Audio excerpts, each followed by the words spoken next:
200 coins per person.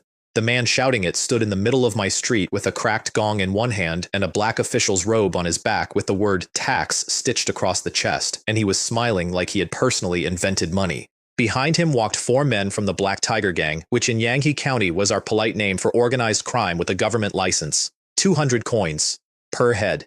It used to be 100, and 100 had already been eating people alive. I was standing in the doorway of my father's medical hall, which as of 2 mornings ago was my medical hall, holding a mortar in one hand and doing arithmetic with the other. 3 people in my family, my mother, my 5-year-old sister, me. That came to 600 coins. I had 530.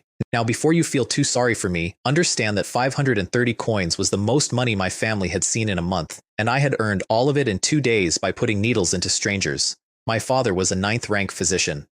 He walked out of the city gate one morning to gather herbs, and he did not walk back in, and that was 31 days ago, and nobody in this county goes looking for a missing man outside the walls, because outside the walls there are demons, and demons do not leave enough behind to look for. So the hall sat shut for a month while we ate boiled greens and sorghum, and my little sister's face turned the color of dirt, and my mother started serving herself the water the greens were boiled in, and calling it soup.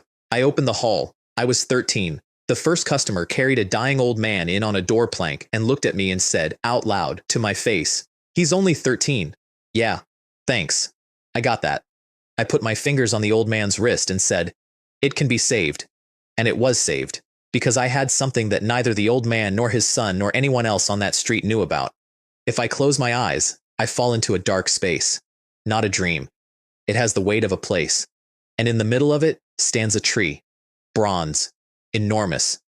The trunk is wide enough that you would need dozens of people holding hands to get around it, and around its roots there is a green glow spilled across the ground like light through water. It has been there since the day I was born in this life, and the glow gets brighter when I eat, and brighter still when I eat well, and the brighter it gets, the stronger my body becomes. That is the entire mechanic. My cheat is that food works on me, which sounds hilarious until you notice the part where my family was starving. The tree also shows me a panel when I ask. Nourishing Life Technique, Part 4, Realm, Martial Artist, 9th rank, Immortal Path, no rank, Lifespan, 100 years, Medical Skill, 4, Divine Ability, none.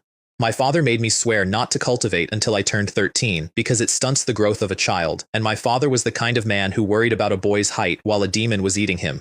I started a month ago. I hit 9th rank in a month, which brings us back to the street, and the gong, and the smiling man in the tax robe. His name was Zhao Kang. He got to my door and looked past me into the hall at the herb drawers and the copper scale. An ordinary person wants to open a medical hall here? And behind him, one of the Black Tiger men, a big black-faced brick of a man everyone called Dagu, laughed and said, "Guarantee you he won't be working long. I have to explain something about 9th rank. When you cross into it, your senses sharpen in ways nobody warns you about. Sound, smell, and malice. Actual malice. Coming off a person like heat off a stove. In a dark street, it is as conspicuous as a lit lamp." So I stood there holding my mortar, smiling politely, while Zhao Kong told Dagu exactly what the plan was, in a normal speaking voice, 6 feet from my face, because I was 13 and 13-year-olds are furniture. The plan was that Li Changfeng had saved up a fortune over the years, and the fortune was in that house, so they would beat the Li family boy to death and throw him outside the city where the demons handle the paperwork. The widow could work the debt off in Zhao Kang's kitchen for the rest of her life. And the little girl went to the slaver caravan that comes through in autumn, because a healthy small girl is worth about 10 taels of silver. 10 taels. My sister is 5. She had just started getting fat again on the meat I was buying with needle money.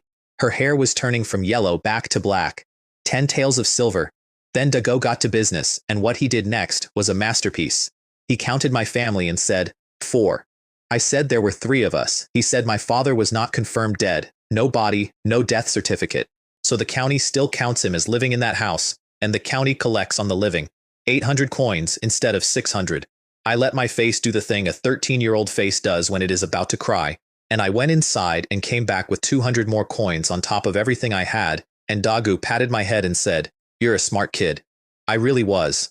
They went off down the street with the gong. I stood in the door until they turned the corner, then the face came off. Don't blame me for striking first. Inside, my mother was crying without making noise, which is a skill women in this county learn early.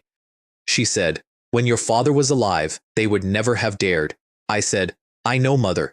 I did not say the rest of it, which was that my father was not coming back, and that I had already stopped waiting, and that I had gone and gotten measurements. Here is what I did with the rest of that day. I bought nothing. I acted normal. I saw two more patients and I smiled at both of them.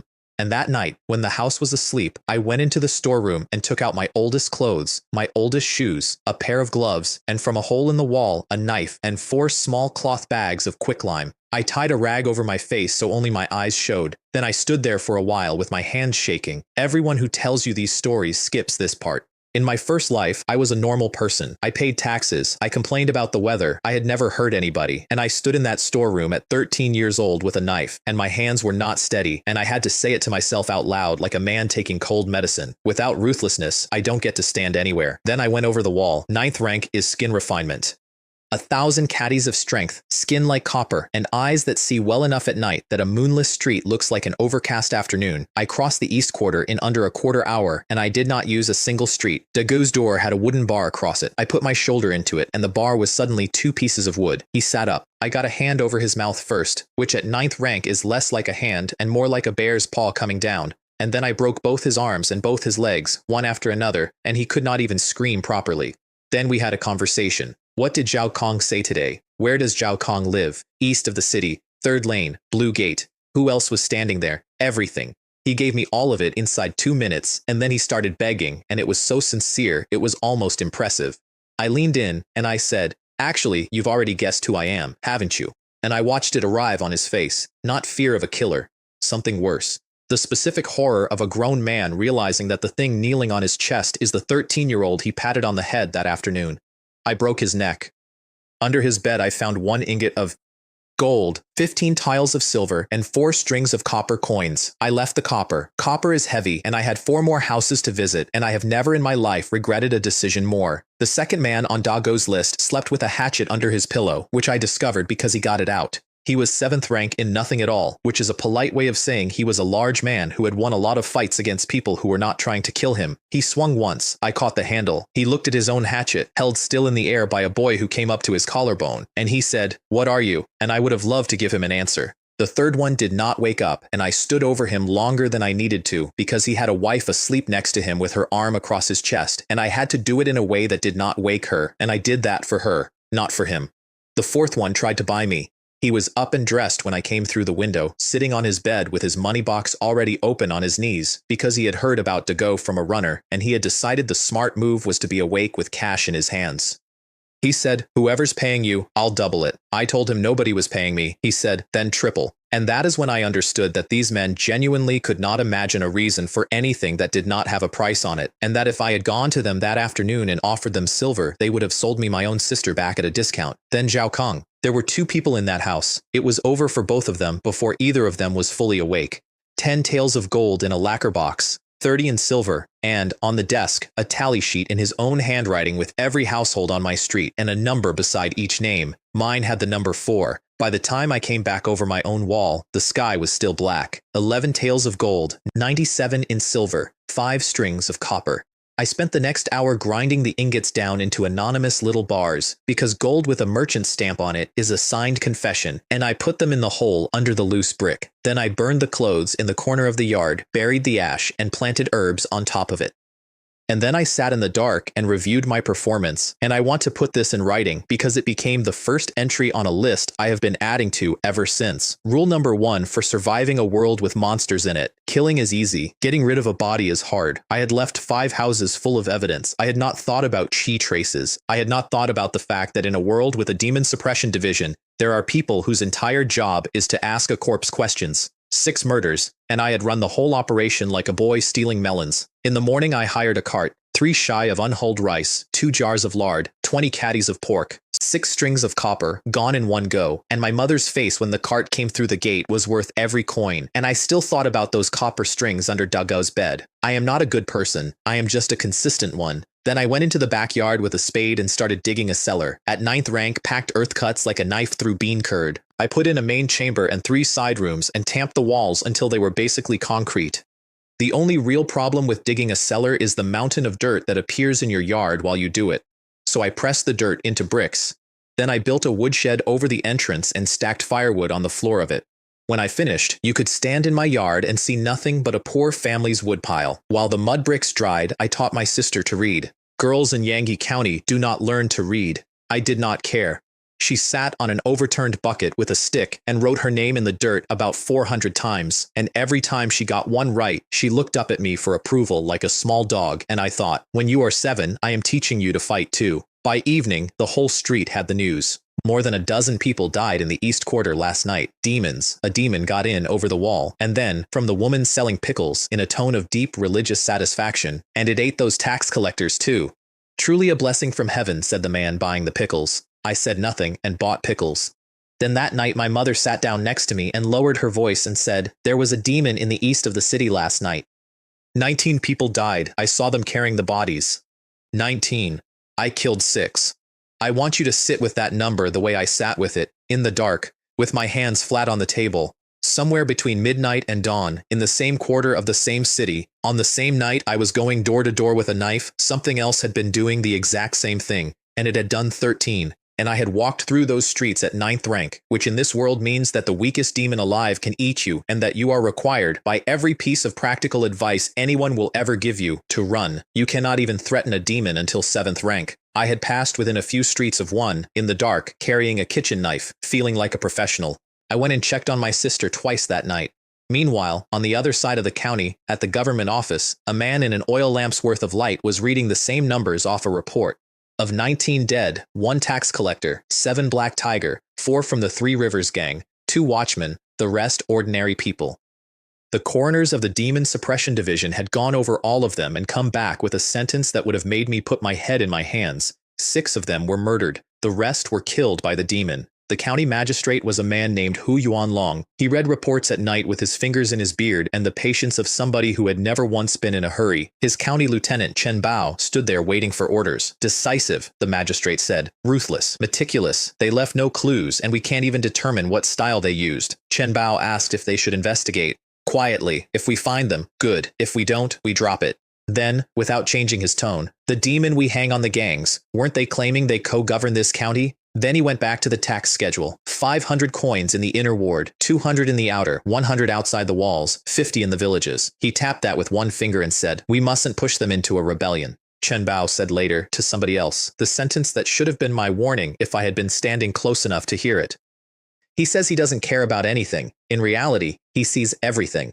I hate that sentence now. At the time I did not know it existed, so I spent the next month being extremely pleased with myself. The woodshed got finished. I dropped a slab of blue stone over the cellar mouth, the kind of stone that weighs 10,000 caddies, and put the wood pile on top of it, and told my mother it was for storing winter vegetables. The hall settled into a rhythm. 500-600 coins of business a day, 300 or 400 clear. That was the ceiling, and I knew it, because my street was poor, and poor streets do not get richer, which was fine, because I had a target. The inner ward. Yangtze County is a set of walls with a formation on them, and the formation is what keeps the things outside. But the array over the inner ward is stronger than the array over the outer ward, and the array over the outer ward is stronger than nothing, which is what the villages have. Walls stop demons. Walls have never once stopped a person. And I had started to notice, in the way you notice a tooth, that a formation nobody has repaired in living memory is a formation that is going to fail in somebody's lifetime, and I did not love the odds that it would be mine. At home, there was meat and eggs every day. My sister's cheeks came back. My mother sewed her a new set of clothes and refused to make one for herself 3 times until I bought the cloth and put it in her lap. And about a month after I hit 9th rank, sitting cross-legged in a cellar nobody knew existed, I broke through to 8th. Flesh refinement. 1 rank down, 1 to go before I could look a demon in the face and merely lose. Except 8th rank did not feel like what 8th rank was supposed to feel like. 8th is flesh refinement. The books say it gets you somewhere around 10,000 caddies of force and chi blood that runs through you like a river instead of a creek. Fine, I had that. What I also had was a very uncomfortable memory of my father, who spent years at 9th rank and who had been visibly measurably weaker at 9th rank than I had been at 9th rank 3 weeks after starting. My father was a professional. He trained every day of his adult life. I ate pork. So it was the tree. It was obviously the tree, and I stood in my cellar in the dark trying to decide whether that was the best news I had ever received or the beginning of the reason I would eventually die. And I have to tell you, at 13, I already suspected it was both. The panel had updated too. Nourishing life technique, mastery. Realm, 8th rank. Lifespan, 120 years. Medical skill, mastery. Lifespan, 120. I had gained 20 years of being alive by doing sit-ups in a hole in my backyard, and then I noticed the hole in the middle of all of it. And it was a big one. Everything I knew how to do was medicine. My entire skill set was a health technique. I had killed 6 men, and I had killed them the way a horse kills a chicken, which is not a technique, that is just a difference in category. If I had run into anyone at my own level with actual training, they would have taken me apart while explaining what they were doing. So the next morning, I walked into a bookshop and spent 2 taels of silver on martial arts. 2 taels for 2 books, with titles that I want to read to you in full, because whoever wrote them deserves a career in advertising. Illusory Sea Annihilation Blade, Mountain Splitting Sea Crushing Fist. I opened them in the shop. They were garbage. Absolute street level, mass-produced, every guard in the county owns one garbage. The kind of manual where the illustrations are traced and the breathing instructions are wrong. The titles had nothing to do with the contents. The titles were there to move units. I bought them anyway because a bad blade technique that I actually practice beats a divine blade technique I do not own, and because a boy carrying a famous manual is a boy carrying a target. Then 5 men in armor kicked my door open. I say kicked. It was more that the door was in the way and they came through it. 4 of them upright, all 4 with sword cuts and axe marks chewed into their plate, and the 5th one being carried, and the 5th one had a hole punched through the front of his breastplate the size of a rice bowl. He was dripping onto my floor in a steady rhythm, which is the sound you never stop hearing once you have heard it. One of them, a big hot-tempered slab of a man they called Zhou Laowu, looked around at my little hall with the herb drawers and the copper scale and the 13-year-old standing in it and said, "If you keep talking nonsense, I'll chop you up with one stroke."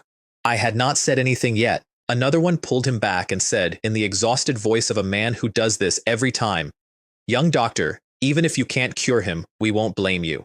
Which is the most terrifying sentence a patient's family can say, because it means they have already decided he is dying and they would like a witness. I got the breastplate off, 9th rank martial artist, so his body was still fighting for him, which was the only reason we were having this conversation at all. Salt water first, to flush it. Then silver needles set around the wound to seal off the flow, because you cannot sew anything in a river. Then I asked for fish gut thread, and I started stitching his internal organs. Behind me, Zhou Laowu made a noise like a man being strangled and said, "They're treating my older brother like a piece of cloth." Sir. Yes, that is the job. I closed him in layers, the way my father's notes said to, deep to shallow, and I was maybe 2/3 through when I found the thing that changed my entire life. There was something in the wound. Not dirt. Not rot. Something with an intention to it, sitting in the torn edge of the muscle like a splinter that had decided to stay. Wherever it touched, the flesh had stopped trying to close. It was the reason he was dying, and none of it was visible, and I only found it because at 8th rank I could feel malice, and this was malice with no person attached to it. I looked at it, and it looked back. I want to be accurate about the order of events here, because the order is the whole point. I noticed it, and it noticed that I had noticed, and it came up the needle at me like a spark running up a wire. I did not have time to be afraid. I did not have time to move, and the tree woke up. That tree had stood in my head for 13 years doing absolutely nothing. It had never so much as rustled. And in the instant that thing came off the needle, the bronze branches shifted, and it took the thing out of the air and swallowed it, and the green glow at the roots came up a fraction brighter. Underneath my hands, the wound started closing on its own. I finished the stitching with my ears ringing. They paid me an ingot of gold, 10 taels. I said it was far too much. The man in charge was called Zhao Xing of the North City camp, and he said the rest was for drinks. Then he picked up his brother Song Ren like a rolled carpet, and they left my floor in a state and a hole in my understanding of the world, because I had just learned 2 things at once. 1. Demons do not only kill you, they leave something in you. 2. My tree eats it.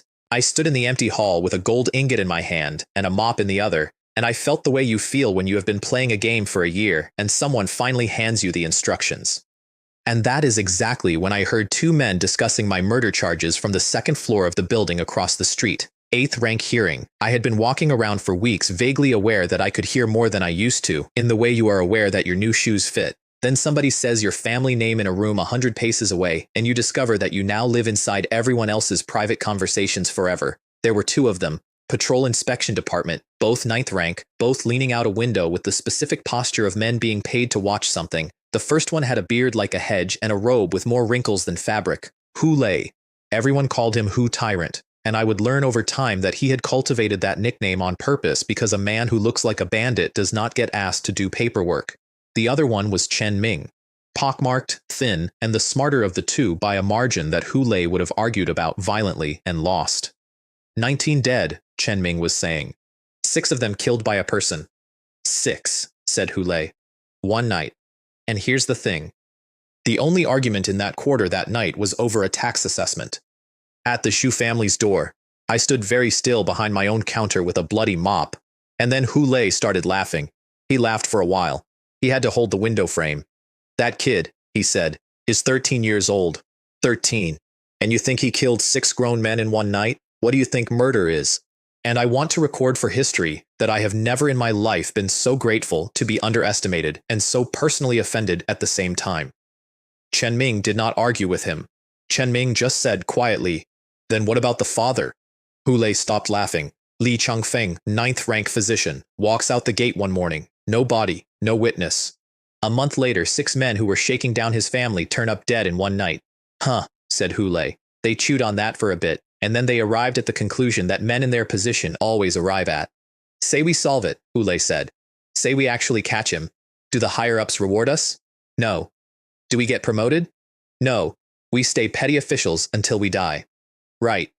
A chair scraped. Spring full pavilion, spring full pavilion.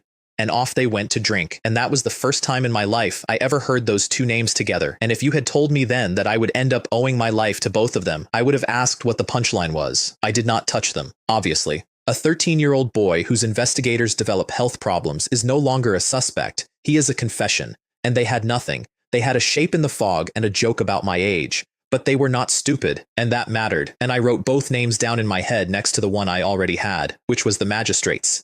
The other thing I got out of that window, for free, was the answer to my actual question. Those 5 soldiers had not been cut up by bandits. They had been cut up by a demon, dozens dead. The strange thing in Song Ren's chest had come off a demon, which meant the supply line for the only substance in the world that made my tree move ran directly out through the city gate. So the next morning, for the first time in 13 years of life, I walked out of Yangyi County. The East Gate is a tunnel under 30 feet of wall with a guard post at each end and a groove in the stone floor worn by 2 centuries of cartwheels. I walked through it in the middle of a hot, cloudless day, in the middle of a crowd with my hands in my sleeves, and the moment I crossed the outer line of the wall, I got cold. Not a breeze, not shade. The sun was directly overhead and the ground was baked pale and every person around me was sweating through their collar, and I felt like I had stepped into a cellar in winter. I looked at the woman next to me. She was fanning herself with a cabbage leaf. Nobody else felt it. Not one person. I checked all the way down the road. Out there, past the wall, everything I thought I knew about my own county turned over. You do not, for example, bury your dead here. There is a crematorium on the north side with a chimney that smokes around the clock, and this year, everyone kept saying the smoke had been blacker and thicker than usual. I had assumed that was just the way of things, the way a city kid assumes bread comes from a shop. Out on the road, a carter explained to me, in the tone of a man telling a story he enjoys, that the Ma family had buried their mother in a field 2 years ago because they could not bear the furnace. And the next night, he said, the mother came home and took the entire Ma family with her. I said that seemed like a lot. He said that is why we use the furnace.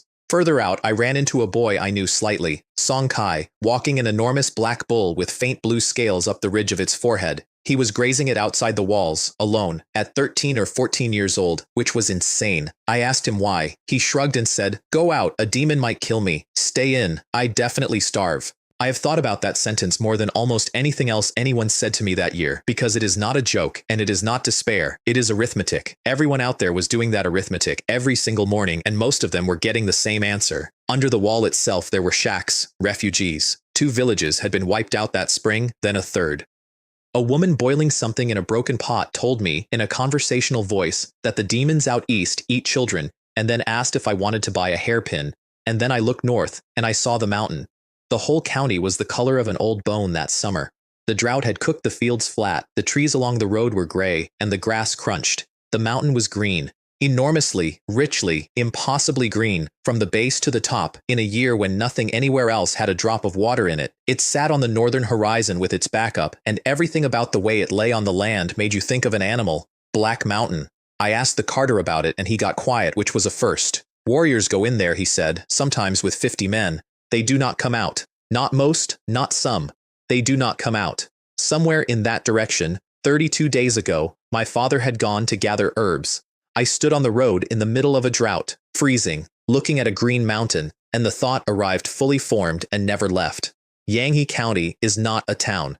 It is a cage, and I did not yet know the half of how right I was. There was a clerk waiting outside my hall when I got back.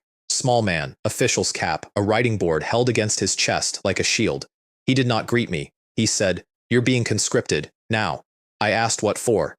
The Imperial Medical Bureau, he said. They were drowning. Every physician in the county was being pulled in, and refusal was not one of the options on the board. And by the way, the family of anyone who served would be exempt from taxes for 1 year. 1 year of no taxes. The thing that had gotten 6 men killed, handed to me as a bonus for doing what I was going to be forced to do anyway. I said I would be honored to serve. I would like to be clear that I did not go for the tax exemption, and I did not go out of civic feeling. I went because a bureau full of demon casualties is a bureau full of that strange dead aura, and I had just found out that my tree eats it. The bureau hall was worse than I had imagined, and I have a good imagination. More than 100 wounded, laid out on the floor in rows because the beds had run out on the first day. Men howling, men not howling, which was worse.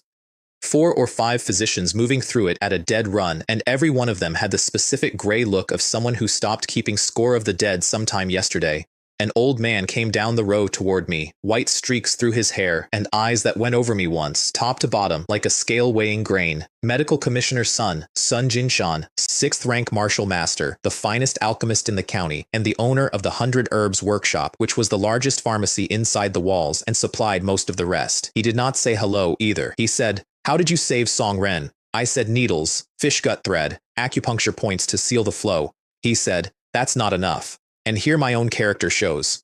I had prepared an answer for this question on the walk over because I had known someone would eventually ask it, and the answer needed to be true, verifiable, and completely useless. I said, "He entered a rank while I was working." Elder Son thought about it for about 2 seconds and said, "Ah, then that adds up." It did add up. It was also nonsense, and I had learned right there that a lie which flatters the listener's expertise is the safest lie there is. Then he pointed at a row of men and said, "Get to work," and I worked from noon until past midnight.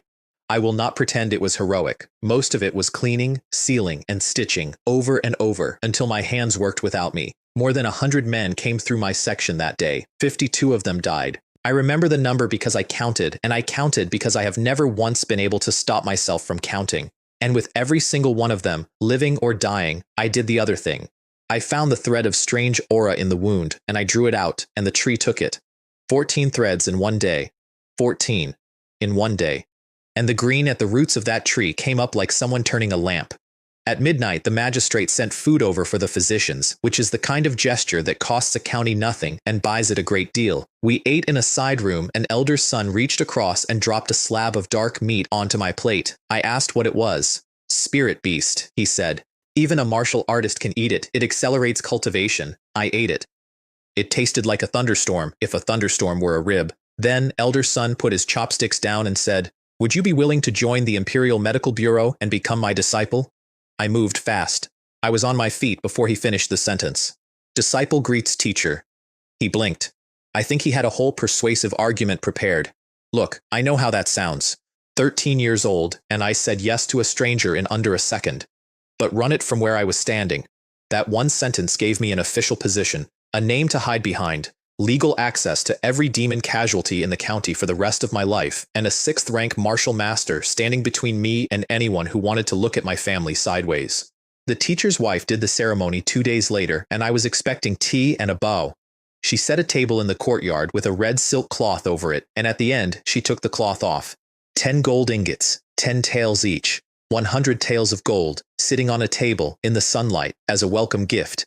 I stood there with my hands folded and my face solemn and my brain screaming, and I remember thinking, word for word, good heavens, this is so tacky. And I loved it. I loved it so much. My title was 9th rank doctor, 15 taels of silver a month, plus rice, oil, and a bolt of cloth. The latter went doctor at 9, physician at 8, great physician above that, then 7th, then great medical commissioner at 6th, which was my teacher, which put him half a rank above the county magistrate on paper. And that evening, over the last of the wine, Elder Son said a thing that made the back of my neck go cold. Someone had asked about the demon suppression division, and he waved his cup and said, "Besides the fighters, they have others. They call themselves Tao Seekers." Someone asked what that meant. "A bunch of lunatic key refiners," he said, "who keep shouting about immortality. And the further they go, the less human they get." Everyone laughed. Then he added, "Even if one of them actually achieved immortality, it wouldn't mean anything." And everyone laughed again, and I laughed too. And inside my head, I was looking at the panel that had been sitting behind my eyes since the day I was born. Immortal Tao, no rank, 13 years, 2 lifetimes of memory, and that line had never once moved. A week later, the Demon Suppression Division sent for us. Their director was a man named Zhao Li, and he had personally led the hunt, and he had come back with his wisdom eye damaged, which I did not know was a thing you could have, let alone damage. The story going around the bureau was that the demon had been graded as a starter. It was not a starter, it was mid-tier. Zhao Li was a 5th-rank Grand Martial Master, and he had survived it the way you survive a house fire, by being closest to a door. My teacher and I spent the day treating hunters, and I discovered that not all of this stuff is the same quality. The threads I pulled out of soldiers were thin, half-dead things. The threads out of the hunters, who had been up close, who had been hit by something serious, were thicker and darker, and they fought me. 5 out of the first group, 6 out of the second, 8 out of the third, 19 threads in one afternoon. The tree did not swallow those, it drank them. And my chi blood came up so fast and so hard that I had to sit down on a bench in the corner of the Demon Suppression Division's own courtyard and physically hold a breakthrough down with both hands while my teacher stood 8 feet away discussing pill inventories with a 5th-rank official. That is a strange kind of pressure, trying to look bored while your bones argue. I also learned that day how the official treatment works, which is to say it does not. They have a decoction they call exorcising soup. The physicians here cannot feel the aura at all. They see a wound that will not close. They pour soup into the man. Sometimes it helps because the ingredients are mildly hostile to the stuff. Mostly it does not. And either way, nobody knows why. Knowing what happens, and not why. That is medicine in this county. And it is also, I would find out, how the entire world runs. And then, on my way out through the yard, somebody spoke to me from a window on the upper floor. Why is there a new face at the Imperial Medical Bureau? The voice was hoarse, not damaged, deliberately hoarse, the way some men keep a knife dull on one side. I did not look up. I kept walking at exactly the same speed, but I could feel it, all the way across the courtyard and up 2 stories, and it was not like Dago's malice, which was a kitchen fire. This was a furnace with the door shut. It was aimed at me for no reason at all, except that I existed and was new. The little clerk walking beside me had gone the color of paper and was actually trembling. I asked, without turning my head, who that was. "Attendant Chin," he whispered, and then he did not say another word until we were out the gate. 2 things kept me from turning around, and only one of them was courage. Basic danger management is hiding and avoiding. Advanced danger management is removing the danger from the world entirely. I was not qualified for the advanced course yet. I put his name on my list under the magistrates, and I went home, and that night in my cellar, I stopped holding the breakthrough down. 7th rank. I sat there afterward with my palm up and watched a fine red mist rise off my skin and hang there in the dark. Chi blood release. That is the line. Below 7th, you are a strong man. At 7th, your blood leaves your body and stays yours. I pointed one finger at the floor from about an arm's length and did not touch it. There was a hole in the blue brick, perfectly round, clean edges. The panel had changed too. Blade technique, mastery. Fist technique, mastery. Realm, 7th rank. Lifespan, 150 years. Medical skill, peak of perfection. Immortal Tao, no rank. Divine ability, none. Those last 2 lines had never moved, not once, not by a fraction, through 3 breakthroughs in 3 months. I lay awake for a long time thinking about the fact that the tree had shown me 2 doors it would not let me open, and that a system does not put a door in a wall for decoration. The next day, I ate lunch at my teacher's house and stumbled straight into the thing that would take me the rest of the year to understand. His wife kept refilling my bowl. She said, "If anything happens to you, anything at all, you tell your teacher. Don't be polite about it," elder son said, "and stay out of it when the magistrate's people and the local clans go at each other. Whatever they're doing, you have no rank in it and no business in it. Ordinary advice." I nodded through both. Then, halfway through the meal, she said to him, "Then we set off tomorrow?" And he said yes. I said politely, "Where to?" She said she was going to visit her parents. And she said it perfectly. Right tone, right timing, small smile.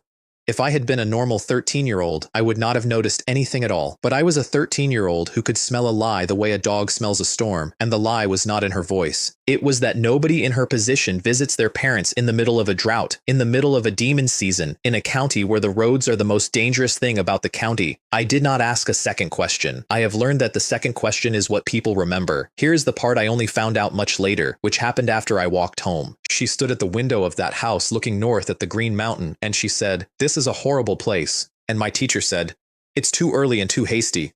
He still has time. Telling him now will only make him panic." She asked if there was a solution. "Not yet," he said, "but we'll find one. If 6th rank isn't enough, we try 5th. And then, in a completely different voice, the voice of a man who has had a piece of good luck he still cannot believe, he said, "I told you that boy was a lucky star." Because ever since he took me as a disciple, a bottleneck he had been stuck against for years had started to move. I did not hear any of that. I went home and did something much less profound, which was to crumble blood-strengthening pills in half and stir them into the drinking water for my mother and my sister without telling either of them. Then I gave them each a piece of that spirit beast meat which had cost 10 taels of gold a slice, and I told them it was mutton. They both went red as drunks, and my mother put her hand on her cheek and said the mutton in this county had really improved. The next morning I went to see the wife off, and it was not one carriage, it was a column. I counted 11 vehicles at the north gate at dawn, and there was not a single household among them that was not an official's household. Every clerk's wife, every registrar's mother, every director's children, packed, loaded, and rolling out through the gate in a line in the middle of a demon season on the most dangerous roads in the prefecture, and standing at the head of it, seeing them off personally, was County Magistrate Hu Yuanlong. First time I ever stood next to him. Beard neatly trimmed, robe plain, somewhere between 4th and 5th rank, and here's the thing I noticed and could not explain. Every martial master I had met so far radiated heat. You stand near them, and you feel a furnace with a person in front of it. Standing near Hu Yuanlong felt like standing in a spring wind. He put a hand on my shoulder, then took my forearm and worked his thumb down the bones of it, and pressed once at the base of my spine, the way an old horse trader checks teeth. Excellent skeletal structure, he said warmly. Elder son has found himself a treasure. Every word was kind, every word was false. I could feel it coming off him the way I could feel a demon in a wound, and it was not hatred, which I could have understood. It was the total, calm absence of interest. He was being nice to me the way you are nice to a chair you intend to sit in later. I bowed. I said something modest, and I stood there in the dawn with his hand on my shoulder, watching the last carriage of every important family in Yangyi County roll north out of the gate, and I asked myself the question that ran the next 6 months of my life. Why is every official in this city sending his family away, and not one of them is going with them? I went home and wrote myself 5 tasks. 1. Build a public, boring, verifiable explanation for how fast I am getting stronger before somebody else builds one for me. 2. Learn alchemy, because pills are the only currency in this world that is worth more than gold. 3. Keep collecting ghostly qi until something happens to that tree. I had started to suspect that the glow at the roots was a bar, and that the first branch was the first real reward. 4. Find out exactly what attendant chin is. 5. Learn the ground outside this city, because a cage is only a cage until you have surveyed the bars. Task 1 I did that week, and it is the only con I am actually proud of. I let my teacher take my pulse, and I let him find a man about to enter a rank. Not a prodigy, a genius. There is a critical difference, and the difference is that people help a genius and people study a prodigy.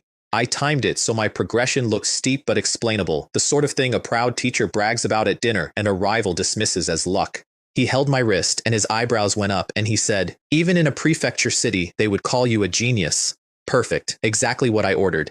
Then he gave me a house. I need to explain this properly because I handled it badly. He walked me into a 3-courtyard mansion in the inner ward, the kind with a moon gate and a spirit wall, and rooms I did not have furniture for, and I panicked. I said no. I said it out loud, to a 6th-rank official, in front of his steward. I said there are 3 of us. 3 people in a house that size is not wealth, it is a haunting, and I cannot staff it, and a household with no servants and 11 empty rooms is the single loudest advertisement of new money that has ever existed. We compromised on 2 courtyards, a pond, a water pavilion, covered galleries, and a study with light on 2 sides.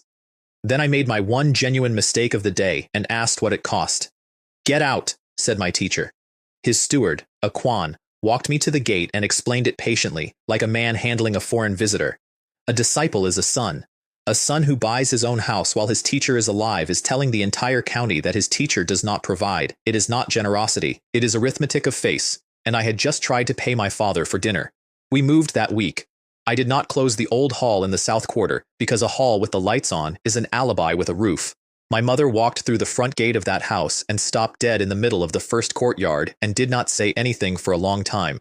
My sister went around all 4 corners of it at a full sprint, twice, and then fell over. My teacher came to dinner in the new house, and he looked at my little sister running past with a stick and said, "Such high spiritual essence. Did your family bury your ancestors in an unusually good grave?" Then he said good night, walked to the edge of the courtyard, and jumped, not climbed, not vaulted. He crossed a distance that I would describe in tens of zhong, and he was gone over the roofline, and the only sound was a tile settling. My sister said, "Is that old man a deity?" I said, "Finish your rice." I could not sleep that night. Too much had moved too fast. so I went out into the courtyard at some hour past 2 with the saber I had bought for 50 taels, 30 folds, a good honest blade with no name on it, and I started running the garbage manual through from the first form. I did it for about an hour, and somewhere in there, the counting stopped. Not the moving, the counting. The part of me that narrates, that checks the form against the page, that keeps score, went quiet, and my arm kept going, and I came back to myself standing still with the blade down, and the whole eastern sky already gray. There was a feeling in the saber that had not been there when I started. I can only describe it the way it arrived. Emptiness, like a dream. Nothing being born. Saber, intent. I checked the panel, and the blade technique had gone from mastery to peak of perfection overnight, off a two-tail manual with traced illustrations that the shopkeeper had thrown in as part of a pair. I stood in my own courtyard at dawn and thought, could this actually be some kind of divine secret manual? And then I thought, no, absolutely not. I do not believe that for a second, which meant the manual was not the variable, which meant I was. 4 nights later, a red rocket went up over the inner ward, and I found out what my new house was actually worth. Hu Lei and Chen Ming were the ones who sent it up, which I only know because they told me later, at length, several times, with gestures. They had been walking the inner ward on night patrol, 1 lantern each, complaining, specifically about me. The Li boys moved up, Chen Ming said, disciple of Elder Sun, 9th rank official. He's our colleague now. Hu Lei said something extremely unprofessional about how the two of them had been rotting in the same job for years, while a 13-year-old skipped the entire ladder in 1 step, and Chen Ming told him the surveillance order had been withdrawn anyway because you do not put a tail on a serving official without paperwork, and Hu Lei said good, because his feet hurt. Then Chen Ming stopped talking in the middle of a word. Hu Lei said the hair went up on his arms before he understood why. Chen Ming was turning very slowly toward the gate of a mansion, with his hand going to his sword the way a man reaches for a railing. Hu Lei pulled the cord on the signal cracker. Red means inside the inner ward. Yellow means outer. In 11 years of service, Hu Lei had never once pulled red, and the sound it makes going up is not loud. It is just extremely final. At the Patrol Inspection Department and at the Demon Suppression Division, the bells started ringing on their own because the crackers are keyed to them, which is the single most elegant piece of engineering in that entire county. And in a compound full of men who were still bandaged from the last hunt, Director Zhao Li came out into the yard shouting, "Anyone still breathing and still able to swing something on your feet, we are going to kill it." I saw the rocket from my own courtyard, and I made a decision that I have never regretted and never entirely liked, which was that I was not going to go. Other people were going to fight and die for that county tonight, and I was going to sit down. I did not owe the inner ward anything. I had lived here for 11 days, but I did not go inside either. I sat on the stone bench by the pond with my saber across my knees, facing the wall, because a thing that is being chased runs, and things that run have to run somewhere. Down at the gate they had chosen, the demon came out through a door built of ironwood a fist thick. It did not open it. The first thing the 2 patrolmen got was the door itself, arriving as weather. Nails, hinges, the bronze lion faces off the panels, all of it coming at them in a spray, and they could not drop their lanterns. Hold that image. It is the whole difference between them and me. They were 9th rank. In the dark, 9th rank sees what you see. So each of them had a lantern in one hand and a blade in the other, fighting a thing that does not need light, and they could not put the light down without going blind, and they could not fight properly while holding it. Chen Ming went into a wall. Hu Lei went into a hitching rail and coughed up blood, and then Chen Ming did the smartest stupid thing of his career and threw his lantern into the dark instead of holding it. It landed, and it rolled, and for about 2 seconds, they saw what they were fighting. Not a beast, not a man. Fur and scale growing out of each other in patches like 2 animals arguing, claws half a foot long. And across that animal face, in no arrangement that made any sense, a scatter of dark human eyes, blinking, in sequence, like a person thinking. Zhao Lai arrived 4 breaths too late, which in his defense is very fast, and found a black puddle and no demon. Then Director Guo Tian of the Patrol Inspection Department arrived, and then the entire city woke up, and from my courtyard, I could see torch lines moving down 3 streets at once, like a fire dragon crawling over the roofs. And while all of that was happening in the south, the demon was already 2 streets north of it, going over the rooftops. It came along my wall. I heard it before I saw it, a scrape and a drop, and it used the top of my courtyard wall as a step, and it was past me, and it was gone. And then it stopped. It came back. It stood up on my wall and looked down into my courtyard, and its head moved, back and forth, between me and the eastern wing. The eastern wing is where my mother and my sister slept. Its eyes kept going back there. All of them, and that is the moment I understood something that I have hated ever since. It had not smelled treasure, it had not smelled food in general, it had come up my street past 4 richer houses and stopped, and what it wanted was in the East Wing, and my teacher had told me exactly what was in the East Wing 11 days earlier while eating my rice, such high spiritual essence. So being talented can get you killed. Wonderful. Truly excellent world design. I stood up. I put intent into the saber and let my aura come all the way out, which is not a threat display, it is a price tag, and I watched it read the price and hesitate. We stood like that for a while. Neither of us moved. I have no idea how long. Long enough that I remember the sound of the pond. Then a light went on in the east wing, and my mother's voice came across the courtyard, sleepy and ordinary and about to walk out the door. Wire? What happened? Don't come out. It went for her. Of course it did. That is the entire logic of a predator. Two targets, one is showing you a blade, the other is a woman in a doorway holding a lamp.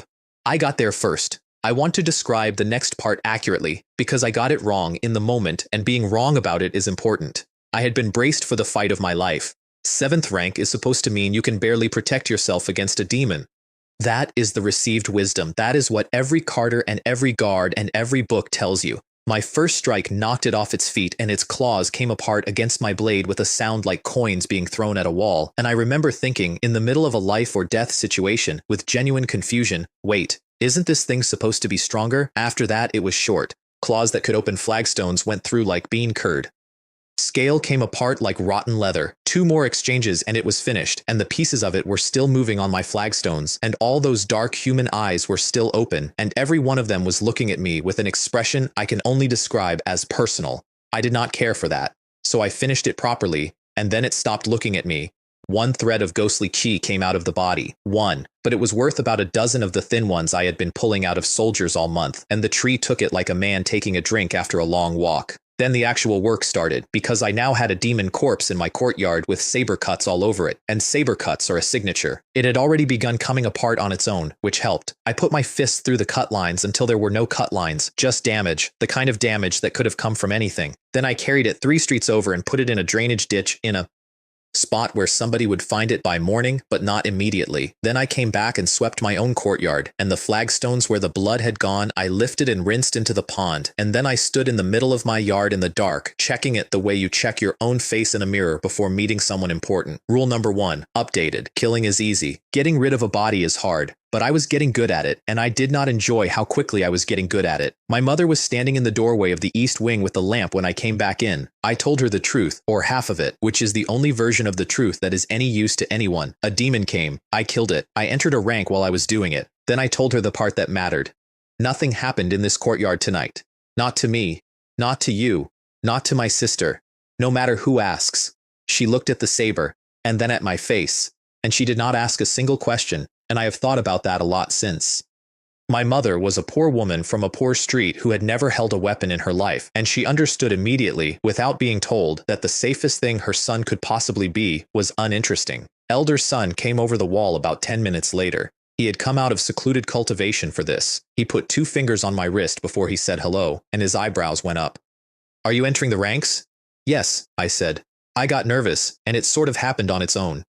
Elder son said nothing for several seconds. I could see him trying to fit that sentence into a lifetime of medical experience and failing. Then he sat down in my courtyard and drank my wine and said cheerfully that ever since dinner at my house, his mood had improved so much that a bottleneck he had been stuck behind for years had finally shifted, and that he expected to break into 5th rank in a few days. He also offered twice to move my mother and sister into his own compound. I said we were fine. I was already thinking about how many people would be able to find them there. Then somebody knocked on my gate, and it was the Demon Suppression Division, following the trail.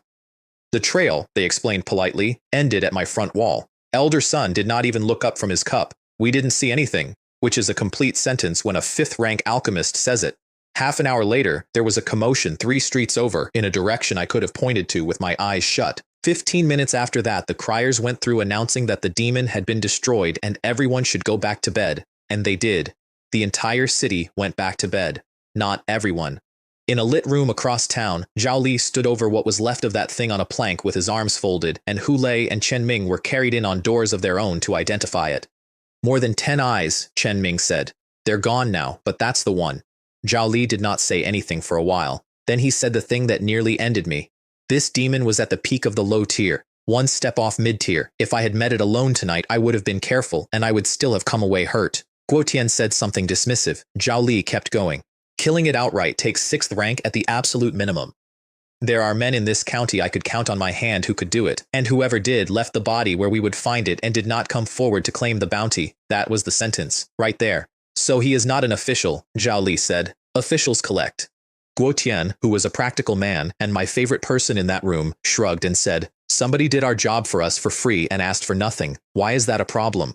At the magistrate's office, it was a problem. Hu Yuanlong read the report by lamplight with a book still open under his elbow, and Chen Bao stood there and said nothing until he was asked. They had two facts, and both of them were mine. The body had been placed where it would be found, deliberately, and the wound was a blade wound, one cut, straight through, and no amount of pounding afterward had hidden the fact that something had gone through a low-tier peak demon in a single pass. They went through the possibilities out loud. An outsider. Discarded almost immediately because nobody travels in Yangyi County. There is nowhere to travel to. A strange face on a street here is a piece of news that reaches the government office by lunch. A hidden card belonging to one of the local clans. Also discarded, and the reasoning was elegant enough that it frightened me when I eventually heard it. You do not spend a hidden trump card on a stray demon in the middle of the night, and if you did, you would not then hide the traces so crudely. A clan would have claimed it, publicly, with a banquet, which left Chen Bao's two candidates, and he laid them out in a flat voice. Either there is a master living in this county in seclusion who we have never identified, or there is someone who has very recently broken through. And then he added the sentence that I have kept in my head ever since as a description of the man I was becoming. Meticulous and thorough in his planning, ruthless and decisive in his actions, leaves almost nothing behind. A person like that is terrifying. The magistrate said, look for him quietly, do not push. He may not be an enemy. Then he moved on to routine business, and it was 3 items later that I would have started screaming if I had been in the room. Sun Jinshan had filed for leave to attempt 5th rank. The magistrate absorbed this without expression and remarked mildly that Elder Sun's official rank would therefore go up another half step above his own, and last on the list, almost an afterthought, ask Attendant Qin about the protective array, ask him why the inner ward is leaking now. Chen Bao's face did something. Because the Demon Suppression Division had a director, Zhao Li, and it had Attendant Qin, and those 2 men did not speak, and Attendant Qin did not answer to anyone at all. Chen Bao went the next morning. 5th rank, a Grand Marshal Master, and he climbed the stairs to that attic and stopped at the landing because there was a smell coming out from under the door, and because his skin had gone damp and clammy the moment he reached the top step. In a dry season, in a cold room, a hand came out from under a black sleeve to pour tea. Twisted feathers were growing out from under the skin of it, pushing up through the back of the hand, and where they came out the skin was not doing well. Chen Bao thought and later admitted to exactly one person that this thing was stranger than most of what they hunted. He did not drink the tea. The whole time he sat there, he had the sensation of being looked at, and he could not shake the specific shape of it, which was that he was not being looked at as a colleague, or as an enemy, or even as a man. He was being looked at the way you look at a dish that has been put in front of you when you are not yet hungry. Qin Hong told him the protective array was in perfect condition and there was nothing at all to worry about. Chen Bao thanked him and left, and after the door closed, Qin Hong snapped his fingers and a candle lit, and he took off the black robe in front of a full-length bronze mirror. I was not there. Obviously I was not there. I have this from other sources and I am fairly sure of it, and I include it because you need to understand what I ended up putting my hand into. He stood in front of that mirror and he looked at himself. At the twisted, ruined feathers coming out of him, all the way up, in rows, and at the 2 small malformed wings on his back that were not going to grow any further and were not going to fall off either. He looked like something that had hatched too early and had never been told, and he could not stop looking. That is the part that gets me. He was not disgusted. He stood there in the candlelight admiring himself. Here is what he wanted, and it is the only thing anybody in that entire county wanted once you scraped everything else away.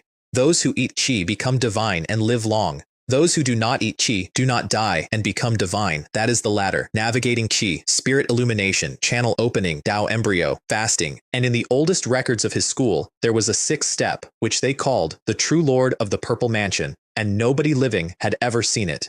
Qin Hong had reached the 3rd step.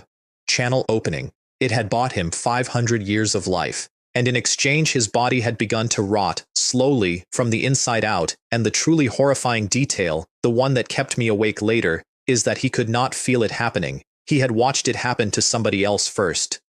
His own master had gone that way in front of him over years, ending up as something that resembled a corpse, and was still, technically, alive and talking. So Qin Hong had come down off his mountain and gotten himself a post inside the Imperial Demon Suppression Division of a nothing county on the edge of the world, and he had spent years there looking for a way out, and he had not found one. His talent was mediocre. His skeletal structure was mediocre. The Tao embryo would not form in a body like his, and it never would, and he knew it. There was exactly one thing he needed. Better material. I did not know any of that yet. What I knew, 3 days later, when Chen Ming mentioned it in the street as a piece of gossip, was that more than 30 children had gone missing in Yanghe County, and nobody had any idea why. Before I get to that, I have to tell you about the ice. The morning after the demon, my sister came out into the courtyard, stepped directly over the flagstone I had rinsed at 3 in the morning, and asked what was for breakfast. She did not remember anything. Not the noise, not the light, not the shouting. That was the last hole in the night, and it closed itself. I sat there and watched her eat, and I made myself a promise in the ordinary way you promise yourself things, without ceremony. I have never had a problem with killing. I proved that at 13 with a kitchen knife. What I had already started to worry about seriously at that same age was the other thing, the thing that happens to people who find out that killing solves problems. So I gave myself a rule, and I have kept it. Kill without hesitating. Never kill without a reason. That is the whole of it. That is my Tao heart, if you want to be grand about it. And it is really just a stake in the ground so that later, when I cannot recognize the ground anymore, I can find the stake. I also started treating people for free at the old hall 3 mornings a week, anyone from the shack streets, no questions, partly because it is right, partly because a man who is known to be kind is a man nobody investigates. Both of those things can be true. That week, I treated Hulei and Chen Ming at the bureau. One had been thrown into a wall, the other into a hitching rail. While I was setting Hulei's ribs, I quietly took the last threads of ghostly qi out of both of them. They said they felt much better. I told them sincerely that they had been very brave. They had been, actually. And it was in my teacher's office that same day that I noticed the room was cold. It was always cold in there. In a drought summer, in a county where the flagstones outside were hot enough to cook on, my teacher's office had the temperature of a good cellar, and I had been walking into it for weeks, assuming it was the thickness of the walls. It was a strip of yellow paper on the crossbeam, an ice talisman, 20 taels of silver apiece, good for 12 watches, and then it is a strip of yellow paper again, 20 taels. My monthly salary was 15 taels of silver. My teacher was burning more than a month of my pay every day so that his tea would not get warm, and there was exactly one person in Yanghe County who could make them, Attendant Chintiti. Of course there was. I asked my teacher whether he could learn to make them, and he laughed at me and explained kindly, the way you explain that fish cannot climb, that martial artists cannot create runes. We can use them. Anyone can use them. Making them requires the other thing, the thing the lunatics on the mountain do. So the next day, I went to the prefectural treasury and spent everything I had. The treasury is where the county converts service into goods. You do work, they write you down for merits. You trade merits for things. I had 9 small merits saved from the bureau, which had taken me the better part of 2 months. I spent 1 on the last 3 levels of the Nourishing Life technique, which I already had, and bought only to have the paperwork say I had learned it here. I spent 3 on a volume called General Talisman Knowledge, which is 30 basic talismans, entry level, the sort of thing a garrison quartermaster buys.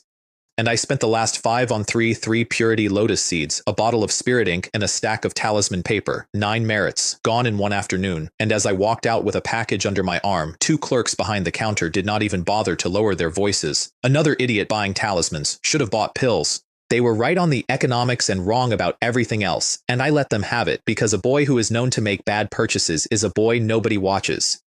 Here is what I noticed while I was standing at that counter, and it is the single most important thing I learned that month. There was no qi refining technique on the list, not an expensive one, not a restricted one, none.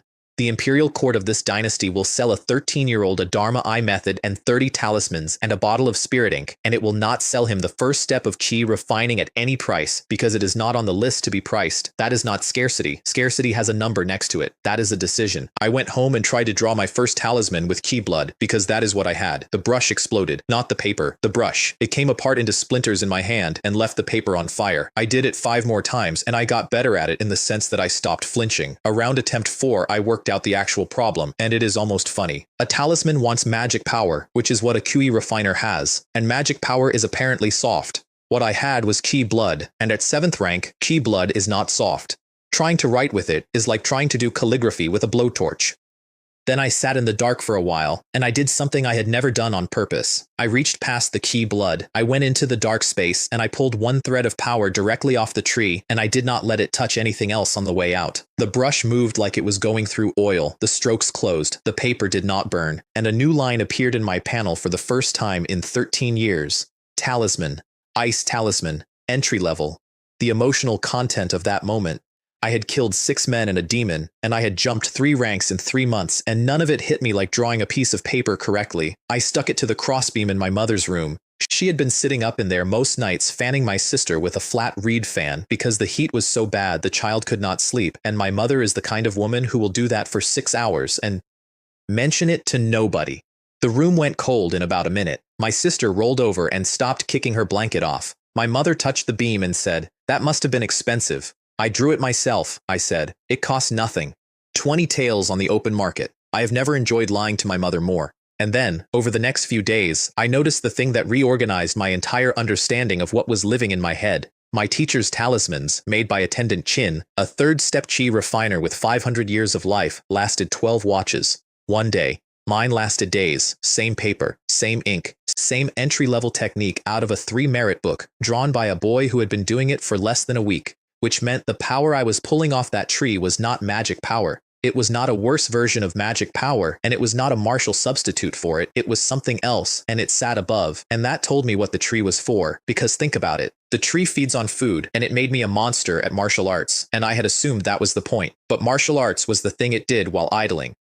The moment I asked it for something in the other direction opened. That tree had never been about fists. It was about the empty line, immortal Tao, no rank. I did not go looking for a chi refining technique, not yet, and you should know that I could have. Attendant Chin had one. The Tao Seekers in the Demon Suppression Division had one. There were ways. But every single time I thought about it, I heard my teacher's voice at that dinner table, cheerful, holding a cup. The further they go, the less human they get. Neither human nor ghost. There was a rule on that road, and nobody had told me what it was, and I had watched what happens to a man who walks a road without knowing where the holes are, so I banked it. I would find the rule first, and then I would walk.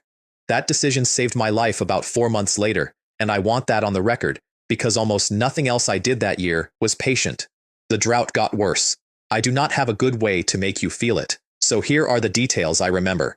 The paving stones on the main street were hot enough that the shack children could not cross barefoot and went along the gutter instead.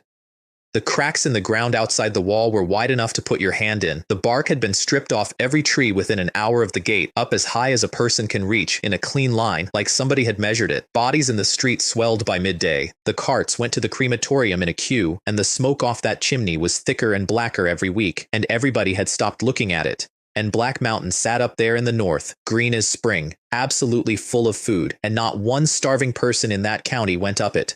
Not one. In a famine. The fear was that old. It had been handed down so many generations that nobody remembered what it was for anymore, and they still obeyed it while they were dying.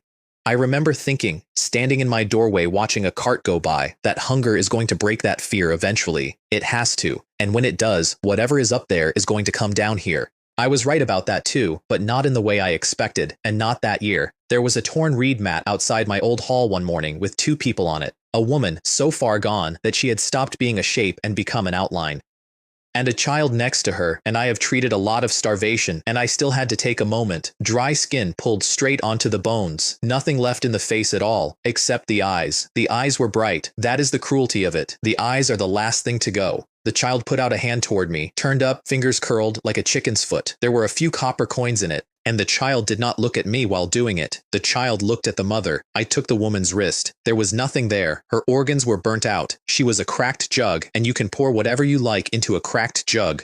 I did not say it. I did not have to say it. The light in the child's eyes went out the way a lamp goes out, all at once, from something you did with your face. And then the child took hold of the corner of the mat and started dragging the mother away, and got about 10 steps and fell over. I brought them both inside. The child, it turned out, was not sick at all. The child was only hungry, which in that season was practically good news. I put a pot of meat congee on, and while it was cooking, the child said, "I have no money. I need to save those few coins." That was when I found out the child was a girl. She drank the congee out of the side of the bowl and ignored the spoon entirely, the way you do when a spoon has never once been part of your life. Then I went back to her mother, and I did the thing I am least proud of and would do again. I took a set of needles and I forced her awake, not healed, awake. I intercepted one mouthful of her own blood, held it back, and used it, and I knew exactly what I was doing, which was buying her about a quarter of an hour and charging her the interest at the end. She woke up. She was lucid. She ate the congee, and she ate it with an appetite, all of it, right down to scraping the bowl, and when she finished, she let out a long breath the way people do when they are full. Then she reached over and took her daughter's hand. And she died. No last words. She did not ask me to look after the girl. She did not thank me. She did not say anything at all, and for a long time I thought that was strange, and then I understood it, and it is worse. She had spent every single thing she had left on lasting until she swallowed the last mouthful. There was nothing after that. She had used all of it. The girl did not cry. She sat there and looked at the hand that was still holding hers. Later, I asked her name. I don't have one, she said. My mother called me Linger. Her father's family name had been Wu. So I took a sheet of clean paper and wrote 3 characters on it, Zhou Ling, and told her that was her name now and that I would call her A Ling. She wiped both hands on her clothes before she would touch the paper. I gave her a job because charity is something a person can be evicted from and a job is not. Sweep, wipe down, cook for yourself. 3 meals a day, eat as much as you want. She did not believe the last part. I could see her not believing it. I dug out a set of my own clothes from when I was 6 or 7, and they fit her, and she was, I would learn later, 9. Hu Lei and Chen Ming came for the body on the corpse cart because as punishment for pulling the red cracker without a confirmed kill, the 2 of them had been reassigned to collections. They took the woman away and promised to bring back the ashes, and they did, 3 days later, in a plain jar, and when I tried to put silver in Hu Lei's hand, he actually got angry with me. So I said fine, then we drink together. A Ling held that jar for a long time that evening. Then she put it on the shelf and went back to the washing and said to nobody, "Mother, I can eat my fill now." I went out into the yard so she would not have to have a witness. The drinking happened 4 nights later, upstairs at Yan Lailu, in a private room, and I paid, and I want to walk you through it slowly because I went into that room to run an operation and came out having been run. Hu Lei got drunk fast, 3 cups fast. By the 5th, he had both elbows on the table, and by the 7th, he hit the table hard enough to jump the dishes and said, at volume, in a public building, "Those bastards upstairs, nobody up there cares." How many people die in this county in a day? Not one. They call themselves local officials. Officials for the rich, that's what they are. Go stand outside the wall and count the vagrants and then tell me who they're officials for. Chen Ming went the color of rice paper. Because I was a 9th-rank official of the Imperial Medical Bureau and the personal disciple of a 5th-rank Great Medical Commissioner, and Hu Lei had just in front of me, in a room with thin walls, described the entire government of Yanghe County as parasites. I laughed and refilled his cup. Brother Hu is truly a man of character. Chen Ming let out a breath I could hear from across the table. The rest of the evening was pleasant. Hu Lei sang something. I got both of them to tell me about the Patrol Inspection Department's filing system, which sounds boring and is the single most valuable thing anybody gave me that year. And on the way out, at the top of the stairs, Chen Ming steadied himself on the rail and remembered what he had actually wanted to say all night. "Medical Officer Li, do you have children at home?" I said, "A sister." "Keep her inside," he said. "Children are going missing, more than 30 now. We can't make any progress on it at all." I asked what he meant by no progress. "No pattern," he said. "And at every site there's residual ghostly key, demon traces." Then he went down the stairs holding Hu Lei up by the belt, and I stood at the top of them and started rearranging my entire year. I went down after them and out into the dark, and because I'm the kind of person I am, I followed them. 2 streets along, Hu Lei stopped propping himself on Chen Ming, straightened up, and walked, perfectly steady, perfectly sober. He had been performing since the 3rd cup. Chen Ming said something I could not hear. "I wanted to see what he does," Hu Lei said, "when a man insults his masters in front of him. Now I know, he pours." Then he said conversationally, "Now let's talk about the tax register." And I stood in the shadow of somebody's wall and listened to a 9th-rank patrolman in a wrinkled robe take my first murder apart like a chicken. The assessment recorded at the Shu family door that day was for 4 mouths. 4. The father had been gone a month. That means Zhao Kong's people counted a missing man as living in order to add 200 coins. So they squeezed a widow. That's Tuesday. And every single man who was standing at that door died that night. Not one of them missed. 6 of them, spread across a quarter, all in the same watch. Chen Ming said, "Coincidence?" And Hu Lei said the line I have quoted to myself ever since. "You came up from the bottom of this service same as me. Do you believe in coincidences?" There was a long pause on that street, and then Hu Lei closed the case, by himself, in one breath. "And say we prove it. Say we get it airtight. What then? He's Elder Sun's personal disciple. Elder Sun is 5th rank now. Are you going to walk into the Imperial Medical Bureau and arrest that man's son?" "No. The truth," Hu Lei said, "is the cheapest thing in the world. There's an unlimited supply, and nobody's buying. Keep it in your pocket." Chen Ming was quiet for a second, and then he said, with real feeling, "I admire you." They walked off toward the west gate, and I stood in the dark, 13 years old, having just learned that 2 men I had bought dinner for knew exactly what I had done. and had decided, on their own, over the course of one street, not to do anything about it. Now the ugly part, undressed. I had not gone drinking with them to make friends. I had gone to find out why I had been under surveillance and how much of my life was in a file somewhere. That was the whole purpose. I had a mother and a 5-year-old sister and a 9-year-old girl sleeping in the back of my old hall, and the only person in that world I could actually trust with all 3 of them was me. And a month earlier, hearing what I had just heard, I would have killed both of them. I stood there and I checked whether I still wanted to, honestly the way you check a pocket. I did not because I had become a better person over the summer, because they were worth more alive. 2 marginal, unpromotable officers who despised their own superiors, who had access to every file in the patrol inspection department, and who had just proved to each other out loud that they would sit on information rather than hand it upward. You cannot buy eyes like that. You can only find them. On the way home, I went over the wall of my own old hall rather than open the gate because the gate is loud, and I looked in on Ailing. She was asleep on the floor of the back room, curled around the jar. I stood there for a while.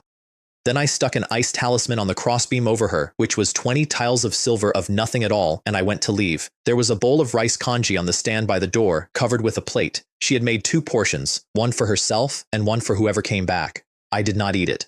I ate it in the morning, in front of her, and told her it needed more salt, and she looked at the floor and went red all the way to her ears. Elder son came out of seclusion on the 6th day, 5th rank. He looked younger. I am not being poetic. He had physically dropped several years, and he could not get his own face under control. He kept starting sentences and then grinning in the middle of them. I congratulated him, and I fed him, and then I asked the question I had been saving for weeks.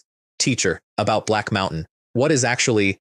His hand came up. Not a wave, a stop. And the look that came with it was not the look of a man who does not want to gossip. It was the look of a man watching a child reach toward a well.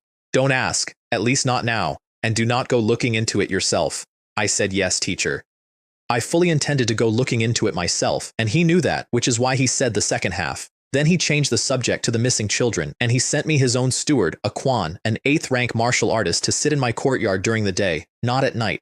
During the day. Because at night I was home, and my teacher had done the arithmetic on what was in my house and worked out that the daylight hours were the whole. He also gave me a gift, and it was the single best thing anybody handed me that year. Marshall Dow Golden Pupils, a Dharma Eye method, in the treasury that would have cost 10 small merits, which was more than I had earned in 2 months of holding other men together. It shows you spiritual essence, skeletal structure, the density of a man's chi blood, and most usefully of all, his rank before he tells you. The first 2 levels are straightforward practice. From the 3rd, you need materials, specifically something called Earth Gall Gold Liquid, 10 drops of which cost 30 merits. I began saving for those 10 drops that same afternoon and thought about them for months the way a man thinks about a house. And while he was explaining it, I asked the question that mattered. Was there a method to hide spiritual essence? He thought about it seriously, which I appreciated, and then said no. Not that he knew of, not that the Bureau had, not, as far as he was aware, anywhere. So let me lay out for you what I had just been handed and what I had just been denied, because the shape of it is the shape of the whole dynasty. The imperial court will happily sell a 13-year-old boy a technique to see everything about a stranger's body. The imperial court does not offer, at any price, a technique to conceal your own. They will arm your eyes, and they will not arm your shadow. I sat with that for a long time, and I came to the conclusion that a hidden warrior frightens a government more than a strong one, and that every single thing on that treasury list had been chosen by somebody with that thought in mind. The gifts for my teacher's breakthrough arrived over 3 days and became a genuine logistical problem. The magistrate sent something, Guo Tian sent something, Zhao Li sent something, a man named Xu Yunwen sent something, Chen Bao sent something. Then the clans started, and once the clans start they cannot stop, because each one is watching what the last one sent. And all of it was delivered publicly, at the bureau, in the main hall, in front of staff. That is not generosity either. You send a gift to a man's house and he can send it back. You put it on a table in his own workplace with 40 people watching and he has to take it. 5th rank in this county was not a promotion. It was a recruitment war, and my teacher was the prize, and I was standing next to the prize holding a Dharma Eye manual. 3 days after that, using nothing but my new colleague's status and a genuine interest in filing systems, I got a look at the missing children file. 31 confirmed. Probably more because the shack streets do not report, and I read it twice, and then I sat back, and the room got cold without a talisman in it. Ages from a few months to over 10 years. Boys and girls, roughly even. Rich households, poor households, and 4 from families with no household at all. Every month of the year represented among the birth dates. No geographic cluster, no time of night, nothing. The Patrol Inspection Department had already burned one of their precious tracking talismans on the freshest case, which is the sort of thing they are allowed to do twice a year, and the trail had simply stopped halfway down a street. And in one case, the report noted, the child had been taken from directly beside a sleeping mother. The mother was unharmed, untouched, still asleep. That is the detail that solved it for me, and it solved it in the wrong direction. Because that is not a demon. A demon that gets close enough to lift a child off a woman's arm does not then leave the woman there. That is not restraint. Demons do not have restraint. That is a shopping list. Somebody came into that room and looked at 2 available people and took the one they wanted. So it was not a demon, and it was not revenge, because you do not take 31 children out of 31 unrelated families for revenge. It was not for ransom, because there had been no demands. It was not for sale, because a slaver takes the easy ones, and this one had gone into a rich household in the inner ward and out again. Take away everything it is not, and there is exactly one thing left, and it is the only thing all 31 of those children could possibly have in common: talent, skeletal structure, spiritual essence. The 2 things I had just been given a manual to see and no way to hide.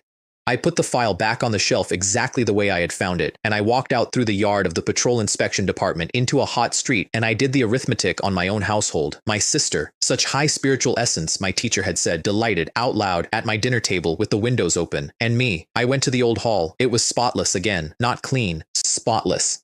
She had gotten into the gaps in the floorboards with a splinter of bamboo, which is a place nobody in the history of the world has ever inspected. A Ling was sitting on the kitchen step with a basin of rice in her lap the size of 2 of her own heads. Plain rice, no meat, no oil, no vegetables, in a house where I had told her, specifically, in words, that she could eat anything in it. And in front of her on the step there was a starving kitten. I watched her pinch off a lump of rice and put it down for the kitten. Then she pinched off a second lump, smaller than the first, and put that down too. And then she started eating. I said, "There's meat in the cabinet, I told you." She said, "I'm sharing mine. I'm not wasting extra rice." Nobody had taught her that. That is not a lesson. That is what is left of a person after the lesson. I said, "Leave the cat. I'll wash it." Then I went in, took out the smoked pork, fried the whole piece, and tipped all of it into her basin on top of the rice. She started to protest. "You did the work," I said. "This is the payment. Work well, and there's meat every day from now on." I left. Behind me, through the door, there was a small sound she was clearly trying very hard to keep to herself. I slowed down for about half a step. Then I kept walking because if I had turned around she would have had to stop. That night I checked the panel. Blade technique, peak of perfection. Realm, 7th rank, middle stage. Talisman, part 2. Immortal Tao, no rank. Divine ability, none. Then I closed my eyes and went down into the dark and looked at the tree. The green glow at the roots had come up and up all summer, one thread of ghostly qi at a time, out of soldiers and hunters and one demon in my own courtyard. It was almost at the first branch. I stood in that dark space doing sums like a shopkeeper. One more low-tier demon. That is all it needed. One more. And the only reliable place in the world to find one was outside a wall my mother had begged me never to go past, in the direction of a green mountain that my teacher had physically raised his hand to stop me from asking about. First, though, the eyes.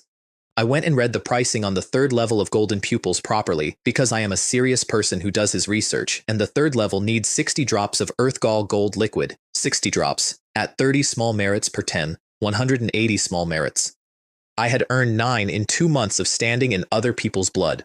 I sat down on the treasury steps and had a genuine moment of clarity about my situation, which was that I had 100 taels of gold in a hole under a brick, a house I had not paid for, an official title, a saber intent, and I was poor. I was extremely poor. I was poor in the only currency that mattered, and no amount of gold was going to fix it because merit is not for sale. That is the entire point of merit. So I went home and did it the other way. I fed the technique Qi blood first, on the theory that Qi blood is what I have the most of, and got almost nothing, a faint warmth behind the eyes and a headache. Then I pulled a thread off the tree and put it directly into my eyes. I need to describe this accurately, because I want the record to show that I earned this one. It was instant. Both eyes went to boiling water. Tears came out scalding, actually hot on my face, and the pain was not the pain of an injury. It was the pain of something being rebuilt while still in use, and I could not stop. That was the part nobody warns you about. Once the power is in there and working, if you cut it off halfway, you do not go back to how you were, you go somewhere much worse. I understood that about 2 heartbeats in, so I sat in the dark and held on. When it stopped, I opened my eyes very carefully and then let out a breath because I was not blind. One night, 0 to the second level, and not the entry of the second level, the peak of it. It had taken my teacher 5 years, and then I looked around my own bedroom, and the world had a second layer. Inside my own body there was a river. Red, thick, moving, absolutely enormous, and I understood in about a second why every martial master I met had felt like a furnace, and also that with a specific effort of will I could put a lid on it and go dim. There was a second river too, thinner, and it was a milky white, spiritual essence, and that one could also be pushed down. I sat there for a while considering whether to hide it, and then I decided not to, and I want to explain that because it looks like carelessness, and it is the opposite. I had been walking around this county for 4 months as a moderately talented boy. If my spiritual essence vanished overnight, then the next time anybody with a Dharma eye looked at me, they would not see an ordinary child. They would see a hole where something used to be. A signature is not a thing you can delete. It is only a thing you can gradually change. So I left it and made a note to start dimming it by a fraction every month like a man losing weight on purpose. Then at breakfast the next morning, I looked at my sister. She had almost no ki blood at all, obviously. 5 years old, never trained a day, all the blood force of a chicken bun. Her spiritual essence was coming out of the top of her head. I mean that literally. It was not contained by her. There was a milky white column standing about 3 feet above her while she argued with my mother about pickles, and if I turned my head it moved with her, and in the second layer of the world, in a dark street, at night, that girl was an oil lamp.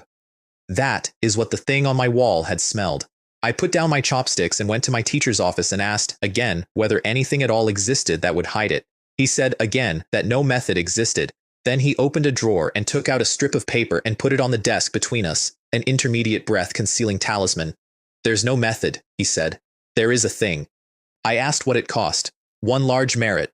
The units are the story here. I had been counting my life in small merits. 9 small merits was 2 months of work. A large merit is not 10 small merits, or 100. A large merit is not on the exchange at all. You cannot buy one with money. Men get 1 large merit for closing a demon nest and come home missing something. He had spent 1 on a strip of paper, and he pushed it across the desk to me, and when I opened my mouth he said, "Take it. This is for Lin Yue, not for you." I said, "Thank you, teacher," and I meant it more than I have ever meant anything I said to a superior. Then he said in exactly the same tone, "It lasts 7 days. After that, it is a piece of paper. 7 days. I asked who makes them, and of course, obviously. There is one man in Yanghe County who can make an intermediate talisman, and the county buys them from him at half a large merit apiece, and his name is Attendant Chin. Then my teacher said something he did not have to say. Standing in front of that person feels like standing in front of some kind of demon. Don't go near the demon suppression division unless your duty takes you there. So let me total up the position. 4 months into my new life. The only source of the only object that could hide my sister from whatever was eating this county was a rotting 500-year-old chi refiner who looked at 5th rank officials the way you look at lunch, who had built his career on being the only supplier, and who I already knew was lying to the magistrate about the protective array. Wonderful. While I had him talking, I asked my teacher to walk me up the ladder properly, and here's the shape of it, because it explains everything anybody in that world ever did. 9th to 7th is easy if you have resources. Food, pills, a technique. Anybody can get there. 7th to 6th is the first real wall. It takes out half of everyone who reaches it.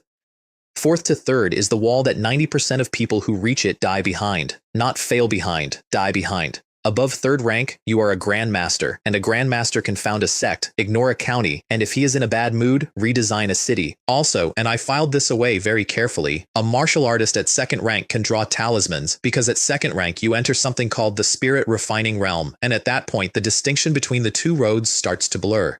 Then my teacher said cheerfully, without any self-pity at all, 4th rank is the ceiling of my life. I don't waste an hour thinking about 2nd.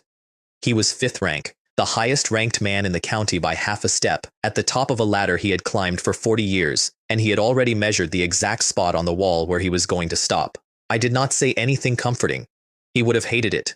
3 days later they sent for us in a hurry, and it was the patrol inspection department, and something was very wrong. Everyone in that compound was armed, not on duty armed indoors, at their desks, with their eyes on the doors. Because the man on the table was Director Guo Tian, 6th rank, peak of it, 1 step from 5th, the most senior fighting official in the patrol inspection department, and his chest had been opened, and the wound was days old, and it was not closing. It had gone past not closing into actively going bad, and you could smell it from the doorway. I turned on the Dharma eye and looked. There was a gray-black haze sitting over the wound like oil on water. It was moving. Slowly, in a circle, the way water turns in a bowl after you take the spoon out. It was alive, and it was busy, and it was winning. "Teacher," I said, "let me do it." An elder son stepped back and let a 13-year-old work on the director of the patrol inspection department in front of the man's deputy, which is a piece of trust I did not deserve and never mentioned again. I set the needles and I drew it out, one strand at a time, and it fought me the entire way, and I got all of it. And on about the fourth strand, the tree moved. Not the way it moves when it eats, something deeper. The whole dark space shifted, the trunk pulsed, and the light that had been climbing all summer arrived, and the first branch lit up. I was kneeling over a dying official with a needle between two fingers and a room full of armed men watching my hands, so I kept my face exactly where it was and finished the job. It took another quarter hour. I cut away the part that was never going to live, which is not a thing I am going to describe to you, and I closed him in layers, and my teacher put a grade 2 healing pill under his tongue, and by evening Guotian's flesh had started doing what flesh is supposed to do. My teacher looked at the cleaned wound for a long time and then said quietly, "I could not have done that." Then he put the rest of the vial in my hand and told me to keep it, and I did not argue. His deputy, Zhao Hua, gave us the story while we washed up. Director Guo Tian had been personally running the missing children case. Personally, which tells you what he thought of it. He had taken a full team out on a lead. A demon hit them. The entire team was dead, every man, and the director had survived. I asked what grade. Intermediate peak, Zhao Hua said. Even a 5th rank wouldn't have walked away from it clean. I said something appropriate and sympathetic, and I went out into the yard, and I stood there in the sun with a bad feeling arranging itself in my chest. Because look at the shape of it. The one official in this county who was seriously working the child abductions goes out on a lead, and an intermediate peak demon, which is not a thing that wanders into the wrong street, happens to be exactly where he is going. It kills his entire team, every single witness, and leaves the director alive. That is not a monster attack. That is a receipt. Somebody wanted the investigation stopped, and they wanted the head of it to survive, so that the head of it could come back and tell everyone with complete conviction that it had been a demon. I asked the patrol inspection department for their demon catalog, not the demon suppression divisions, which is far better and far more complete, and which is in a building with an attic in it. That evening, my teacher came to my house, and I laid it out for him without laying out how I knew, and he sat and thought and then sent Quan out to check something, specifically the talent of the missing children. Rich families measure their children. There are records. Quan was back in an hour, every single one. Every one of the 31, not merely bright, exceptional, and the 4 from the shack streets, where nobody measures anything, were all described by their neighbors in almost the same words. Sharp, quick, talked early, understood things a child shouldn't. I said, without any real basis, guessing, using a phrase from novels I had read in a life I no longer mentioned to anybody, someone cultivating an evil art. My teacher did not laugh at me. That was worse than if he had. He turned it over, and then he said that if I was right, the list of candidates was very short, and it consisted of 2 kinds of men. Someone jammed at the edge of a breakthrough he could not make, or someone whose strength had recently increased for no explainable reason. Which, I noted silently, described both the villain and me. Then my sister came in carrying a cup with both hands and said, "Grandpa's son, have some tea." And the 5th rank, great medical commissioner of Yangyi County collapsed like a wet paper wall. He took the tea. He patted her head. He produced from inside his robe a cloth pouch and pressed it into her hands. I looked in it later. 3 purity lotus seeds. Not 3 of them, which is what I had spent 5 merits on. A handful. Several dozen. 1 a day, he said to her, very seriously, as if instructing a colleague. Then to me, without turning his head, "Those are hers, don't you dare take them." And then, while she ran off to show my mother, he said the thing that I did not expect and that I have never told anyone until now. "You came to me too late." He was still watching the doorway she had gone through. "After 13, the skeletal structure is already set. There are things I cannot do for you anymore, no matter what I spend." He drank his tea. "She's a blank sheet. I will sell everything I own to raise that child, and you should know that in advance, so you don't try to be polite about it." I said, "Yes, teacher." That was the night I got the first branch open, and the branch is where this story actually starts. The dark space I had worked out by then was not somewhere I was going. It was me. The books call it the Purple Mansion, and physicians call the same spot the Niwan Palace, and it is where the soul lives. Which means that the body I have in there is not a body, it is a shape my divine soul is making, and it explains something that had bothered me since childhood. When I was very small, I could only reach into that space with a thought, like putting a hand through a curtain. The hands and feet only turned up when I was 7 or 8, growing in the same way real ones do, at the same speed. So the thing in my head was not a room I owned, it was a room I was, and on the end of that first lit branch, there was a fruit. It hung there glowing while I stood underneath it like an idiot, and then the branch dipped, quite deliberately, and dropped it on me. I did not eat it. It went in. Divine ability. Guided ingestion. And then nothing else happened. No explanation, no description, no usage notes, nothing. Didn't this thing come with instructions? I stood in my own soul for a while, waiting for a manual, and then went to bed annoyed, and I found out what it did by accident because I was breathing. Every time I inhaled, something came in with the air. A thread of it. Fine. Almost nothing. And it did not stop at my lungs. It went into the meridians on its own, without me doing anything, and made its way to the tree, and the tree took it, worked on it, and sent it back out as something different. It was growing while I sat there. It was growing while I did nothing. It grew when I breathed, and I had been breathing for 13 years and would probably keep it up. I tested what came back out by trying to draw a talisman with it, without reaching into the tree directly. The brush went smoothly. The talisman closed, which meant the stuff coming back out was magic power. Actual key refiner magic power. The thing the Imperial Court will not sell at any price. I sat there holding a finished ice talisman and thinking, well, fine, that's the door open then. And then, because I now had a Dharma eye and no self-control whatsoever, I turned it on and watched myself breathe. That is when I stopped feeling clever. The energy of heaven and earth coming into me was not clean. It was not close to clean. Woven through it, in fine threads, there was ghostly ki, the exact same substance I had been pulling out of soldiers all summer with silver needles. The same thing that had come out of a demon in my own courtyard. Not concentrated into strands yet, just dispersed all through the air of that county like silt in river water. And the tree was straining it out. Every breath. Silently. It had been doing it my whole life, and I had never once noticed because I had never had eyes. Now put my teacher's dinner party joke back in. The further those chi refiners go, the less human they get. Neither human nor ghost. They were not being punished by heaven for arrogance. They were not going mad from lonely study. They were breathing in a world with filth suspended in it, and every one of them was accumulating it, one lungful at a time, for decades, with nothing in them to filter it out. They were not becoming immortals. They were slowly becoming demons in the shape of men. Qin Hong's master had rotted where he stood and stayed alive and talking.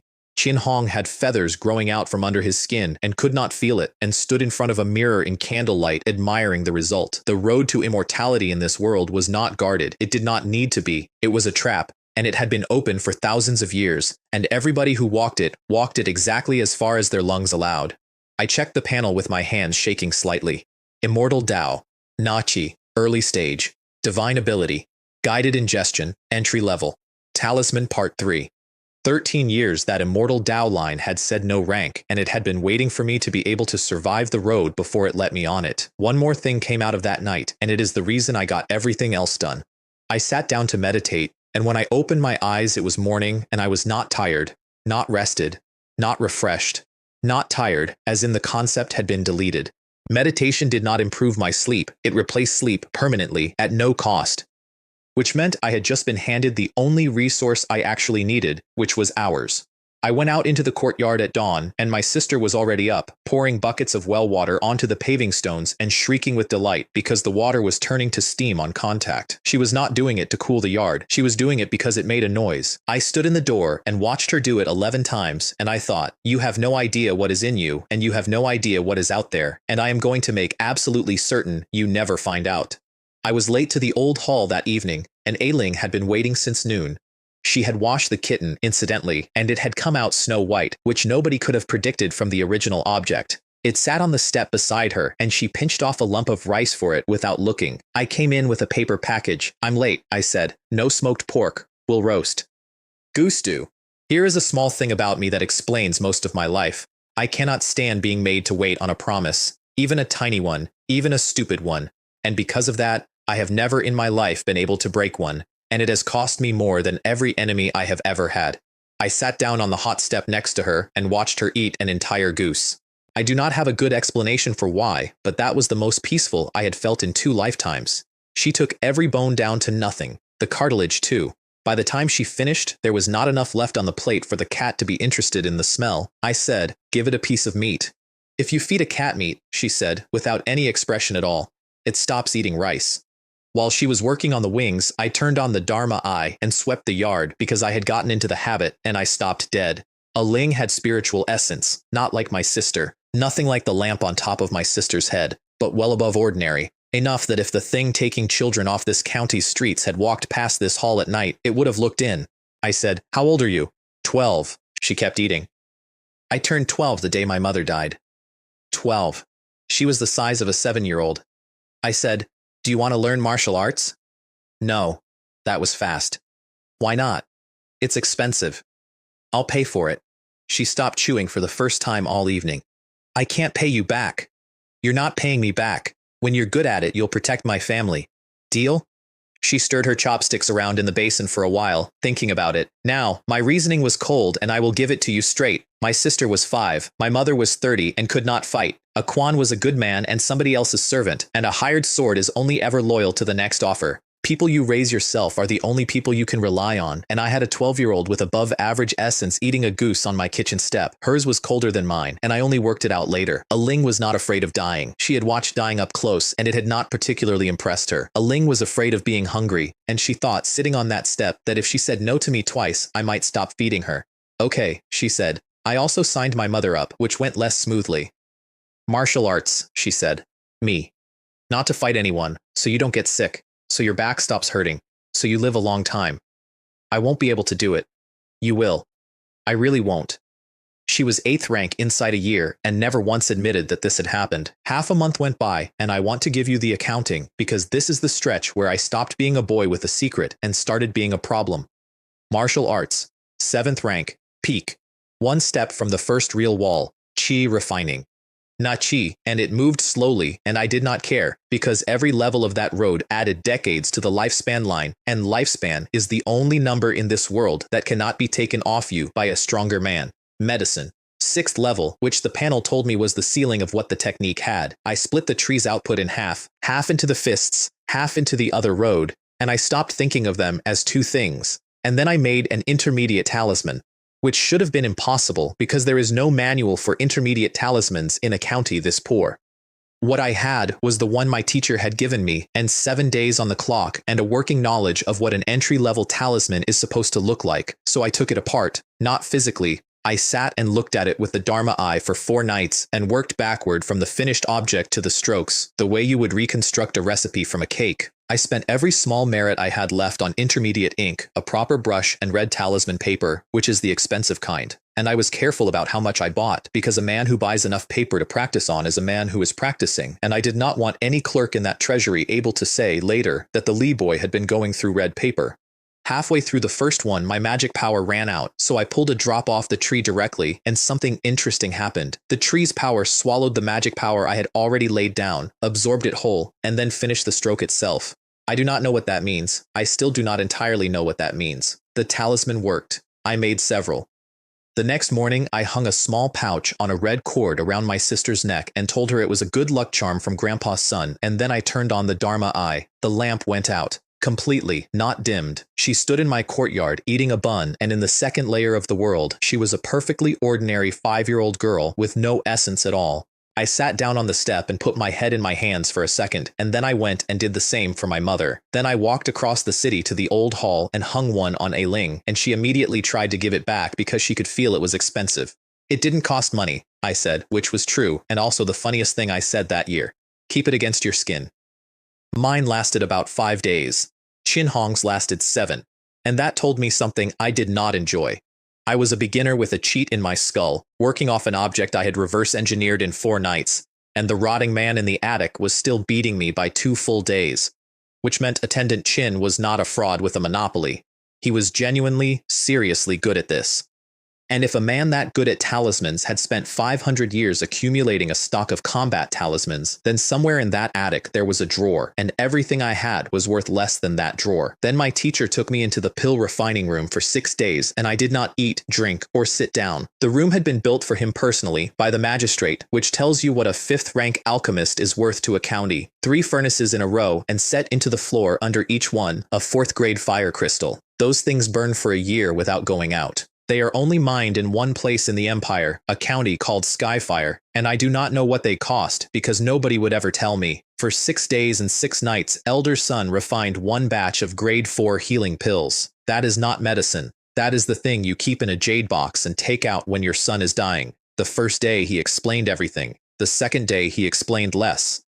By the 3rd day, he had stopped talking almost entirely, and sweat was running off his jaw onto the floor, and he was standing in front of a furnace with his hands doing 4 different things and had been for 50 hours. He told me afterward, drinking water, that he had succeeded at that pill exactly once before in his entire life, and that he had never been completely sure that time had not been luck.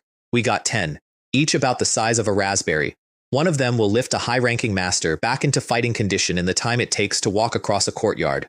On a man taking his last breath, one will hold the breath in him for half a day. Elder Son counted them into a vial, and then took 3 out and put them in my hand. Don't tell anyone you have these, he said. As far as the world is concerned, 7 came out of that furnace. I said yes, teacher. Then he asked me what I had understood, so I told him all of it. The temperature curve, the order he had added the last 4 ingredients in, and why it was not the order in the book. The moment on the 4th day, when he had pulled heat instead of adding it, and the thing he did with his left hand for 2 hours that was not in any manual and was, I was fairly sure, load-bearing. There was a long silence. Then Elder Son said, and his voice was not steady, "You have never touched an alchemy furnace in your life. You watched one batch." He put the vial down. "Your achievements are going to surpass your master's." And then he told me why he had been so desperate to find a disciple that he had offered a job to a strange 13-year-old on the first day he met him. Alchemy needs spiritual essence. That is the gate. And children with spiritual essence are born into aristocratic households who do not hand them to a county alchemist. The only other place you find it is in second-rank martial artists, and you do not walk up to a second-rank martial artist and offer to make him your student, because you will not survive the conversation. He had been looking for a decade. He had found me on a floor full of dying men, guessing. That night, I slept properly for the first time in weeks, mostly out of politeness to my own body, and I broke into the late stage of Na-Chi while unconscious. I also learned the economics of alchemy that week, which changed how I saw every wealthy man in that county.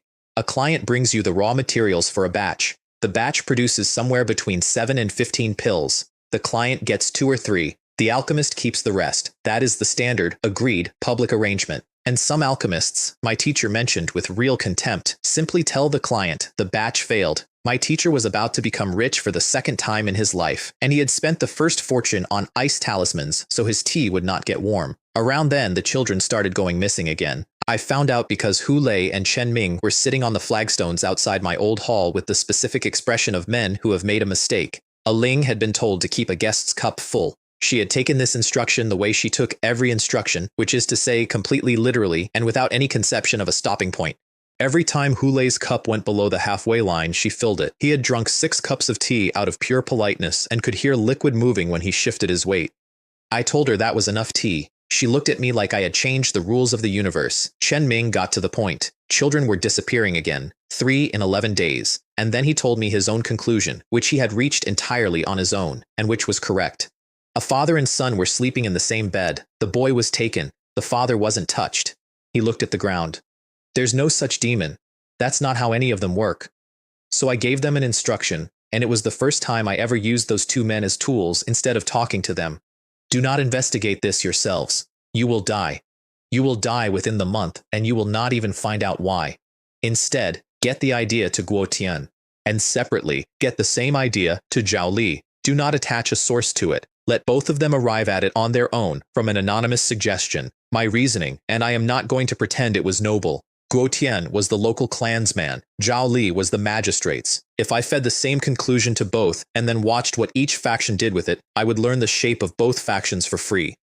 And it would put pressure on the person taking the children without exposing him, because an animal that knows it is being hunted runs, and an animal that knows it has been identified turns around, and I had a house with 3 people in it and my own name on the door. They took the instruction, and then walking away, they had a conversation about me that Chen Ming repeated to me years later, and I include it because I think it is fair. He knows, Hu Lei said. Doesn't he? He knows who it is. Maybe. He knows who it is, and he's playing it this carefully anyway. Hu Lei was quiet for a bit. That means he is terrified of them. He was right.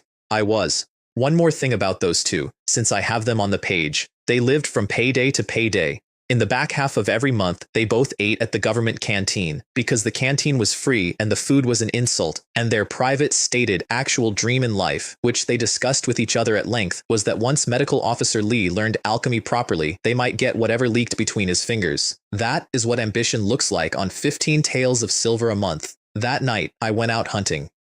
Black cloth over my face, old clothes, saber, and I did not use the gate because the gate has guards and a register. I used the storm drain. Every city in that world has one and nobody goes into it because the underground water channels are the most yin place inside any wall, which is a way of saying that things live there and that you need a rank before you can consider it. I had a rank. I went in at the north sluice, walked under my own city in the dark for a quarter of an hour, and came out beyond the wall through a grate in a dry ditch. And then I got to look at the outside of Yankee County at night, up close, which almost nobody in the inner ward had ever done. The shacks under the wall had no doors, not broken doors. No doors, because a door is wood and wood is fuel. People slept naked because of the heat, in rows, and I could count ribs from the path, and their bellies were swollen out from starvation in the specific way that looks like health from a distance and is the opposite. If it had not been for the rise and fall of their stomachs, I would have taken every single one of them for a corpse. Then I went out and hunted all night and found nothing at all. Nothing. Not a track. Not a sound. I walked a circuit of about 15 li in a county that had been losing people to demons all summer, and I could not find one demon, and I want it recorded as a law of the universe that when you do not want a thing, it arrives daily, and the night you go out specifically to find one, the entire species takes a holiday. I came back in through the drain a little before dawn, cold, annoyed, and up nothing, and 2 streets from my own house I heard chewing. It was coming from a courtyard with the gate standing open. There were 4 people in that room and all of them were dead, and they had been dead for a while, and none of them had been able to move at the end. That is what the thing does. It gets close, it puts something in you, and after that you are awake, and you are aware, and your body has stopped taking orders. The thing itself was the size of a house cat. It was sitting on one of them, and it was still busy, and it did not hear me because it was not expecting to be interrupted at 4 in the morning by a boy who had come out of a storm drain. I am not going to tell you what was left, and I am not going to tell you what it was doing. I will tell you 2 things. First, the catalog calls it a brain-eating monster, which is a name that does not need any elaboration from me. Second, the entire time I stood in that doorway, the only thought in my head, over and over, was that this house was 2 streets from mine. I put a hand around the back of its neck. At 6th rank, that is not a grip, that is a machine closing. It did not get to make a sound. And then I put a great deal more effort into it than was strictly necessary, and tied the remains into a knot, which I am aware is not a normal way to dispose of a small animal, and I did it anyway. The ghostly key off it was thin and poor, a cat's worth. That was the first night. There were 3 more like it, and I got small things, and small returns and a very thorough education in what was living inside my city's walls. And on the 4th night, I got a heart-eating demon, real one, full size. It came apart in 3 strokes because it had made the mistake of coming at me from the front, and the key that came off it went into the tree, and my key blood came up like a pot boiling over. Here is the ladder, since this is the moment it mattered. 9th rank refines the skin, 8th refines the flesh, 7th refines the sinews, 6th forges the bones, 5th washes the marrow and changes the blood, and above that, I did not yet have any personal information, and when you cross into 6th, you stop being called a martial artist, you are a martial master. The panel said it plainly. Realm, 6th rank, initial stage, talisman, intermediate breath concealing, proficient. Immortal Dao, Na Qi, late stage, Dan Dao, entry level, lifespan, 200 years. I sat on the ground outside my own city wall in the dark and read that number about 6 times. Not the rank, the number. In my first life, I had gotten to something like a normal age, and it had felt like the whole allotment. When the panel said 150, I had been pleased in an abstract way, because 150 is a very good run, and people in that county occasionally reached 120. 200 years is not a very good run. 200 years is not something that had happened to anybody in the recorded history of Yankee County. I went home and lied to my family at breakfast. I told them I had broken through to 8th rank, 6th. I told them 8th, and I want to explain the arithmetic because it is the arithmetic that ran my whole first year. In that world, if you are not the 6th most dangerous man in the room, you do not need to hide anything because nobody cares, and if you are, and people know, you do not live long. So I hid 2 ranks, and I have never regretted it. My mother started crying at the table. Because my father had spent half his life at 9th rank and hammered on the door of 8th until the day he walked out of the city gate, and he never opened it. And here was her son, at 13, sitting in front of a bowl of kanji, announcing it as though it were a change in the weather. My sister waited a decent interval, approximately 2 seconds, and then placed her order. Mushroom stewed chicken. Then, in a much smaller voice, leaning in, and honey-glazed pear balls. My mother flicked her forehead and called her a glutton, and made both. Elder son came by that afternoon and checked my pulse himself. 8th rank, he confirmed. Then, suspiciously, "Did you eat every pill I gave you?" "No. I just couldn't sleep, so I went out and swung the saber around a bit," which was, technically, an accurate description of the last 3 weeks. Then, because I am not as clever as I think I am, I showed him a form. He was halfway through a sentence when he stopped and put his cup down on the table with great precision and said, "That's saber intent." I said it probably was. Elder son stood up so fast the cup went over. Of 10,000 men who practice the blade, he said, fewer than 1 in 10,000 ever comprehend intent. Intent is the concept. It is what is left of the divine after the technique is finished. It is the beginning of Tao. Then he grabbed the manual off my table. Illusory Sea Annihilation Blade. He read the cover twice. Is this it? Is this what you comprehended it from? Yes. Is it a famous manual? Famous my foot. He shook it at me. This is a piece of garbage called Blade Technique with a fancy name painted on the cover to sell copies. There is no illusory sea in this book. There is no annihilation in this book. There is nothing in this book. He was building up considerable momentum. How did you extract the concept of an illusory sea from a book that does not contain one? I said I did not know, which was true. And then his face changed, and he asked the question in a completely different voice. The fist, the other one, have you comprehended fist intent? Not yet. Not yet. I want the 2 words on the record, because in my head the sentence had a second half, and the second half was soon. He let out a long breath and sat back down and did not touch his food. Then he pushed the plate away entirely and stood up. Don't eat. Come with me. I'm going to teach you alchemy, since it's the only thing left that I can still show off in front of you. On the way over, he said, without any warning, "Don't be arrogant." I said, "Yes, teacher." I did not argue, and I did not take the afternoon off either. The person taking children off my streets was still alive. The county was still a cage I could not see the bars of. If I did not reach 5th rank, then I did not stop, and if reaching 5th rank took every hour I was not asleep, that was convenient, because I had stopped sleeping. Elder son caught something in my face while I was thinking that, and I saw him catch it. He did not say anything about it. He just looked slightly frightened for a moment, and then he opened the door of the pill room. He started me on the simplest thing there is, a chi replenishing pill. 4 ingredients. He mentioned while setting up that he had failed 4 consecutive batches of that pill as a young man and succeeded on the 5th. I got it on the 1st. Low quality. Genuinely poor. Completely functional. Elder son looked into the furnace for a while. Then he walked out into the corridor, and through the door I heard him say, "To nobody, am I even worthy of being his master?" And then, distinctly, the sound of a man pulling several hairs out of his own beard. The reason was not talent. The reason was that Chi Refiner magic power is the perfect instrument for controlling fire. Chi blood is a hammer. It works, and it works best in contact, and the further it goes from your body, the less it obeys you. Magic power does not care about distance. It goes out of you and stays yours. Inside a furnace, at a fingertip's distance from the flame. That is the difference between playing an instrument and hitting it. The second batch gave 11 pills. He looked at those in silence for a considerably longer time, and then said, "Tomorrow we start on 1st rank blood-strengthening pills," and left the room without another word. The next morning, the whole county was serving porridge at the gates, and that was my teacher's fault. He had put up 2 awnings out of his own money, with his own staff behind them, ladling out grain to the shack streets. 2. In a county with 100,000 people in it. The next day the officials put up awnings, because they could not be seen not to. The day after, the clans.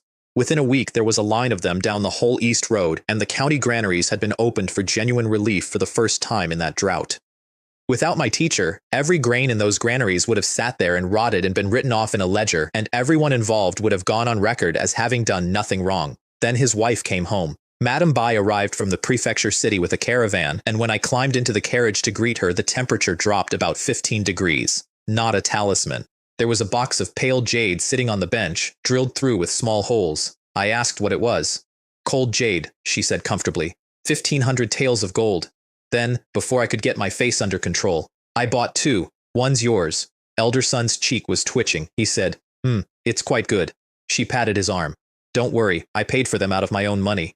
Her dowry, I learned that evening, had come to this county in dozens of carts. She had married a poor, handsome, absurdly talented young alchemist with nothing but a technique and a name, and she had never once, in 20 years, let him forget which of those 2 facts she had married. She also brought an entire cart of gifts from my house, from the prefecture city, and my mother stood in the middle of the front courtyard looking at it and could not speak. The 2 of them were stiff with each other for about an hour, and then discovered they had the same opinions about roughly everything, at which point I lost control of my own household.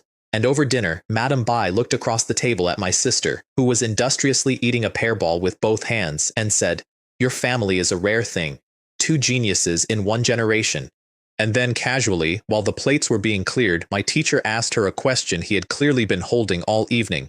The weather, in the prefecture city. Fine, she said. Hot, normal for the season. And on the road, all the way? Green the entire way, she said. Rain twice. Why? Nobody said anything for a second. Then my teacher explained it to me, because I was already looking at him. There is no drought in the prefecture city. There is no drought for hundreds of li in any direction. The fields are green from here to there, and the rain has come as it always comes. The drought is Yanghe County, only Yanghe County. It stops at the border of the county the way a shadow stops at a wall. I said, a demon can do that? A demon that can bend the weather over a radius of hundreds of li, my teacher said. How strong would you say that has to be? I did not answer, because he was going to. I am afraid it is supergrade. And then, in the flattest voice I ever heard him use, I could not beat that. Not injure it, not delay it.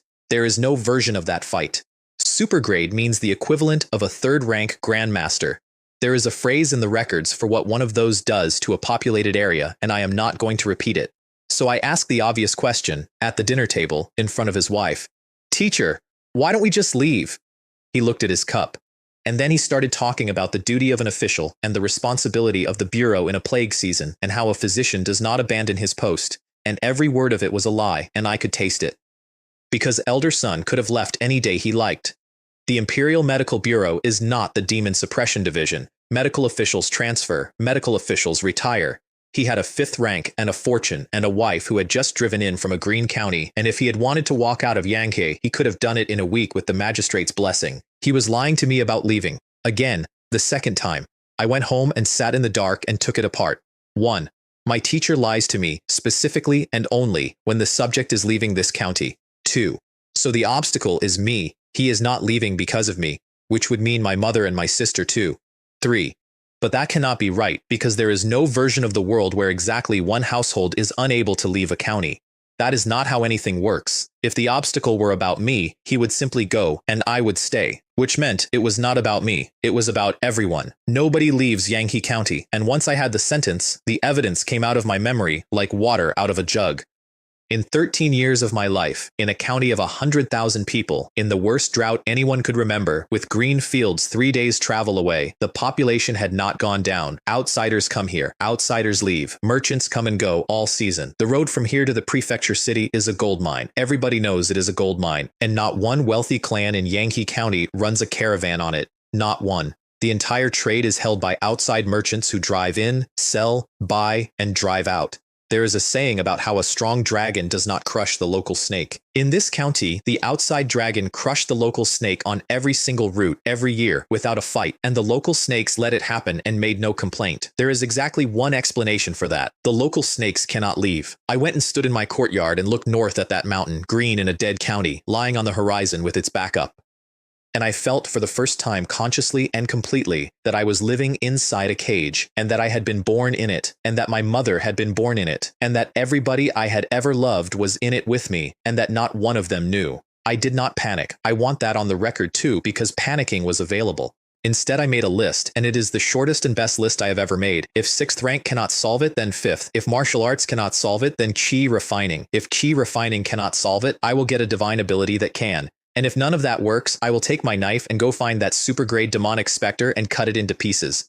Then I went out and worked, because a list is not a plan until somebody bleeds on it. The first one that night was inside the walls in the outer ward, and it is the strangest thing I have ever killed. A human-faced, weird bat. The body of a bat, at about the size of a large dog. A human face. 8 pairs of ears arranged down the sides of its head, ranked like the frets on an instrument. And no eyes, not closed eyes, not damaged eyes. There was nowhere on that face for an eye to have been. It did not stalk me, and it did not circle. Something with 16 ears does not need to. It located me by the sound of my own coat and came straight in at head height at the speed of a thrown stone. I met it with a wing first, then the head, then 3 more strikes to make certain, and the last of those was loud enough to be heard halfway down the street. And here is the part of that night that has stayed with me. The whole quarter woke up. I could hear them. Bedding shifting, a child asking a question, somebody's father telling them to be quiet. 40 or 50 people within earshot of a fight in the street, all of them awake. Not one window opened, not one. Because in Yanghe County, at night, opening a window toward a noise is a form of suicide, and every single person in that quarter had known that since they were old enough to be told. The night patrol arrived eventually, slowly. I watched them come up the street at the pace of men who had a lot to talk about and were determined to reach the scene only once everything at the scene had finished happening. I have thought about that a lot, and I have decided it was not cowardice.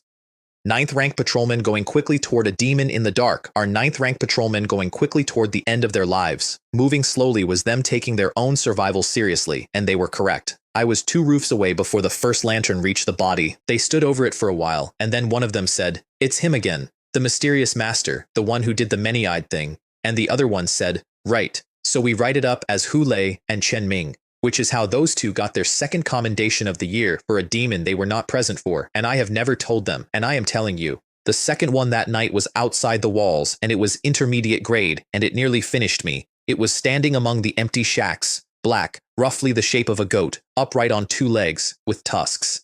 And out of the top of its head there were tentacles, 4 of them, long, thick, moving independently. It was not in the Patrol Inspection Department catalog.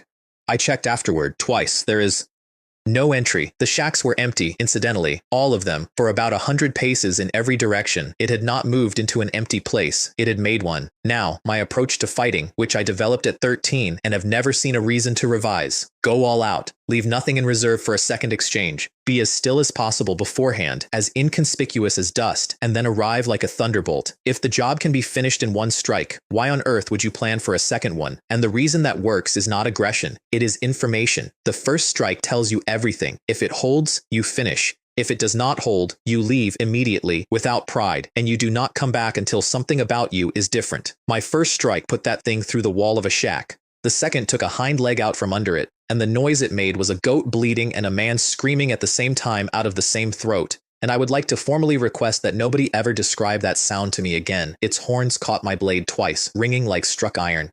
A tentacle came around my flank, and I was not fast enough to avoid it, so I went under it instead and put the saber into its back, and after that, it was a matter of continuing. When it stopped moving, I stood there breathing for a while with my arms shaking. My magic power was at nothing. My ki blood was scraping the bottom. 3 or 4 more exchanges, and I would have run. 3 or 4. Write that down next to all the parts where I sound impressive.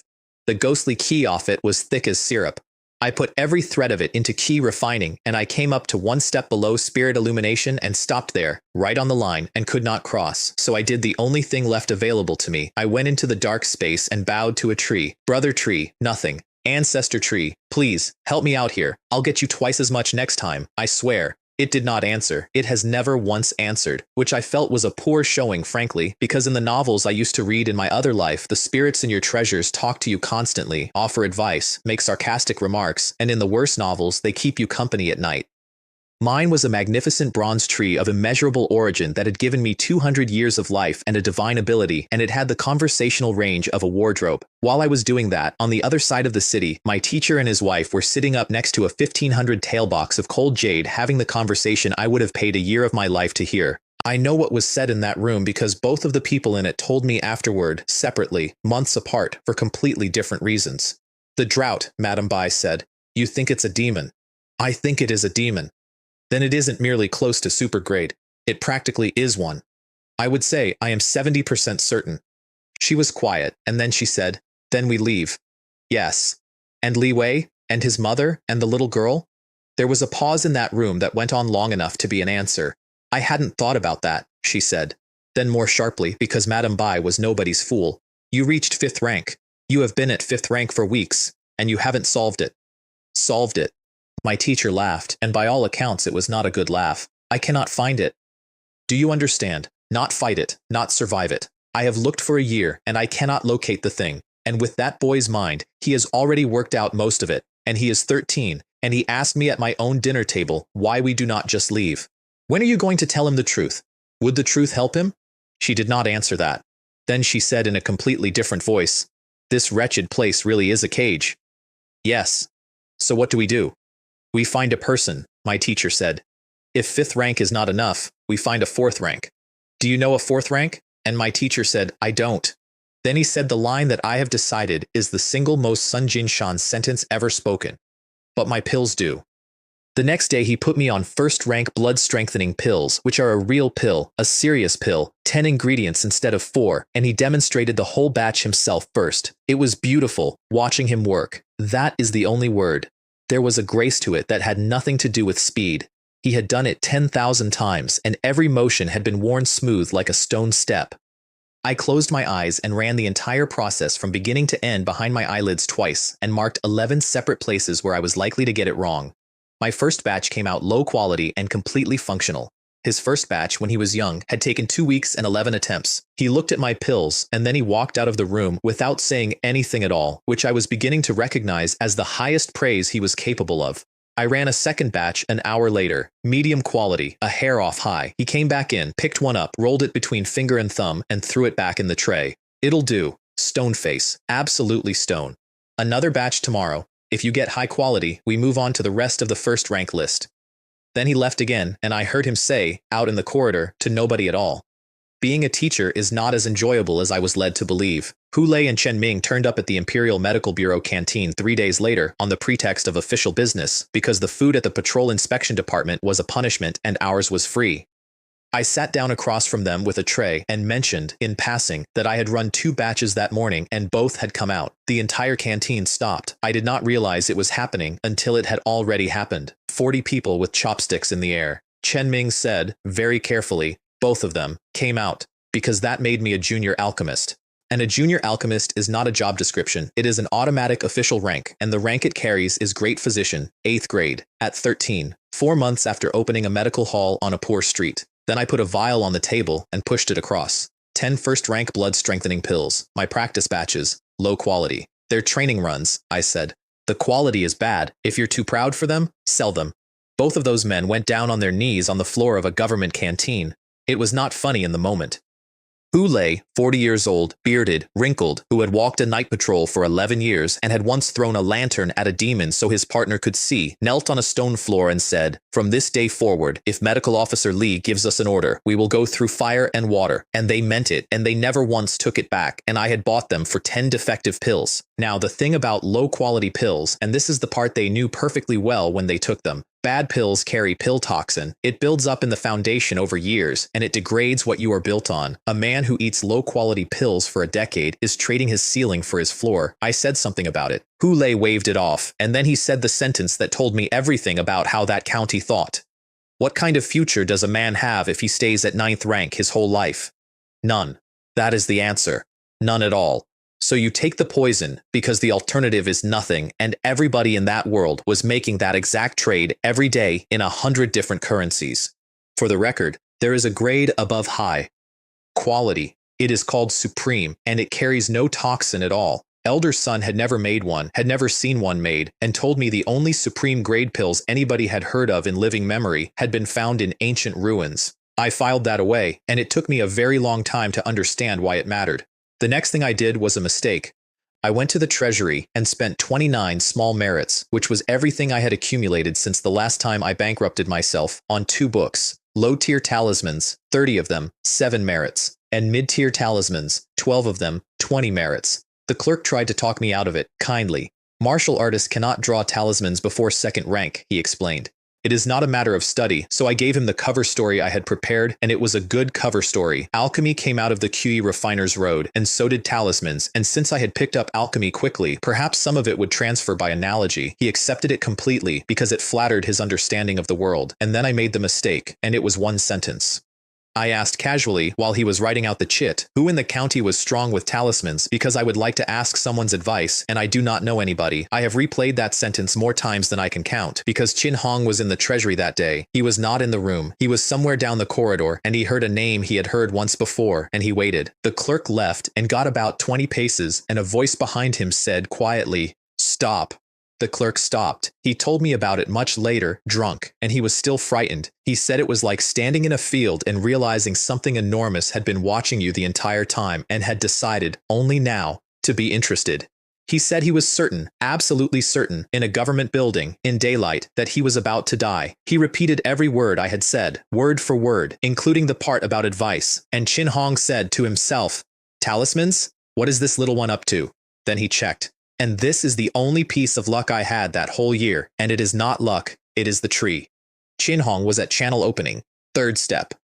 A man at channel opening can feel a key refiner the way you can feel someone standing behind you. He reached out toward the memory of me and found a martial artist, nothing else. No trace, no scent, no residue at all, because everything I took in got filtered, and everything I put out came from a tree, and there was no key refiner in Yanghi County for him to find. So he decided it was a clever boy chasing a hobby, and he arrived at the conclusion that suited him, which was, if that child is genuinely interested in talismans, then sooner or later he will come to me. Here is why that mattered so much. In money, a basic ice talisman is 20 taels of silver. A low-tier talisman is tens to hundreds of taels. A mid-tier talisman is hundreds to thousands. And every single one that existed in that county had come off one desk in one attic. And on that same visit, Qin Hong traded in a batch of his own work at the treasury, and he did not take his usual payment. He normally took Bixia Dan, a grade 4 elixir, respectable, expensive, the sort of thing a senior official saves up for. That day, he ordered a breakthrough pill, 5th grade. It had to be brought in from the prefecture city, 5 days on the road, and he paid the premium for speed without haggling, which means he was not maintaining. He was preparing. Something in his plan had a date on it. Meanwhile, the 2 anonymous notes arrived, and I want to tell you about them because I am rather proud of the craftsmanship. Guo Tian got one. Zhao Li got one. Same message. The child abductions are not a demon. It is a person, and the person is inside our own institutions. I did not write a single character of either note. I cut the words out of books, one at a time, and pasted them so that there was no handwriting to compare, and I did not deliver them because a courier is a witness. I rigged both to arrive on a delay, using a mechanism I am not going to describe, so that by the time each note appeared on each desk, I had been visible somewhere else for hours. The 2 of them got drunk together over it that night, and their assessment of me was so cautious and so shrewd, which I have chosen to take as a compliment. They agreed to dig, both of them. Guo Tian for the clans, Zhao Li for the magistrate. And then Zhao Li made a joke about how they were not really on the same side, and Guo Tian put his cup down. What nonsense are you talking? We both serve the court. If you and I are not on the same side, then whose road are you walking? And the smile came off Zhao Li's face, and stayed off. That was worth more to me than the notes were. Then the night reports came in. A weird bat, low-tier peak killed inside the walls. An intermediate peak killed outside. Both already dead before any patrol arrived. Both men stood up at once. Really? They went and looked at the bodies, and the conclusion at the second one was, it's him again, the one who did the many-eyed thing. Guo Tian, who was 6th rank peak, said, I could take 1 strike from that man. Zhao Li, who was 5th rank, did the arithmetic out loud. So I could take 2, and I am the one being asked to look for him. He'd cut me down. Not if he's in a good mood. Then Zhao Li asked the only question that mattered, and it is the question that decided whether I lived through that autumn. Is he the one taking the children? No. On what basis? Guo Tian said, intuition. And Zhao Li did not laugh at him. That is the thing about that world. To a fighting man, intuition is not a feeling. It is the accumulated pattern recognition of every night he did not die, and it is more reliable than a report. Guo Tian said the style was similar and the sensation was completely different, and Zhao Li accepted it, and the 2 most competent officials in that county quietly took me off the suspect list forever on the strength of a hunch. I got very lucky in my enemies and even luckier in my investigators. I went to see a Ling the next afternoon and made her write. I read out characters and she scratched them into the yard with a stick, and she did not get a single one wrong, and the entire time her eyes were on an oiled paper package sitting on the step. Eat first, I said. It'll go cold. Wash your hands first. I did not tell her to. She told me. Then I gave her paper, actual paper, a brush, an ink stick, and a stone. Your handwriting, I said, looks like a dog scratched it. She ran and washed her hands a second time, dried them on a cloth rather than her clothes, and only then would she touch the paper. Then she carried all 4 items into the back room and put them somewhere before she came out to eat the chicken, and then she started a conversation. She had never done that. That cat can catch mice now. She tore the head off the chicken and gave it to the cat, which had grown considerably. I shouldn't have fed it meat, she said. Now it yells at any smell. Then, unprompted, in the flat voice she used for everything, I brought it in to eat it at first. I said, why didn't you? There was enough food suddenly. She thought about it. And cat is sour. It isn't nice. Then she added, and the young master likes that cat, so I won't eat it. I did not take the cat home for my sister incidentally, although my sister asked. It was the only thing in that hall that belonged to A Ling. The old hall was doing 1 to 2 taels of silver a day by then, and wealthy patients had started coming to a poor street, which is a thing that never happens. 1 batch of pills made me more money than that hall would clear in 6 months. I did not close it. Partly because it was where I started, and a man who forgets what he stood on is a man who eventually falls off something. And partly, and I only worked this out much later, because while I was treating other people, I was treating myself. 2 patients per appointment. One of them had a body problem. The other one was 13 years old, had killed 6 men before he was 14, and needed a reason once a week to remember why. I was a wind-up toy that had learned to wind itself while running. That night, the inner ward had twice the usual patrols, and with the Dharma eye, I could see 2 bright, dense knots of power sitting in an attic on Bayou Street, perfectly still. Guotian and Zhao Li, in ambush, for me. I went out through the drain and worked outside the walls instead, and that was where I met a beauty fox. I need you to understand this thing properly. It was a fox. Body of a fox, fur of a fox, moving like a fox, and it had a woman's face, not a face-like arrangement, a real one, complete, and by every standard I know, beautiful. They live in packs near Black Mountain, which means they have rank and language and politics. Status is counted in tails. This one had 2, and the second was shorter than the first, which meant she had only just crossed into intermediate grade. I hit her first, before she knew I was there, and she screamed, and that scream did something that nothing had done to me before.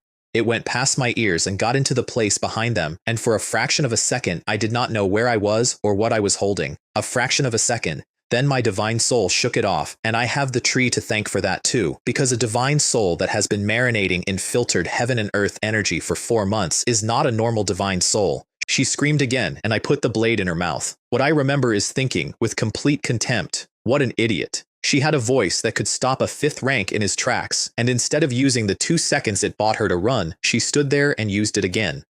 And I remember what she looked like afterward, and I am not going to describe it, and I will tell you this much. A beautiful human face is worse on an animal when it has stopped moving than when it is screaming at you. Then the chi came out of her, and I broke through. Spirit illumination, 2nd step of the immortal road. Up until then, my magic power had been stored in the meridians, threaded through me like water in cloth.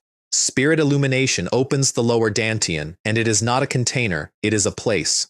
I went in and looked at it. It was a wasteland, burnt, cracked, dark ground going out flat in every direction to a horizon that I could not find the end of, under no sky at all. And my entire accumulated magic power, 4 months of it, was a thin trickle coming out of the ground at my feet like a spring in a desert. I stood in the middle of that, and I understood the ladder for the first time. That is why spirit illumination is called the foundation. It is not that you get stronger, it is that you finally see the size of the field you are expected to irrigate by hand. And I remember thinking, if it looks like this to me, with a bronze tree in my skull working on my behalf every time I breathe, what does it look like to a normal person? What does a man see when he opens that door with nothing but his own 2 lungs and 40 years of discipline? Everyone's is different, apparently. Some see a dried lake bed. Some see a bare mountain. Mine was a plain with no edge, and I have never once resented it, because a big field is only a problem if you are planning to die soon. The panel read, Realm, 6th rank.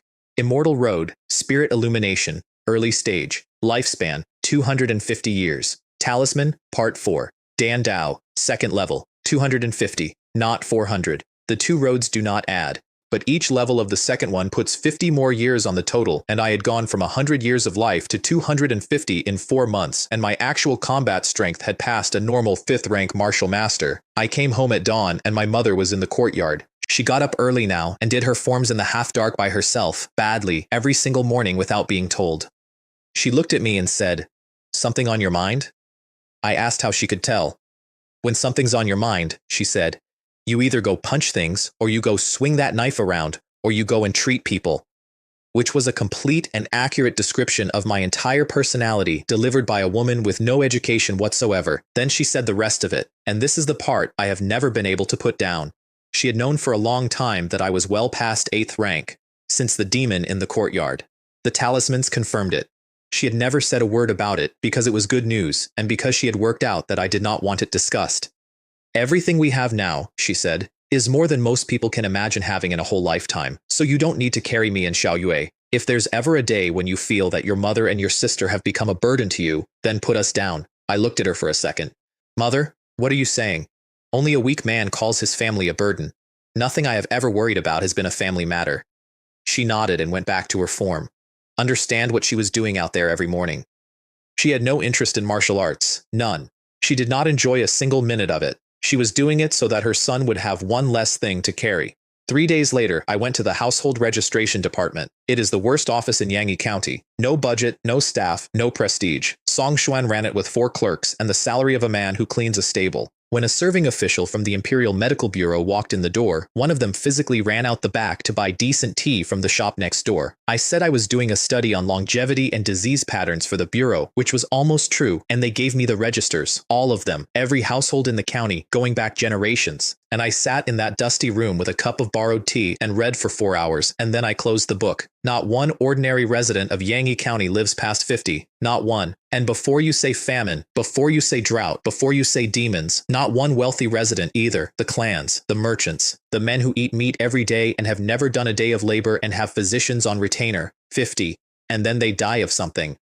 Something always turns up. It is as if somebody drew a line and anything that touches the line stops. So then I went looking at the martial ranks, because a 9th rank martial artist is supposed to live 100 years. The 9th ranks in that register died at 70. 8th rank is 120. Almost none of them passed 100. There were exactly 2 recorded 7th ranks in the entire history of the county. 7th rank should give 150 years. They died at 120. Every single number in that county was cut by the same proportion. Not a plague, not a diet, a tax, a flat, uniform, generational tax on human life, applied to everyone inside a boundary, rich and poor, trained and untrained, for as long as anybody had been keeping records.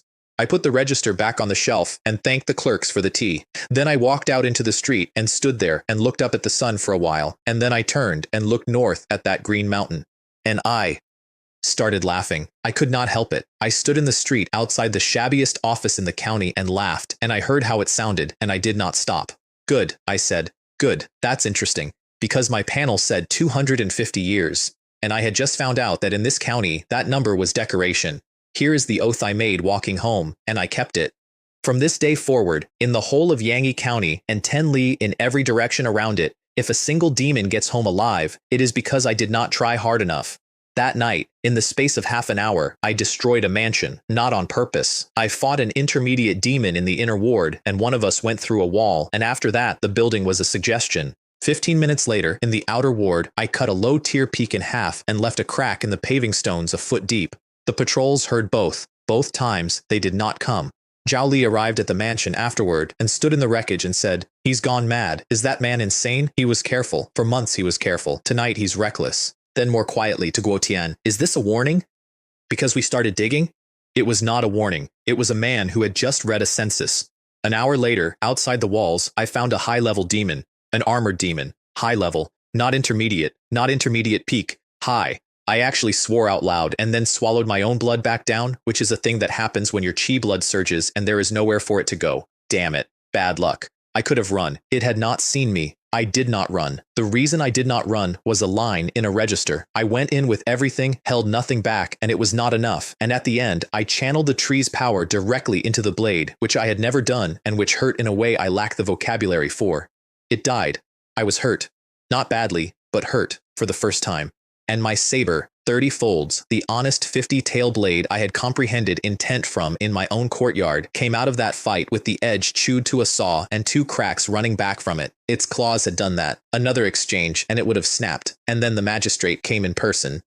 I was already gone, up on a roofline, watching, because I am not stupid enough to leave without seeing who arrives. Hu Yuanlong walked into that ruin in the rainless dark with a lantern held by somebody else, and looked at the body, and said one word, high level. Zhao Li went the color of ash, because Zhao Li was 5th rank and he could not beat a high-level demon and now had it confirmed in front of witnesses that someone in this county could.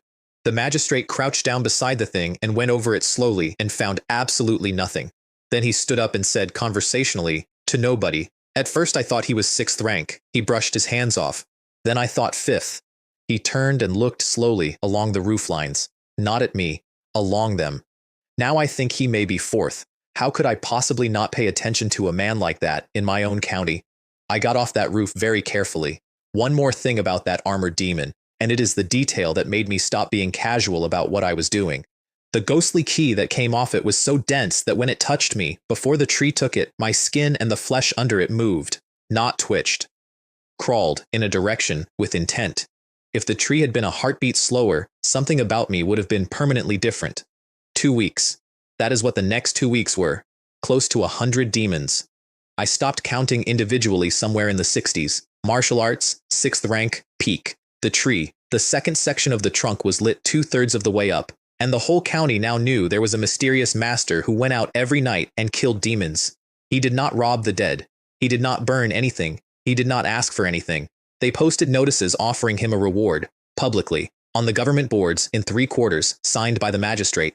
I read one of them, standing in a crowd, with my hands in my sleeves. Nobody ever claimed it, and once, on a rooftop in the inner ward at about the 3rd watch, I came around a corner and Hu Yuanlong was standing there, 20 feet away, in his official robe, in the dark, alone, with no lantern. We looked at each other for 2 full seconds, then I turned around and left the city, and he did not follow me. I have gone over that moment a great many times, and I have never been able to decide whether he could not catch me or whether he simply did not want to yet. Then it rained. I was in the pill room running a batch of grade 2 healing pills, which I was taking high quality on consistently by then, and my teacher was dozing in a chair beside the furnace with his chin on his chest because he had stopped needing to supervise me and had not yet admitted it. There was a noise outside, a rising noise from the direction of the street and then from every direction. It's raining! It's raining! We're saved! My hand moved, just slightly. The flame jumped, and black smoke came out of the mouth of the furnace, and the batch was dead.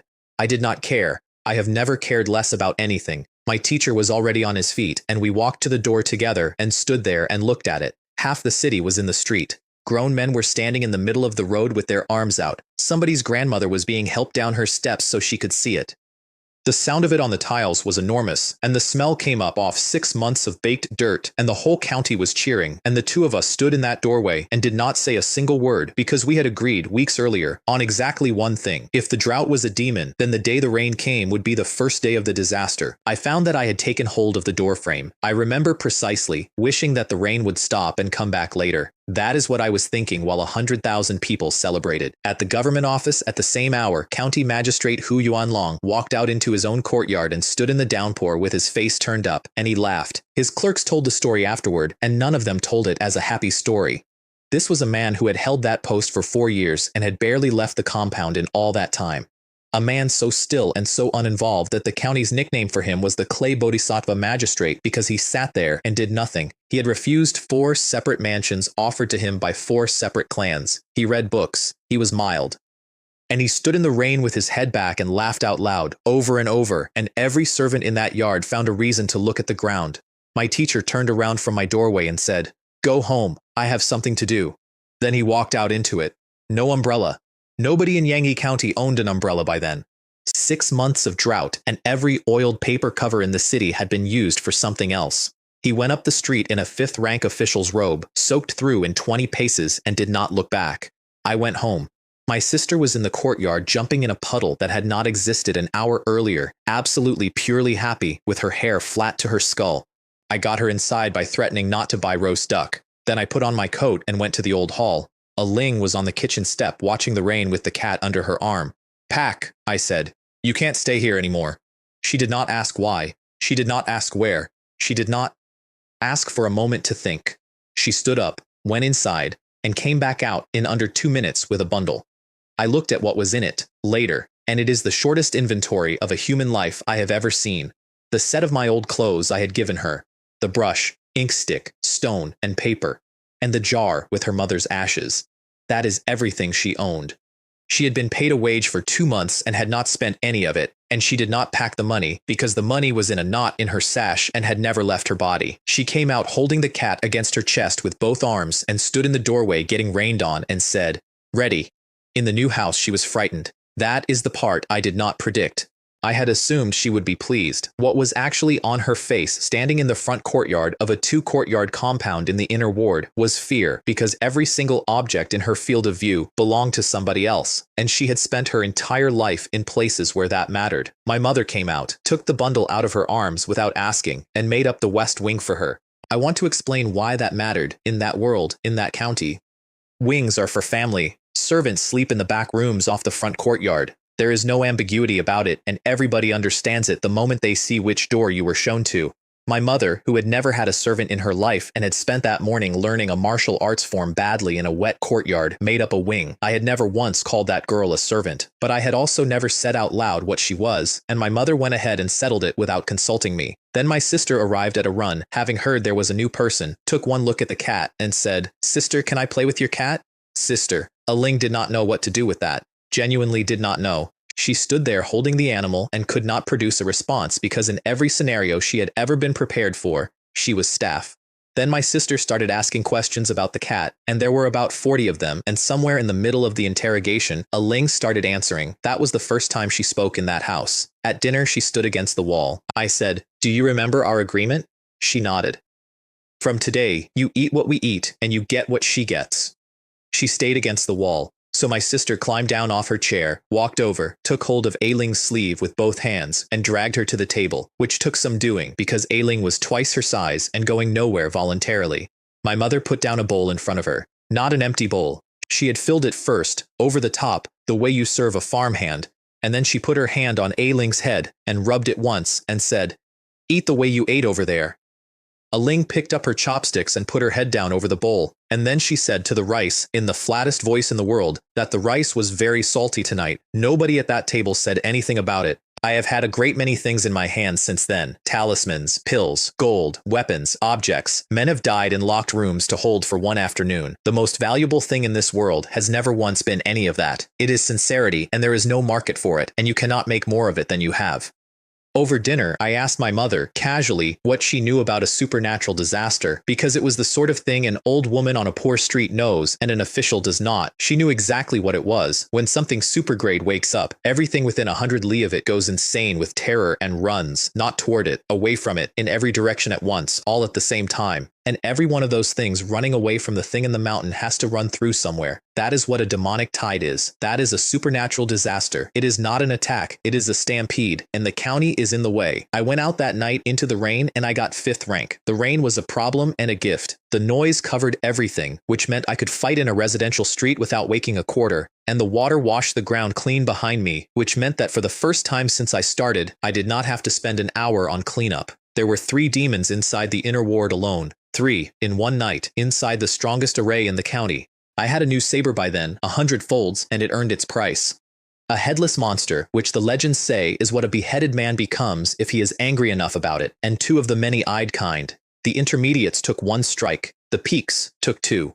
In the outer ward, there were more than a dozen. I broke through on the spot, in a doorway, in the middle of it, because there were so many demons out that night that going home to do it properly would have been a waste. Here is what 5th rank actually is, and you should remember it because it comes back at the end of this story. 5th rank is marrow refining, and it has 2 halves. First, you wash the marrow of all 206 bones. Everyone. That is the easy half. Then you begin blood exchange. You can do it up to 9 times. Each one replaces what runs in you with something better. Fewer than 3 exchanges and 4th rank is essentially closed to you forever. And the resources for a single exchange will bankrupt a 5th rank official. Zhao Li, the director of the Demon Suppression Division, had managed one in a career. And there is a story that every 5th rank in the Empire knows, and my teacher told it to me the way you tell a child about a well. There was a martial artist who completed 7 exchanges. 7. Everyone who met him said the same thing, that here at last was a future 1st rank, that the Empire had produced someone real. He went for the 8th. The blood got away from him. He came apart, and what was left on the ground gathered itself into small round beads, and those beads rolled and moved and kept moving for 3 days before they finally went still. Nobody has attempted an 8th since, not one person in all the generations since it happened, because it has been settled. 7 is the road, and the 8th step is not there. I looked inside myself when the marrow washing finished, and my skeleton had gone the color of white jade, which, according to the classics, is the sign of a great accomplishment. Panel, realm, 5th rank, elementary, lifespan, 300 years, 6th rank, middle to 5th rank in half a month, and the cost of it was somewhere close to 100 dead demons. And while I was doing that, my teacher was sitting in the magistrate's reception hall, waiting. He waited an hour. They changed his tea twice.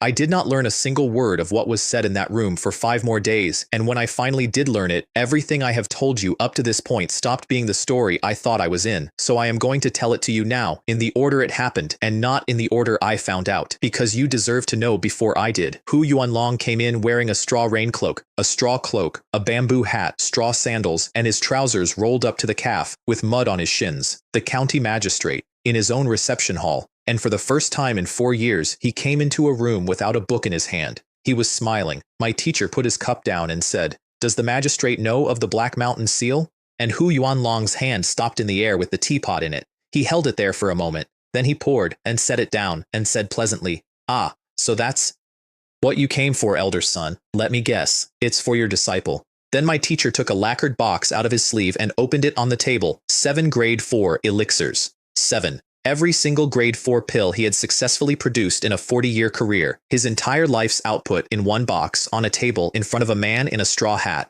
Hu Yuanlong looked into the box and then he shook his head. Not enough.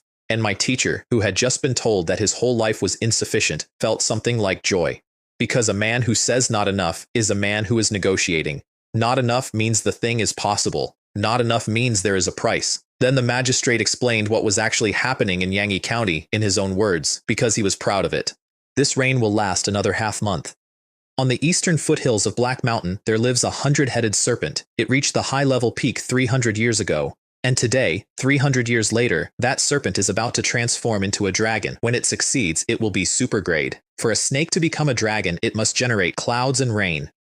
For a dragon to become a celestial being, it must cross the river journey. That is a line out of a children's book. Every child in that county could recite it.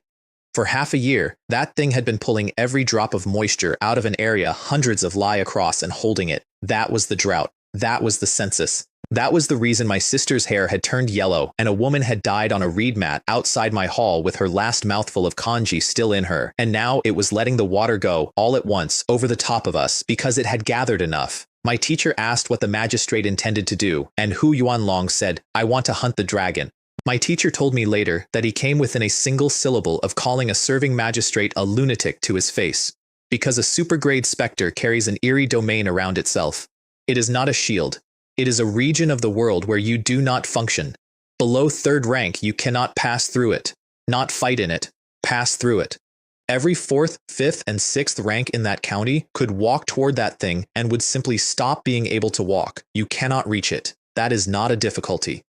That is a wall, and the magistrate said, "I have been preparing for this operation for 20 years. He did not explain. My teacher did not ask. I found out the rest of it much later, and I will give it to you here because it makes him worth hating properly. 300 years ago, an ancestor of the Yan family crossed Black Mountain and saw that serpent and lived and wrote it down. That record sat in a family library for 3 centuries. Hu Yuanlong read it as a young man. He had stalled at the peak of 4th rank for over a decade and could not break through and was never going to. So he took the worst posting in the empire, a magistrate's seat in an abandoned county on the edge of nowhere, and he sat in it, and he waited. He got lucky. He only had to wait 4 years. It could easily have been 30. Then they made the deal. In 5 days, the magistrate would suppress the Black Mountain seal on the Shu family. My teacher would take us out past the mountain personally and then come back and help with the hunt. My teacher said, on 3 people, and then he corrected himself without a pause. No, 4. He counted A Ling. He had met her twice. They shook on it, and my teacher went out into the rain, and there was one more scene in that room. Hu Yuanlong sat back down and started laughing again, more quietly this time, and said, to the empty air, "Of course we are laughing at his foolishness. He is a disciple. If he dies, find another one. This world lacks a great many things. It has never lacked people, and it has never lacked geniuses." And out of the corner of that hall, out of a shadow where no one had been, a black robe walked over and sat down in a chair. That child, Li Wei. Hoarse voice, almost gentle. He has a heavenly spiritual root and a saint-grade skeletal structure. The magistrate did not look surprised. "Have you finished collecting children for your mother-son spirit-seizing formation?" "Almost." Qin Hong poured himself tea in a room where nobody had offered him any. "I am short the primary ingredient. You've set your eyes on Li Wei." "I have." And then, with something in the voice that I have never been able to think about calmly, a supreme spiritual root as the base, "I will not merely break through to the 4th step. I will change the grade of my own root." They negotiated over me for a while. Terms. Nobody touches the boy until elder son has taken him out of the county, because elder son is needed for the hunt, and elder son will not fight for a man who has murdered his disciple. And then Hu Yuanlong asked the question I would have asked. "Can you actually remove the Black Mountain seal?" And Qin Hong said, "Of course I can't." He said it comfortably, like a man discussing the weather. "That is something a 1st rank could not remove." "Then why did you agree to it?" "I cannot remove it. I can suppress it. Half a month, roughly." A pause. "And when it comes back, and the boy and his family die out on the road, my work here will already be finished. Why would I care?" Then he stood up and added one detail that saved my life.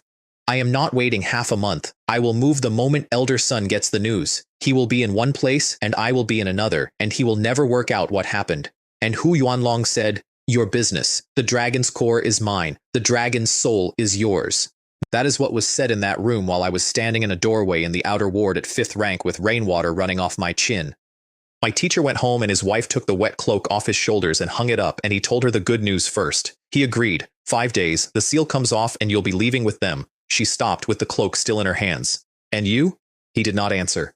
You are going to hunt a super-grade demonic specter, she said. At 5th rank. Somebody has to be there to keep people alive. Then where am I supposed to be in this arrangement? He did not have an answer for that one either. Instead, he went and opened a hidden compartment and brought out a box, and it was his own master's legacy, the whole of it, everything that had come down to him. There were a few books in it, and a few talismans.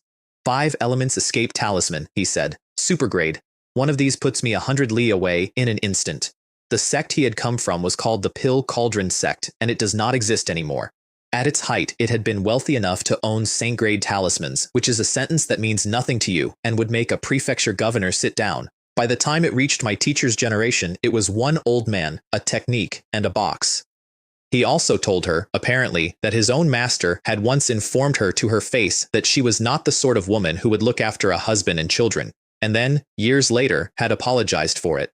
She said, that old man was actually rather sweet.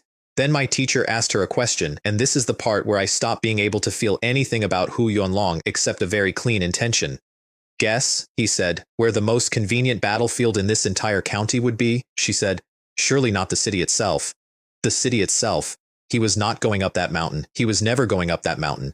Passing an eerie domain is impossible, so he was not going to try. He was going to bring it here, into the county seat, onto ground he had spent 4 years preparing, with arrays and materials already laid in. And the people? What are the lives of commoners to him? My teacher's voice, apparently, was completely level. And the clans are bait. Once it is inside the walls, they will have no choice but to fight. That is the entire design. She said, he deserves to die. And my teacher said, I cannot save them, and I cannot stop him. And when she asked why he would not send to the prefecture city for help, he told her the last piece of it. Yanghe County is, for administrative purposes, abandoned land, and even if it were not, there is nobody in the prefecture city who can handle a supergrade either. The men who could are further away than that. They could get word to Sin County City in time. They could not get anybody back. That night was the first night of the tide. I went out through the drain at dusk, and I did not stop moving until the sky went gray, and by the end of it, the arm holding the saber had gone numb from the shoulder down, and I do not mean tired, I mean numb. Outside the walls, there were more demons in one night than I had killed in the previous 2 weeks, and there were bodies everywhere, refugee bodies, the shack streets under the wall, the ditches, the road. Hundreds of people who had been sleeping without doors because they had burned the doors, being run down and taken in the open by things coming out of the north in a panic. I had told myself, for months, that I was somebody who had seen death and had made his peace with the sight of it. I stood in the rain and watched people who had done nothing to anyone get hunted across open ground like animals, and I found out that I had not made peace with anything because that was my family. That is what my family was 4 months ago. A widow, 2 children, no rank, no money, no wall worth the name. If there had not been a tree in my head, my mother would have been one of the shapes in that ditch, and I would have been another one. And the difference between us and them was not virtue, and it was not effort. This damn world, I shouted it, out loud, at the top of my lungs, in the middle of a downpour, at nothing. Nobody heard me. The rain took all of it.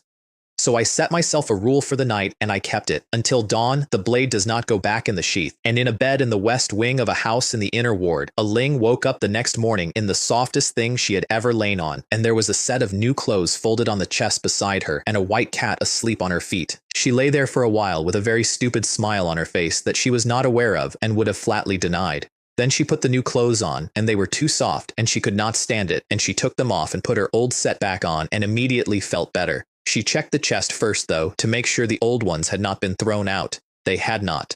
That mattered to her more than the new ones did.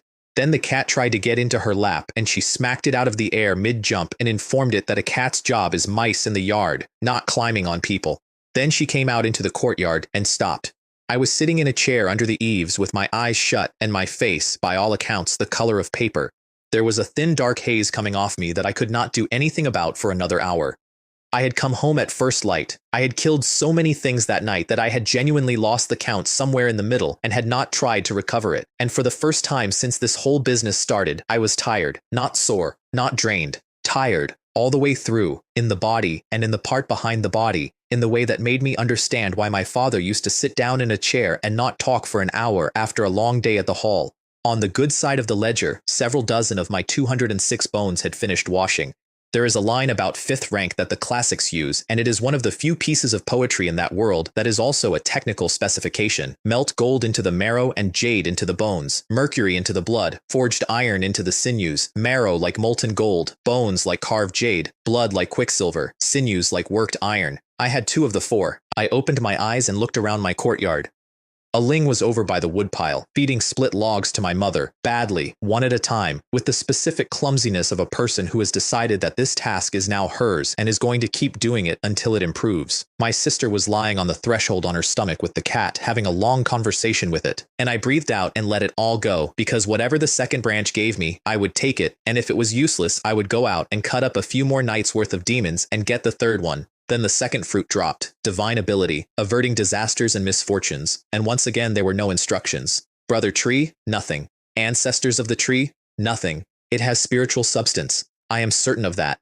It reacts, it chooses, it has preferences. What it does not have, and has never once demonstrated, is anything I would describe as a mind interested in talking to me. Then somebody put hot wire into both of my eyes, and gold light came out from between my fingers where I had them pressed over my face. And when it passed, I understood what I had been given.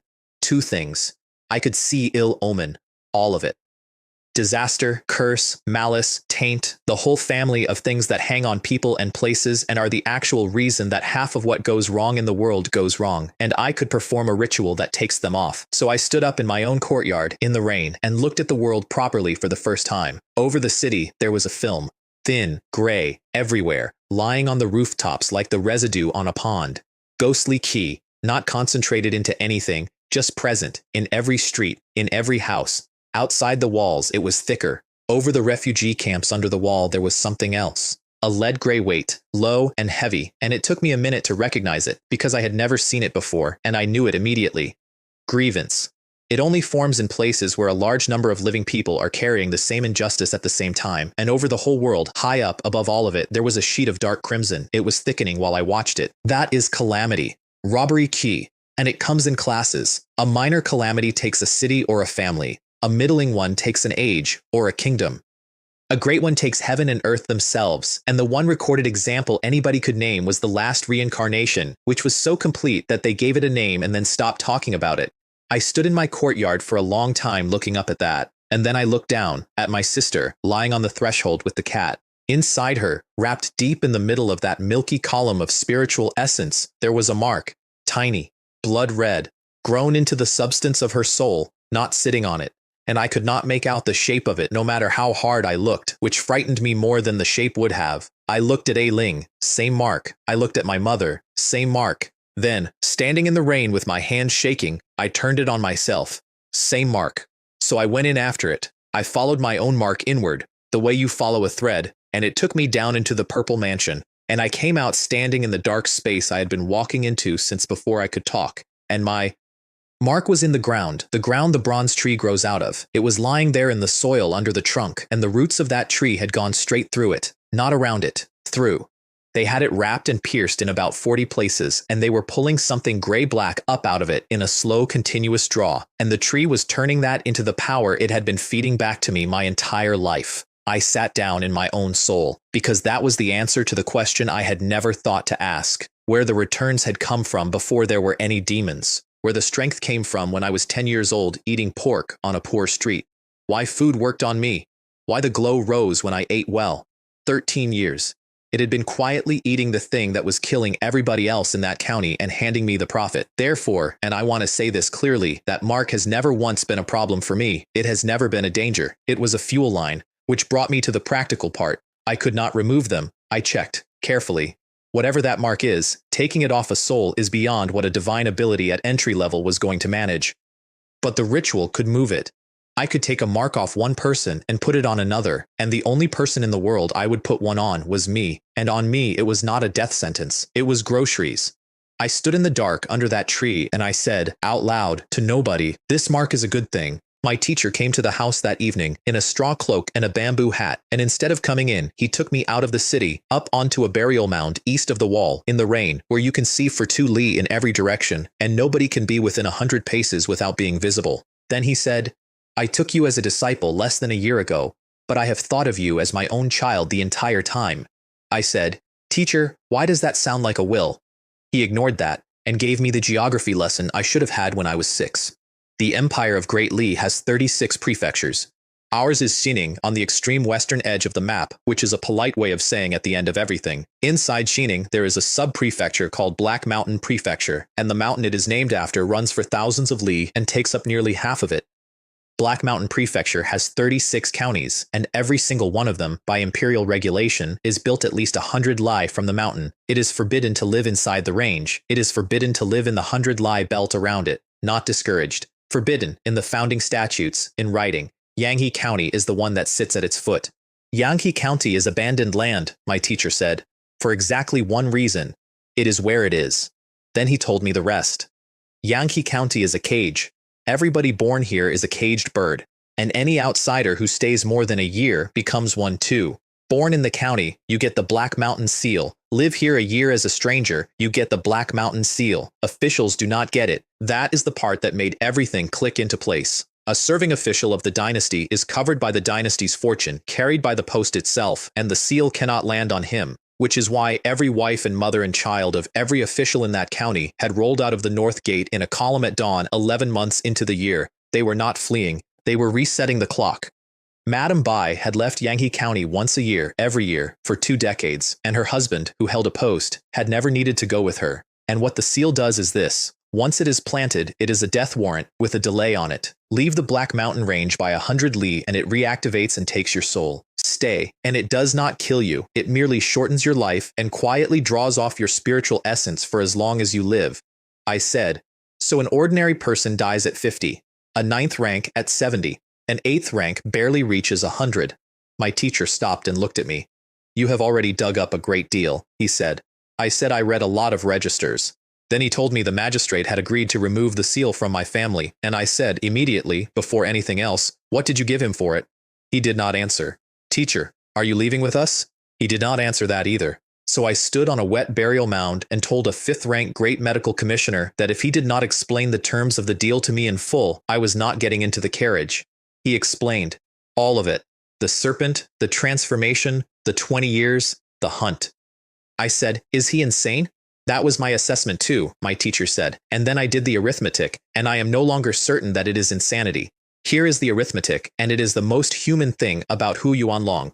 A 4th rank has about 300 years of life. Hu Yuanlong was around 100. If he does not take 3rd rank by 150, his odds collapse. If he has not done it by 200, there are no odds, which gives him roughly 50 more years of being at the top of his ability, and he had already been stuck at the peak of 4th rank for over a decade with nothing moving. So he has 50 years of prime left, my teacher said, and he has already spent 10 of them standing still. Why not spend another 20 standing still? What exactly is he saving them for? I have never had a good answer to that question. I have only ever had the answer that I would not have done it, and I am not sure that is the same thing as being right. When I got home, everybody in the house was behaving strangely. My mother met me in the front courtyard with a peculiar expression and said, Wire, am I entering the ranks? She was entering the ranks.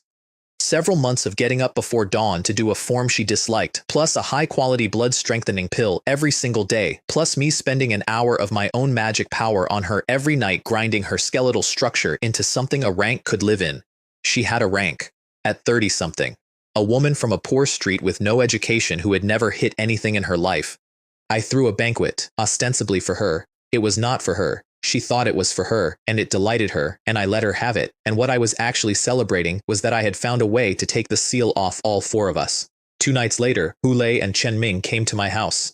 They were 8th rank by then, off my defective pills, and both had been made deputy commanders, which sounds like a promotion and was in fact a sentence. It meant each of them now walked into the flooded outer ward every night at the head of a squad of 9th rank recruits who were going to die the first time anything serious came around a corner. The rumors about the mysterious master had gotten completely out of hand by then, incidentally. 101 night, people were saying at the well. 200, said the man selling bad tea. 300, and the demon suppression division opened their gate in the morning, took one look at what was outside it, screamed, and shut the gate again. By the end of that week, the number in circulation was 1,000. And every single version of the story ended the same way, with the same question, asked in the same baffled tone. He does not take the bounty. He does not claim the merit. The notices have been up for 2 weeks. What does he want? Anyway, they came, and they stood on my steps, and would not come in, because their boots were full of water and my front hall was clean. Then Hule gave up being delicate, walked in, and went down, on both knees in a full prostration on my floor. Lord Li, I'm a rough man, and I don't know how to say things properly. Forehead on the boards. Chen Ming and I have come to ask you to show us a way to survive. I did not lie to them. I said, Yangyi County is finished. Chen Ming made a sound. Hule did not move. Please teach us, sir. If you want to live, I said, then do a few things for me. They did all of them, and I will get to what they were, and if they had not done them, the ending of this story would be very different and would not have any of my family in it. After they left, I stood in my doorway and looked out at a city that was going underwater. I had lived there for 13 years, 2 lives, and 13 years of the second one, and every street in it was a street I had walked as a child with no rank and nothing in my pockets. If I do not do something, I am going to carry it. So, if I can, I will. If I cannot, then I will let it go. But I will let it go having tried, and that is the only version of this where I get to stop thinking about it. The rain did not stop. It went past the point where rain is weather and became a condition.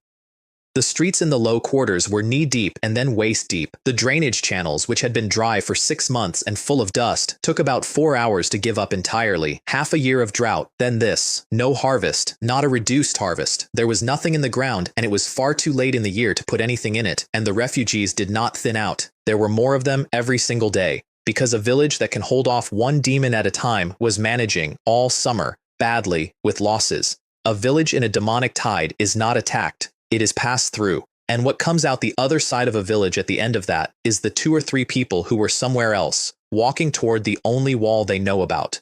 There was nothing I could do about any of it. I had 206 bones and 300 years and a divine ability and a bronze tree, and there was nothing I could do about a flooded county in a famine year. All I could do was go out every night and kill demons until dawn and hope the arithmetic came out slightly better than it would have. 5 days after the deal, we went to the government office to have the seal removed.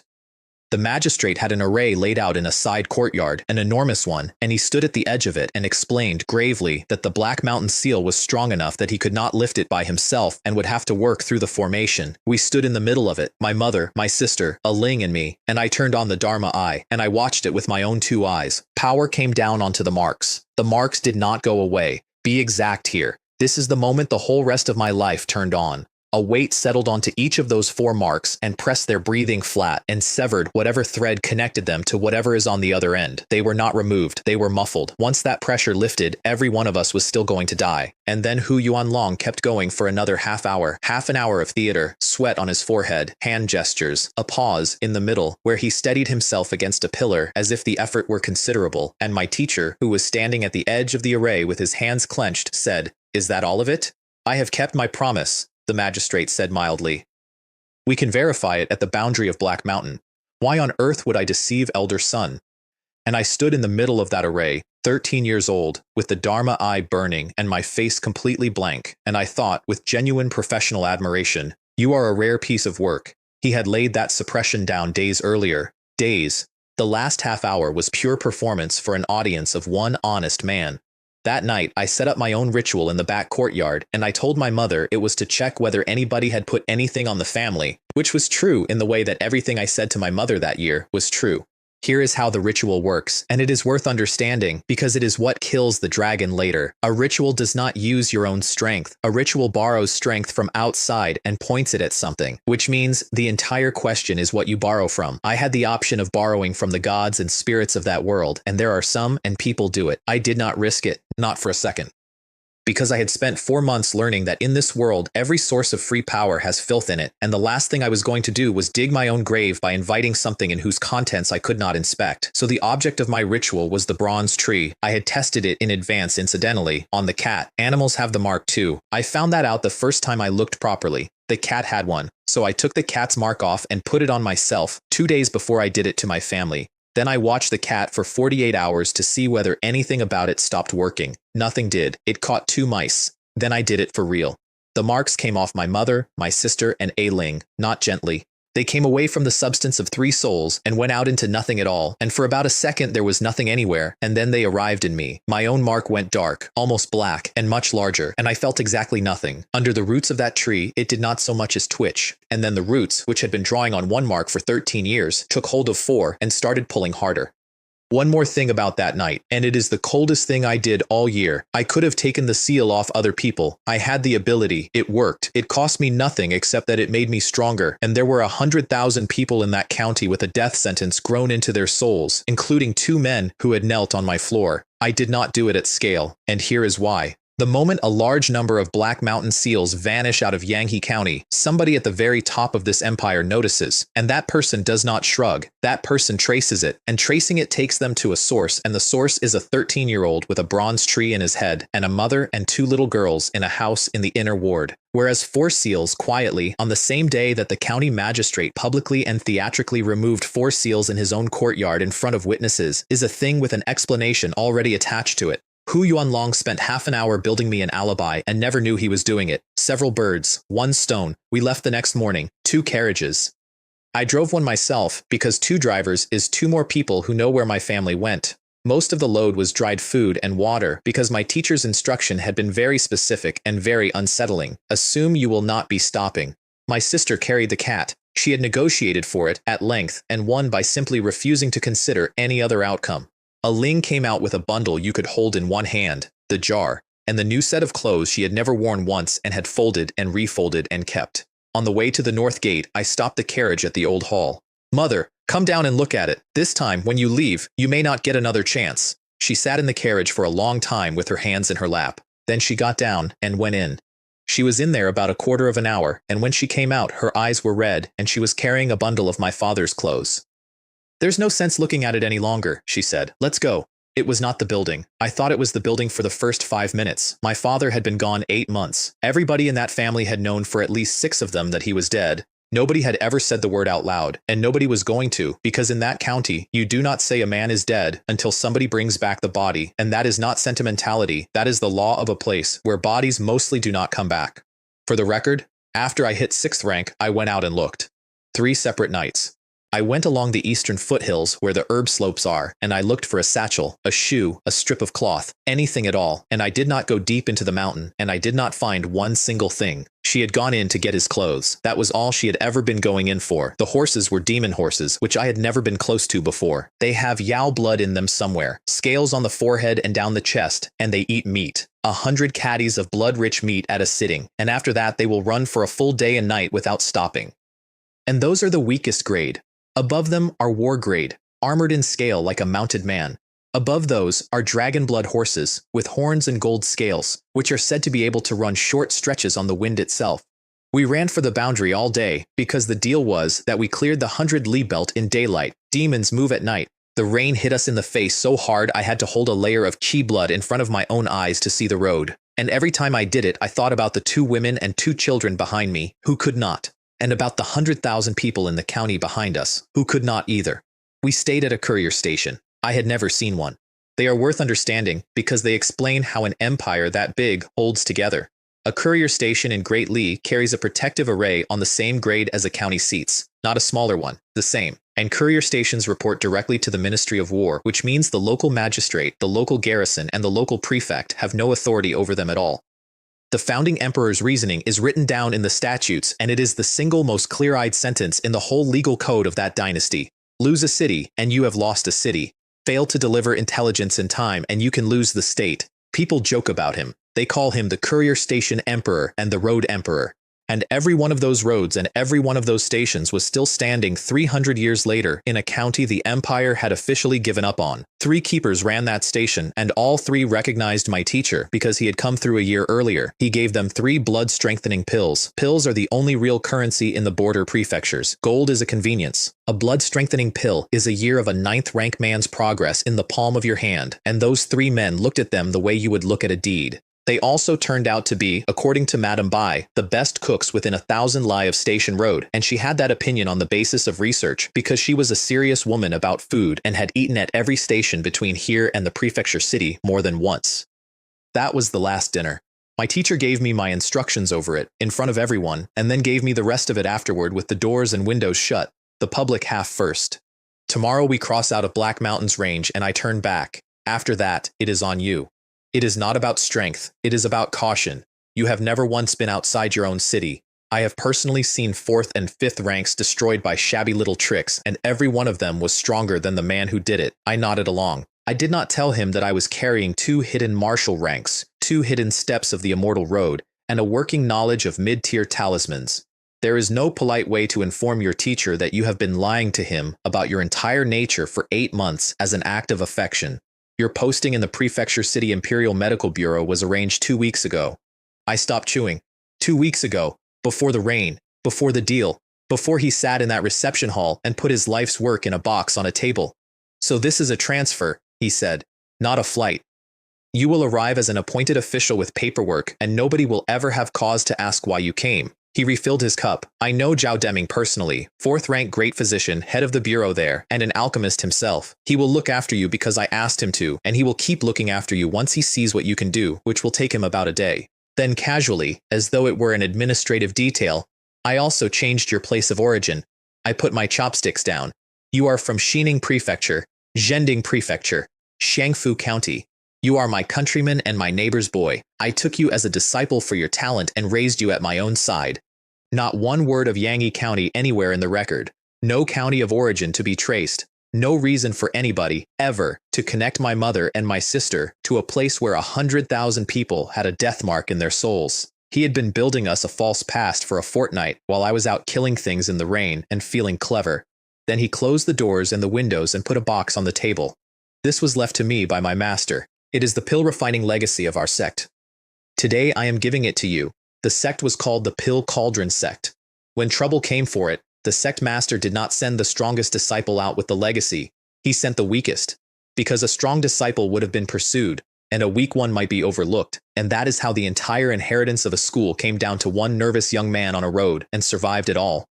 My master's last instruction to me was to restore the sect, my teacher said. I could not do it. I did not have the talent, and I have known that for 30 years. Then he pushed the box across.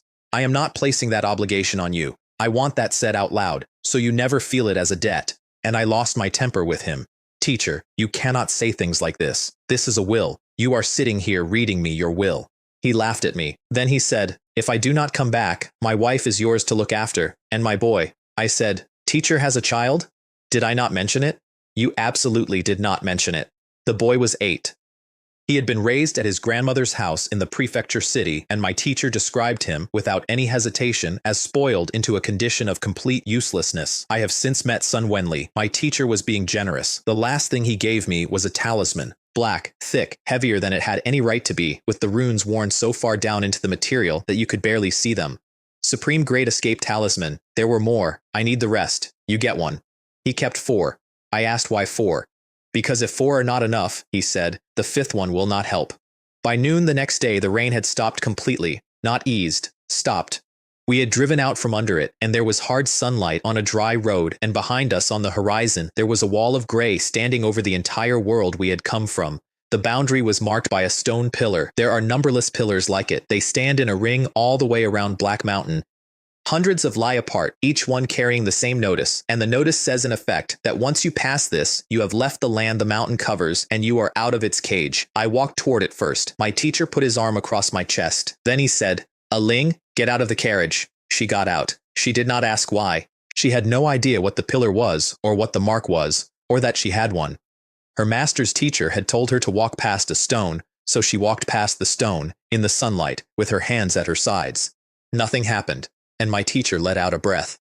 Then, immediately, before she had even turned around properly, he was crouching down in front of her, pressing a brocade pouch into her hands and saying, it's sweets. Keep them. They're yours. 3 purity lotus seeds. Dozens of them.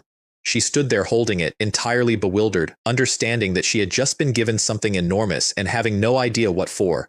When she was back in the carriage, my teacher said, without looking at me, Li Wei, I am not an upright man. What I did just now was the act of a petty man. And I could not say anything.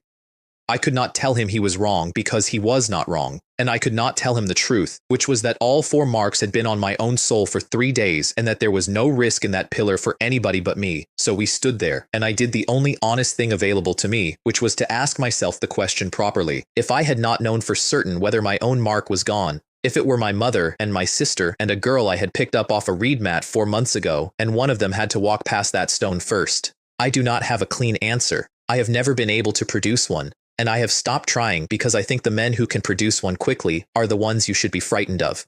Here is the arithmetic he had done, and I think it is worth stating plainly. He traded her a chance to get out of the Black Mountain prison permanently for a chance at a fatal experiment. Measured as a trade, that is fair. It is more than fair. If you had offered that deal to any one of 100,000 people in that county, they would have taken it and thanked you. The single flaw in it is that Ailing was not told she was making it. That is what he was apologizing for, not the risk, the consent. And now I know something else, which I did not know standing at that pillar and worked out later. He had asked for 4 places in the deal. 3 would have covered my mother, my sister, and me. He asked for 4 and then corrected himself out loud to a magistrate, and it was not generosity, or not only generosity, he got her out. And he made sure there was somebody to send first, both, at the same time. That is what a decent man looks like when he is out of options, and I have never once been able to be angry about it. He said, "Treat her better from now on. Consider it my amends." Then, more to himself than to me, I have prided myself my whole life on a clear conscience. Today, I broke that record. And then, because he was who he was, well, nobody's perfect. Madame Bai leaned out of the carriage window at the end and said, "If anything goes wrong, run, immediately. Do not be brave about it." He ruffled my sister's hair, and then Ailing's, which startled her badly. Then he waved without turning around and walked back down the road east, toward the wall of gray. I crossed the boundary line last. And I want to admit that my heart was going hard enough that I could hear it because I was carrying 4 marks on one soul and I had verified the theory on a cat. Nothing happened. Under the roots of the tree, all 4 of them lay there like sleeping dogs. The road east was sunlight for 4 days. Dry ground, green fields, rain twice, both times the ordinary kind that stops. My sister spent the entire journey hanging out of the carriage window, asking questions that my mother could not answer because my mother had never in her life been more than 5 li from the place she was born. Madame Bai saved us all. She was from a good family, she was educated, and she had actually been places. And I sat there listening with real attention because it had begun to dawn on me that everything I knew came from a world that no longer existed, and that in this one I was a total bumpkin with a bronze tree. We slept at courier stations every night, all 4 nights, and paid the premium. Safety first, 2 women and 2 children. Then we came over a rise, and I saw Black Mountain Prefecture City. The walls are 33 zhang. I sat on the driving bench and looked up at them and did the calculation, and the calculation is that nothing below a grandmaster gets over that, and a grandmaster does not either, because there is an array on it, elite garrison troops behind it, and divine weapons mounted on the towers. Which is why, my teacher had told me, even a 3rd-rank grandmaster walks up to the gate and queues. Inside, the city is 33 streets running north to south and 33 running east to west, 1,156 wards, and every ward holds hundreds to thousands of households, several million people. I had lived my entire life in a town of 100,000 where everybody died at 50. And when the carriage rolled under the gate arch, something warm and soft went over me like walking into a heated room. The array, Yang harmony, several times denser than anything Yanghe County had ever had on its best day. There has not been a demon inside those walls in years, as a normal state of affairs. People in that city sent their children out after dark to buy noodles. We settled in Ping'an Ward, which means peace, and which was 3 or 4 wards from Fugui Fang where the Bai family lives. A Quan had bought 2 houses across an alley from each other. Madame Bai was displeased with the size of hers and said so twice, and there had been no time to be choosy. The price of a 2-courtyard house in that city was 1,000 taels of gold. I paid it myself. Madame Bai watched me count it out and did not offer, which surprised me until she explained. "This is the first property you have ever bought with your own money," she said, "so I am not going to interfere with it." I settled up with a Quan partly in kind because the 100 Herbs workshop was reopening in the prefecture city and low-grade pills were chronically short there, and I handed over nearly every pill I owned. We also came to an arrangement for the future. I would supply the shop, and then, 2 days after arriving, with my face covered, I walked into Wanbao Tower. 5 floors. Techniques and manuscripts on the first, magical treasures on the second, talismans on the third, pills on the fourth, and on the fifth, treasures of heaven and earth, which is a category rather than an inventory. Half the customers in that building were disguised. Nobody remarked on it. The staff did not ask questions and were visibly not afraid of anybody, which told me there was a very large power standing behind that shop and that I should be polite. I went up to the counter and said I wanted to sell talismans. The clerk said pleasantly, "Talismans are purchased on the 3rd floor, sir." Then he stopped. "Sell?" "About 100. All low tier." I watched him reassemble his entire posture, because there are exactly 2 things I could be. Either I was the maker or I was the errand boy of the maker, and there is no version of either where you are rude to me. "If sir would come this way," he said, "I will fetch the manager." I kept the mid-tier ones. Those were not for sale, and I did not drink the tea he brought because by then I had a rule about eating or drinking anything outside my own house, and that rule is why I am here to tell you this. The manager was called Sun, and he did not ask my name, which is the entire business model of that building. He counted the 100 talismans and then counted them again and paid me 870 taels of gold notes incidentally, which are worth a paragraph because I had never held one. They are issued by the Datong Money Shop, which is the Imperial Bank, and they are not printed on paper. They are printed on the shed skin of a toad kept by the Imperial House of Great Li. There is one toad, not one species, one animal in the world, and the Imperial family has it, which makes forgery not difficult but structurally impossible, and which is why merchants across 36 prefectures will accept a strip of toad skin from a stranger in a hood. There is also a persistent belief that carrying one improves your luck, and having now carried a great many, I declined to comment. On my way out, I stopped at the 1st floor and could not make myself move. There was a book on the shelf called Talisman Formation. A formation, normally, is built with flags and patterns and a great deal of study, and it is its own road, and I did not have 20 years to spend on it. A talisman formation is an array assembled out of talismans. That is all. It lets a talisman maker build arrays without ever learning the array path. The limitation is that the number of possible configurations is small because you can only build what your talismans can spell. I did not have 20 years. I had talismans. Manager Lee watched me not move and said, 500 taels of silver. Then, before I could reach for anything, and I am not taking it, consider it a gift. I would rather have your goodwill. I thanked him and left with the book, and as the door closed behind me, the clerk said in a low voice, "Manager, that book is priced at 50 taels. "It is priced at 500, said Manager Lee. "If anyone asks, 500 and no haggling." Business apparently requires wisdom. That evening, Madame Bai was writing to her husband.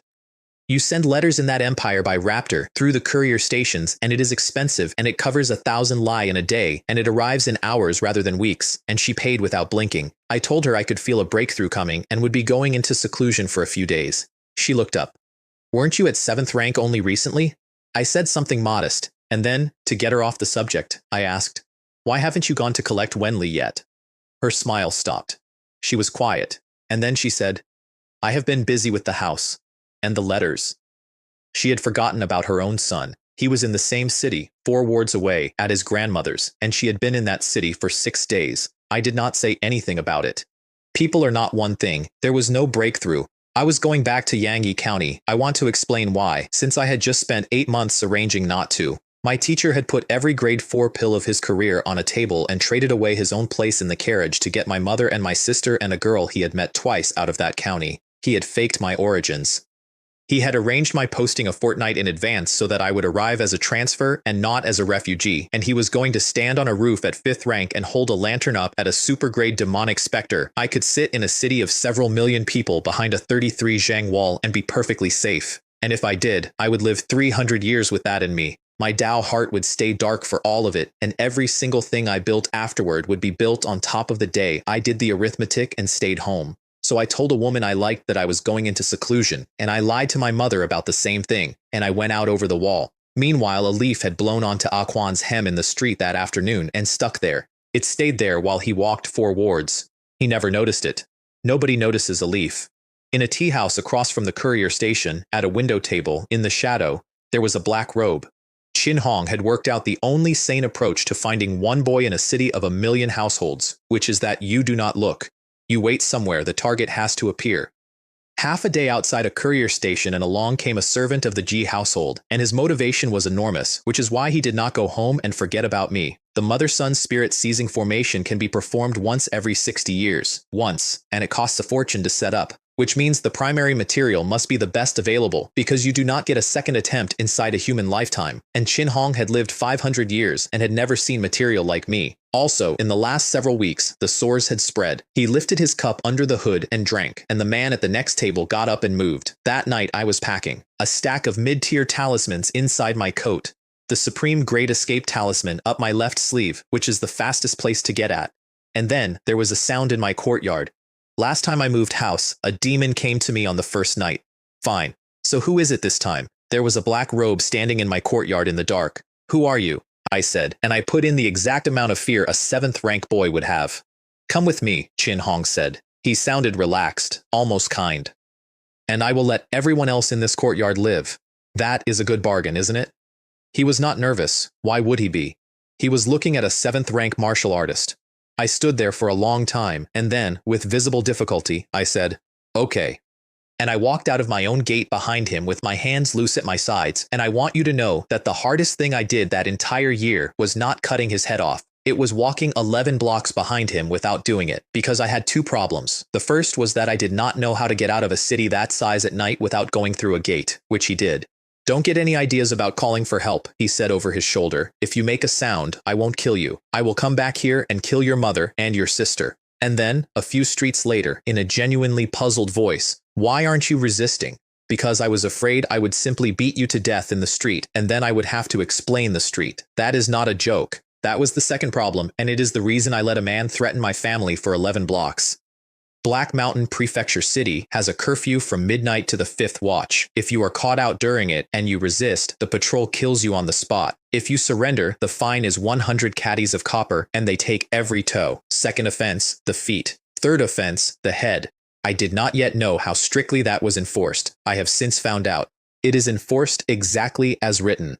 So we went down into the storm drain under the eastern wards, and once we were under stone, Chin Hong relaxed and started to enjoy himself.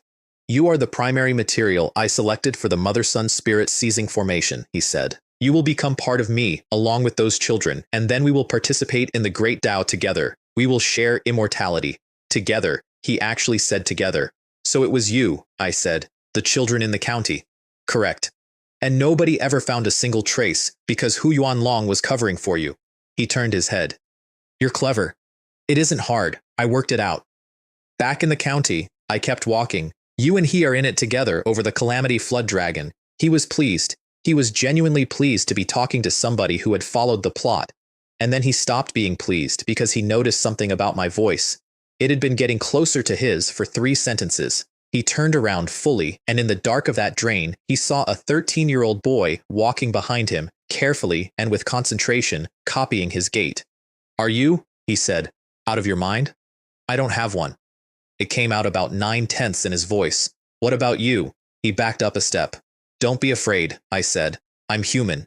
He struck first, with a claw, and I answered with an open palm. Chin Hong went into the wall of the drain hard enough to bring the mortar down. Your strength? My strength isn't bad, is it? Then I drew, and I put intent into it, and the sound the blade made in that tunnel was like something enormous crying out. He had a magic shield up. It was a good one. Ordinary Qi blood does not go through a channel-opening Qi refiner's shield, not at 5th rank, not at 4th.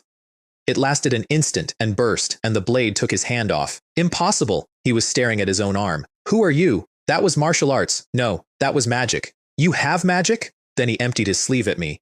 Mid-tier talismans, a wall of them, all at once. Binding, blazing flame, thunderfire, explosion. That is thousands of tails of silver going off in a drainage tunnel in under 2 seconds, and I could not parry them because I had no idea how you parry a talisman, so I emptied my sleeve back. That is genuinely all it was. 2 people who could make talismans in a tunnel, finding out which of them had stronger ones and which of them had more. I had more. Talismans, he said from the floor. Yes, of course, I should have known. And then he lost hold of himself entirely, and it came out as a shout, and it is the last thing he ever said. But why? Why is there no change in your body? You practice a Qi refining method and there is no change in your body. Why? Tell me why. I did not tell him. I took his head off. And that was not impressive, for a reason worth stating plainly. Chin Hong was at the 3rd step of the immortal road and I was at the 2nd. He should have taken me apart, but he was a Qi refiner and nothing else. And I was a Qi refiner at the 2nd step plus a 5th rank martial master with the marrow washed out of more than 100 bones. And those 2 things do not add up, they multiply. We were not in the same category, that is all that happened in that drain. I pulled the robe off him afterward, and then I stepped back. The feathers were everywhere, all the way up in rows, twisted and turned the wrong way, pushing out from under the skin, and on his back there were two small malformed wings that had stopped growing a long time ago. If he had gone on cultivating, what exactly was he becoming? Not a man, not a crane either, something in between that had gotten stuck. I finally, standing over that, understood in my body rather than my head why my teacher had told me to stay off the QI Refiner's Road. On him I found a slim volume called Spirit Crane Technique and several pieces of beast hide with drawings scratched into them in a bad hand. Then I burned him with a mid-tier flame talisman and scattered the ash with a wind talisman. Kill, burn, scatter. That is the whole procedure. I had come a long way from a boy who left 5 houses full of evidence and went home to grind gold in the dark. One thing I did not manage was to ask him where the children were, because I killed him before it occurred to me, which was sloppy, but I reasoned it out. He wanted me alive, for a formation, as material, which means the formation needs living material, which means the children were alive. And here is the thing I actually thought, standing in a storm drain over the ashes of a 500-year-old monster, and I want it in the record because it tells you exactly how far gone I was. I thought, I am such a kind person. In 8 months in this world, counting Chin Hong, I have killed 7 people. 7. In the novels I used to read, the protagonist wipes out whole households in chapter 3, and the author frames it as restraint. 7. And every one of them had come to my door first. 13 days into the rain, back in Yangtze County, Hu Lei and Chen Ming were walking a flooded street with the water at their knees. Medical Officer Li left days ago, Hu Lei said. He hasn't lied to us, has he? Chen Ming did not answer. This, incidentally, from the man who had gone down on my floor in a full prostration. I am not criticizing him. 13 days is a long time to stand in water. What the two of them had done for me was this. I had given them pills. They had traded the pills at the treasury for materials, specific materials from a specific list, and then over several nights, quietly, they had buried those materials at points I had marked, all over the city. They had no idea what any of it was for. They did it exactly as instructed anyway, and they did it well. Hu Lei eventually talked himself into calm with an argument that was completely wrong and entirely reasonable. Elder Son is still in the city, so those preparations aren't for us. They're for him. Stick close to Elder Son, and we survive. And at that same hour, I was driving a carriage west into the rain in a dead man's black robe, going over 3 pieces of beast hide by lamplight. They were formation diagrams. The first was the Fulong Formation, dragon subjugation, an enormous thing, far beyond one man to lay out. The second was an ordinary county protective array. The standard pattern, the sort of thing every county seat in the empire has on its walls. The third had no name. It was crooked. It was ugly. It was clearly the work of many revisions over a long period, and the most recent marks on it were 2 days old, and it was the first 2 grafted together. Chin Hong had not built a Fulong Formation. You cannot build a Fulong Formation by yourself in secret in a county town. He had grafted it onto the city's own protective array. He had taken somebody else's hen and made it lay his egg. It would not deliver the original's full strength, but part of it, yes, a meaningful part. Whatever else was true about Chin Hong, and a great deal was true about Chin Hong, the man had a real gift for formations. The problem was that I do not know how to build formations. The absolute best I could hope for, working from those hides in a moving carriage in the dark, was to learn how to switch on and steer something that had already been built, which, as it turned out, was exactly enough. Old man, I said out loud, to a road, hold on. Do not let anything happen to you, because he had planted so many flags for me, and I was starting to be genuinely afraid I was going to arrive late.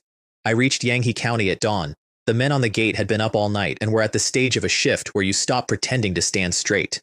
I listened to them for a minute from the road before I let them see the carriage. The magistrate had, for the first time in the county's history, given permission for refugees to sleep inside the walls. An unheard of act of mercy, the soldiers were saying. 4 years of that man sitting in his compound like a clay statue, and now this. It was not mercy. I knew exactly what it was, and I could not say a word. The real reason they had opened the gates was in the second half of the same conversation. The demons outside had stopped behaving like animals. They were gathering. Every night the men on the wall could hear it out there in the dark, and they described it in the order they heard it, screaming, then roaring, then chewing, and then the sergeant said the thing that has stayed with me longer than most of the speeches in this story. If those things come at us, the men on this gate die first. Today maybe, tomorrow maybe. And nobody suggested leaving, because leaving is desertion, and desertion is its own execution. Below them, in the mud by the gate, a refugee was explaining the situation to his son. We don't know what's happening up top. We can't know, so we watch the officials and the rich. The day they run, that's the day it's over. Then my carriage came out of the rain. The sergeant saw the black robe on the driving bench, and then he saw the waist token, and his voice came apart. Quick, quick, open the gate. Grown men ran through knee-deep water to get a gate open for me. I have thought about that a great deal. It was not rank. Attendant Chin was not high-ranking. It was not strength either, because none of them could have measured it. It was physiological. That sergeant told his commander later, and it got repeated, and the sentence was this: I could believe there was a demon under that robe. What I cannot believe is that there is a man under it. Chen Bao heard I was back within the hour. He was eating spicy soup dumplings with beef and red oil at the time, and sharing them with the gate commander, and when he got the news, he stopped eating and looked across the flooded street at the government office and said quietly, "County magistrate, what exactly are you trying to do?" I want to give Chen Bao his due here. Because of everybody in that county, he got the worst deal. He was Hu Yuanlong's closest man, 5th rank, 4 years at his side, and he knew nothing, not one part of it.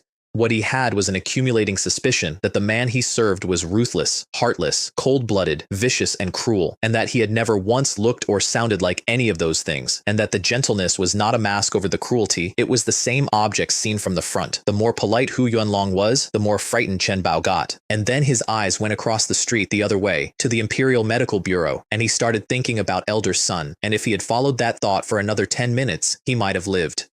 I drove into the courtyard of the Demon Suppression Division like a man coming home. A junior clerk ran out and took the reins and bowed so low his hat nearly came off. Now, I had a problem, and the problem was that I was wearing a dead man's robe inside a dead man's workplace, and I did not know where anything was, so I asked questions that sounded like a superior being displeased. Quiet while I was away? Yes, my lord. Only Chen Ming, the head of the Three Rivers Gang, has asked for an audience several times. Did the magistrate send anyone? No, my lord.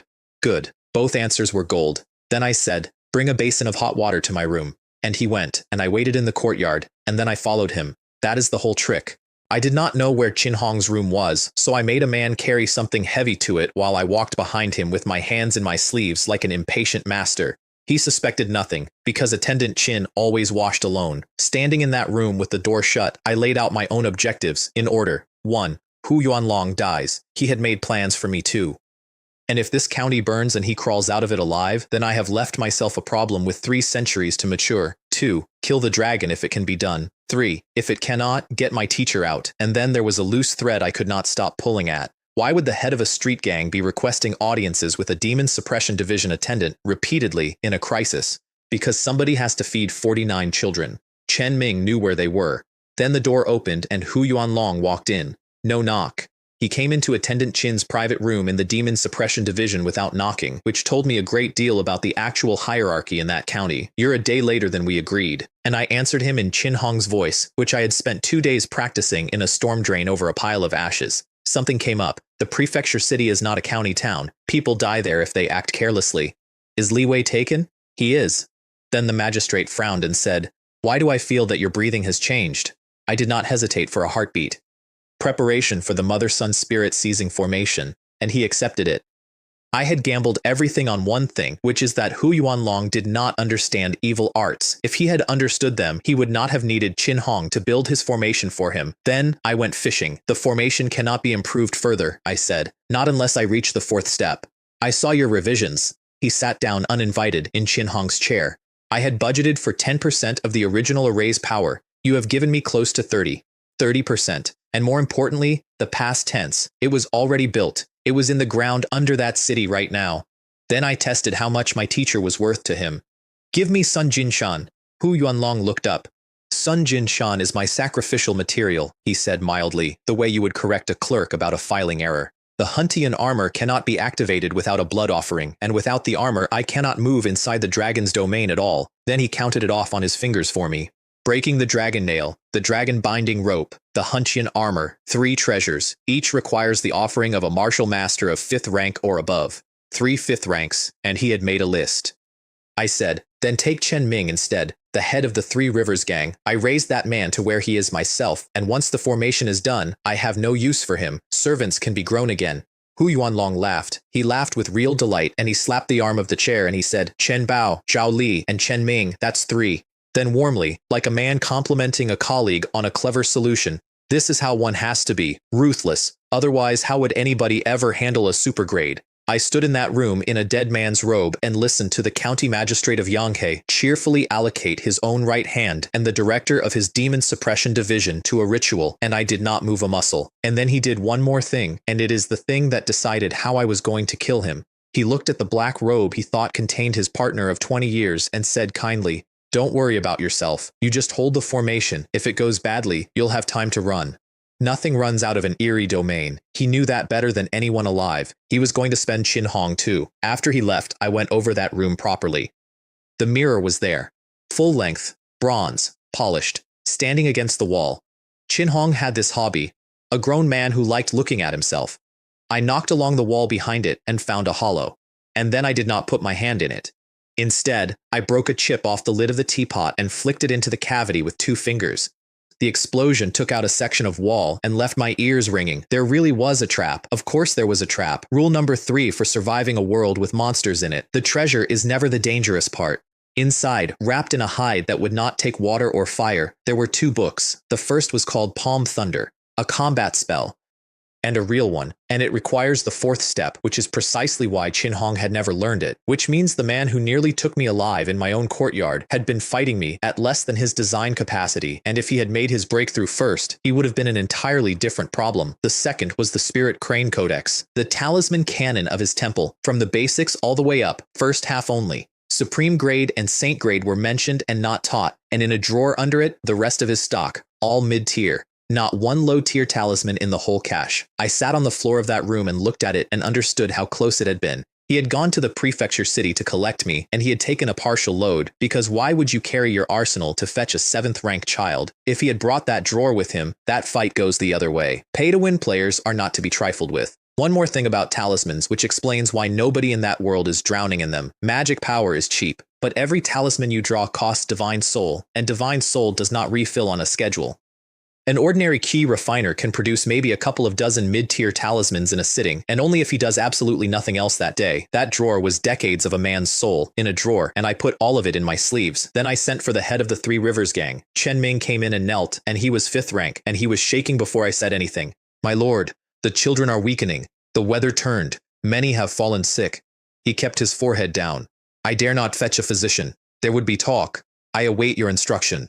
The cellar was under an unremarkable house in the west of the city, behind a cabinet. 49 cages. I am going to keep this short because I have found over the years that I cannot do it any other way.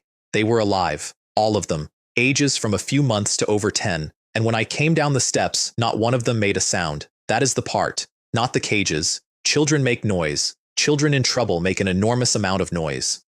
These children heard a person on the stairs, and every single one of them went silent and moved to the back corner of their cage, as if being further away and quieter would make them less present. They had learned that. Somebody had taught them that, over weeks, and it had worked. I asked, in Chin Hong's voice, whether there was a medicine chest. There was. Then I treated all 49 of them. I took the worst cases first and used magic power directly on the deep congestion, and I stabilized the ones who were only starving, and I wrote out prescriptions and handed them to a gang boss and told him what to buy. It took most of the night, and I had to keep my voice flat the entire time because Attendant Chin does not sound gentle, and if I had let one word come out warm in that cellar, then all 49 of those children would have died 2 days later, along with everything else. At the end, I turned to Chen Ming. "Buy the herbs, boil them properly, feed them until they are full, 3 times a day. Yes, my lord. If anything happens to any one of them, I will cut you into 49 pieces and put a piece in each cage." He shook like a leaf in a wind. 5th rank. That is how completely Chin Hong had trained him. I asked one more question. "Have you told anybody about this place?" "How would I dare, my lord? I carry the food down myself." "Good." Then I went up the stairs and out into the rain and stood in it for a while. Chin Hong deserved to die. No. Chin Hong is already dead. So why am I still this angry? I was too kind to him. I let him go far too easily. I did not kill Chen Ming that night, incidentally, and it was not mercy. If the head of the 3 Rivers gang turned up dead the day after Attendant Chin came home, Hu Yuanlong would have questions I could not answer in a borrowed voice. That night Hule came home to his own house and froze in the doorway. He always set a tripwire, a thread, at ankle height that a man in a hurry would break and never notice. It was broken. Under a cup on his table there was a note, an address in the western outskirts, a time, the day after tomorrow, at exactly noon. Not earlier, not later. Tell nobody. He went and got Chen Ming, the patrolman, in the middle of the night. "Spring full pavilion again? I'm broke." "To hell with the pavilion. There's business." Chen Ming read the note and shrugged. "So we go." "What, are you afraid it's a trap? The 2 of us together are one flick of that man's finger. If he wanted us dead, we'd be dead in our beds." It isn't the place that bothers me, Hule said. And it isn't the job. He put his finger on the paper. It's the time. The day after tomorrow. Named. Exactly noon, which meant somebody knew to the hour when the world was going to end. The 6th day of the 9th month of the 8th year of Yuanshuo. Dawn.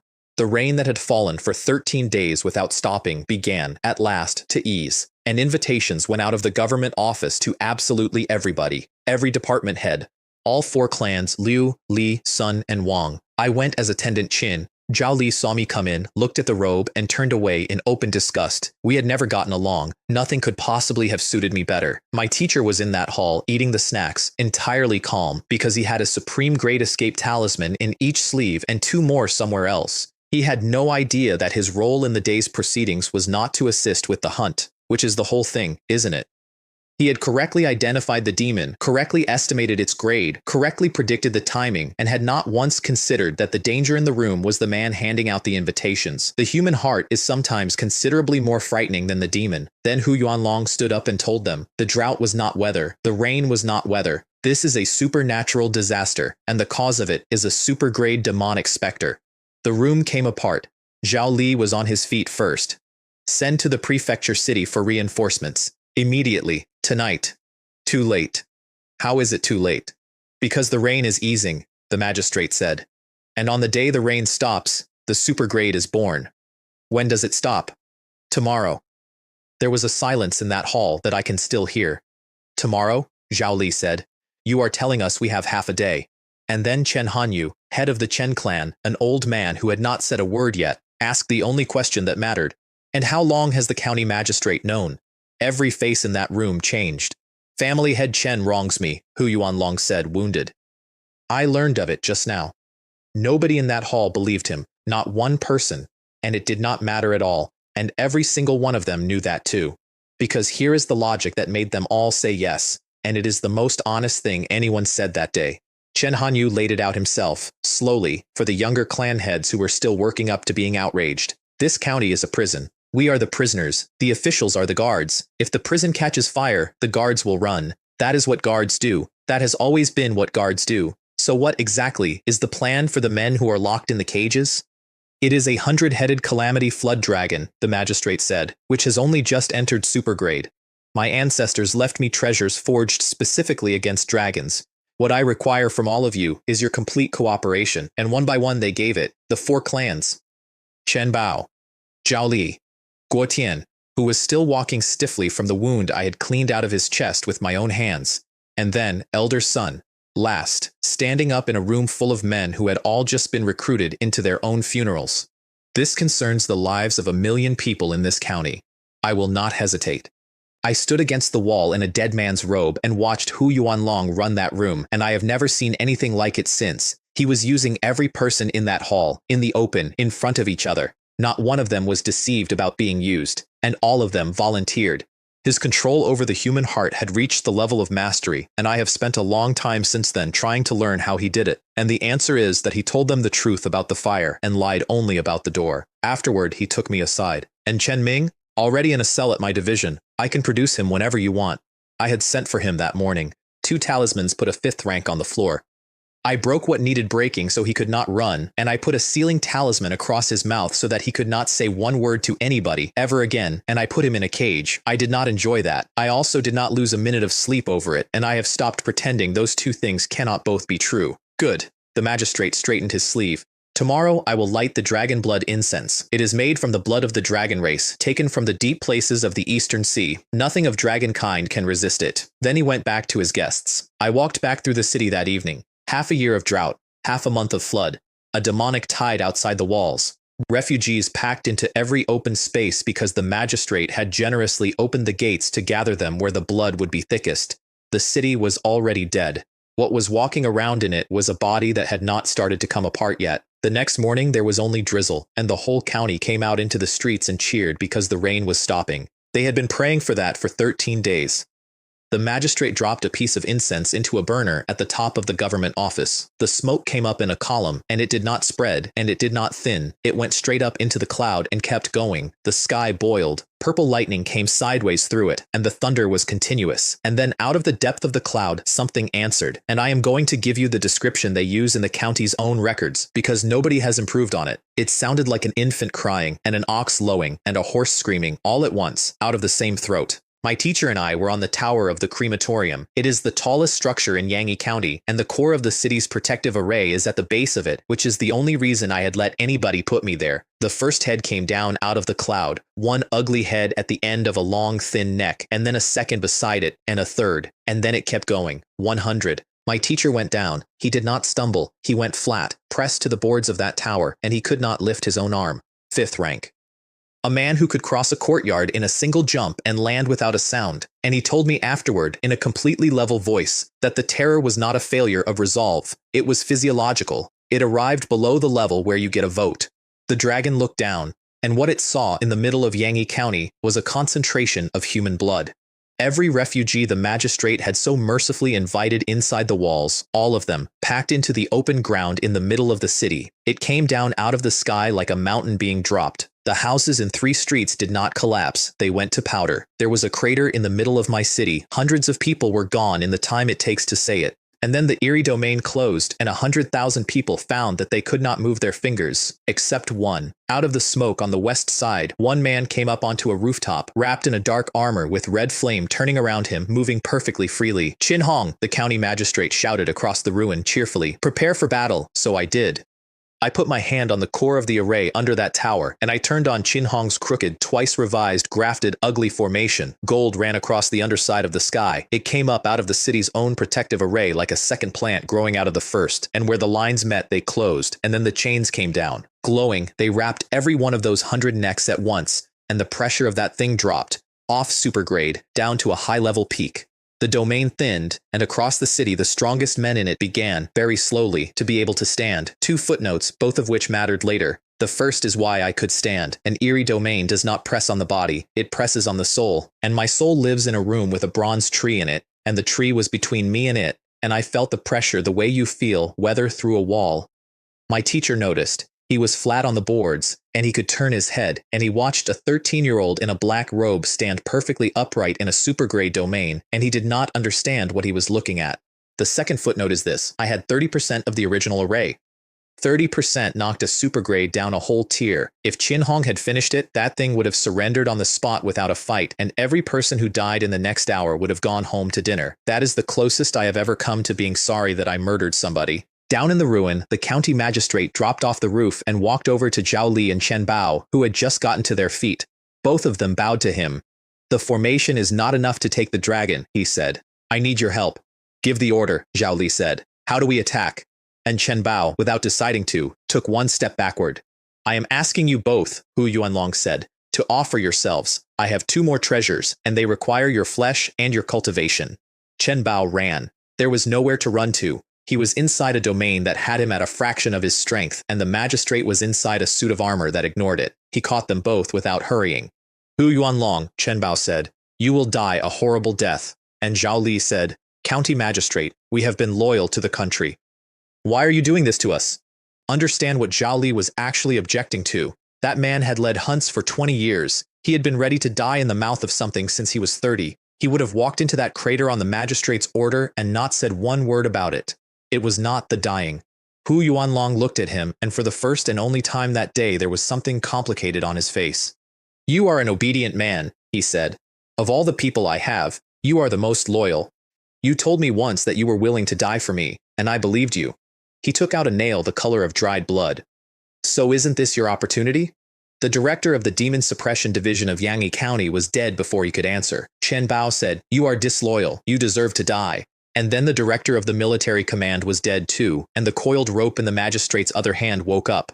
Those were the 3 treasures of the Yan clan, all of them left by the ancestor who had walked through Black Mountain 300 years earlier and seen a snake. the Huntian armor, forged out of the flesh and bones of a dead second-rank grandmaster, which returns a portion of that man's strength to whoever wears it and lets him move inside another creature's domain. The broken dragon nail, recovered from the ruins of a clan that is recorded as having bred dragons and which they use to pin young ones to the ground by the tail. And the dragon binding rope, which is a fragment of rain from a chariot that something once harnessed a true dragon to, in an age nobody can date. Its power had gone out of it long ago. Hu Yuanlong had spent years soaking it in serpent blood to wake it up. Each one needs a martial master of 5th rank or above. Offered. He walked toward the crater through streets full of people who were pinned flat by the domain and could do nothing but make noise. He did not hurry, and he did not look away from them either, which is the detail to keep. He looked at them.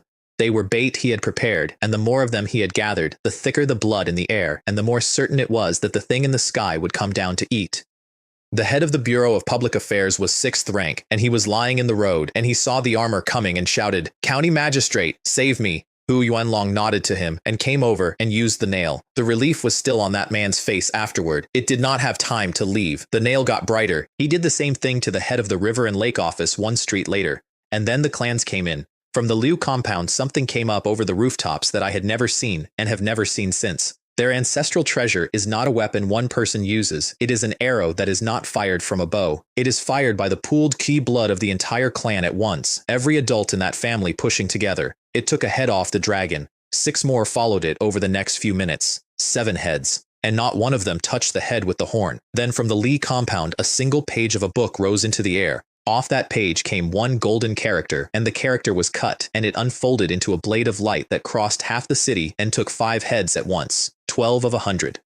In the first exchange, with 2 clan treasures spent and both of them now empty, and I stood on the crematorium tower with my hand on a stolen formation, doing the arithmetic, and the arithmetic said this was not going to be enough. The Li clan and the Zhao clan each took 4 more heads. 20 of 100, and the pressure of that thing came down again, another notch, and it was still high-level peak, and I could feel Qin Hong's formation starting to complain under my palm. Hu Yuanlong knew he was out of time. If he waited any longer, my end of it would fail, and once the formation went, every hour of the last 20 years went with it. So he flicked his wrist, and the dragon binding rope came out of his arm like a snake striking. It went for the horned head because that was the only head that mattered. Cut the others and it is an injury. Cut that one and you have hurt what the thing actually is. The rope was alive. It got longer as it went, wrapping the body, and then it started tightening, and it did not stop tightening. The dragon understood what was happening, and it screamed, and this scream was several times worse than the first one. Every chain of my formation shuddered.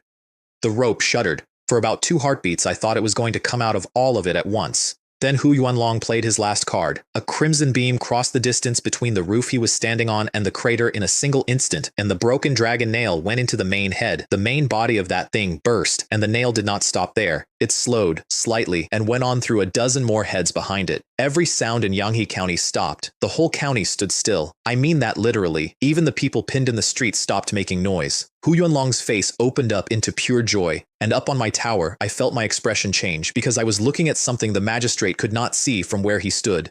Boom! The explosion came from inside the dragon. It tore my formation apart the way you tear cloth, and it snapped the dragon binding rope in 2, and the backlash came up the array into me, and I tasted something sweet in the back of my throat and swallowed it. The magistrate's smile froze on his face. That's not right. He was staring. The main body was destroyed. Why is it still alive? And what was that explosion? I had worked it out about 1 second before he did. The dragon had detonated its own heads. Deliberately. Somewhere around a dozen of them, all at once. And it had used that blast to blow the Fulong formation off itself and break the rope. It was down to about half of 100, and it was completely free. And its aura came back up to supergrade, weaker than before, much weaker, and supergrade is supergrade. Then I saw something worse. On one of the remaining serpent heads, the forehead began to swell. Something was pushing up out of the bone. A snake grows horns and becomes a dragon. The main head was destroyed, and it was regrowing the main head somewhere else, which meant that to kill that thing, you had to take all 100 heads. I worked that out standing on a tower with a dead formation under my palm. Hu Yuanlong went white. To his enormous credit, he did not stand there and think about it. Retreat was death. Forward was a chance. He drew his sword and went up. And this is the part of the story where I have to say something respectful about a man I killed, because it would be dishonest not to. He unloaded.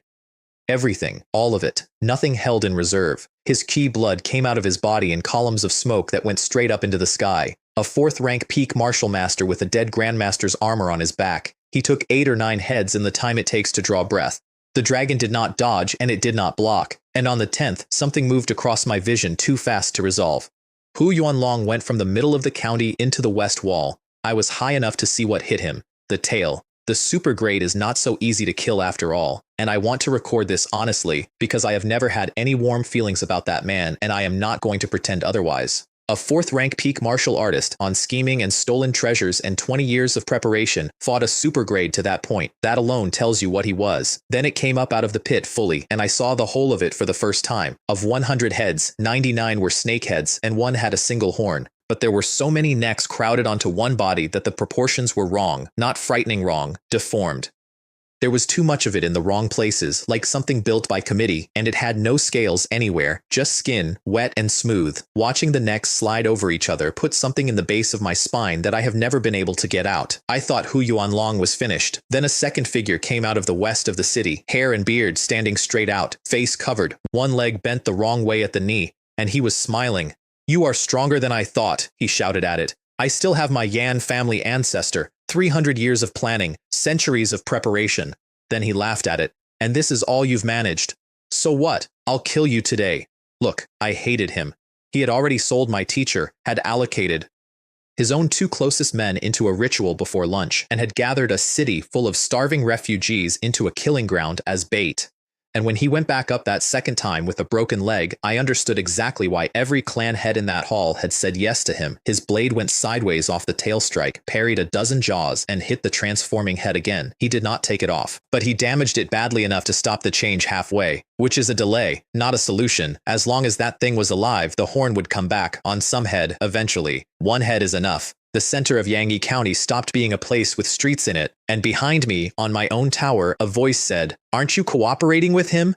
Elder son had gotten his shoulders up against the parapet. "Why are you standing here doing nothing? If you went down there now, the 2 of you together might actually win it." Consider the situation from where I was standing. I was in a stolen robe with a stolen voice, holding a broken formation, watching a supergrade, and my teacher was using the last of his strength against the pressure of a domain in order to give me tactical advice.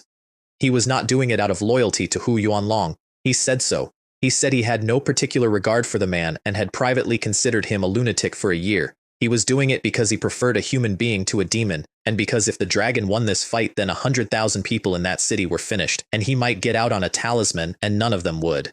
And the whole time he was talking to me, he would not leave. He had 4 supreme grade escape talismans in his sleeves. He could have been 100 lie away twice over. He was gripping the wall with one hand and his own chest with the other, looking down into that crater with an expression I would describe as eager. He was not afraid of dying. That was the problem. He had never once been afraid of dying, and I had known that for months and had failed to appreciate what it was going to cost me in worry. A supreme grade talisman is a wonderful thing. It is not so wonderful that it can be activated by a man who has already been hit by a supergrade, and that thing could have crossed the distance to my tower faster than my teacher could get his hand into his own sleeve. Down below, Hu Yuanlong was being taken apart. The armor was the only reason he was still in the fight, because the armor let him operate inside the domain, and it absorbed impacts that would otherwise have ended him on the first exchange. But he was finished, and he knew it. And the dragon, which had been given several clear opportunities to kill him and had declined all of them, was not being merciful. I counted at least 3 moments where it could have finished him with one motion and chose not to. Revenge or amusement. With a demon, I have never been able to tell the difference. He went into a wall again, and this time he did not get up. He lay in the rubble and coughed, and the dragon, having established that its prey could no longer resist, decided to eat him and heal. Because in that entire city, and there were tens of thousands of people lying in the streets, the sweetest thing available was a 4th rank peak martial master. I stood up. All right, my turn. Here is what I had, and it is worth laying out cleanly, because everything before this was preparation for it. Hu Yuanlong had smashed more than half the heads, and the thing was barely holding supergrade. That was the window. There would not be another one. I raised one finger and sent beams of magic power out across the city into a dozen places, apparently at random. They were not random. Every point I hit was a place where Hu Lei and Chen Ming had spent 3 nights burying materials they had traded my defective pills for without ever asking me one question about why. That is what those 2 men did for me. That is the whole of it. They dug holes in the dark in a flooded city on the word of a 13-year-old, and they put the things in the holes exactly where I told them to. And they got the depths right. I had checked all of it the night I came back into the county.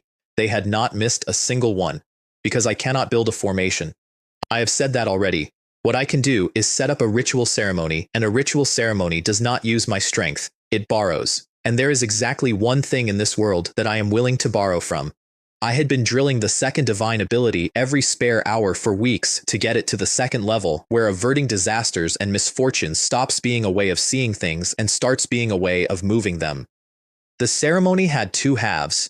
The first half was to take the ghostly key out of the dragon, not destroy it. I cannot destroy it. Absorb it, which costs me almost nothing at all, because I have a tree for that.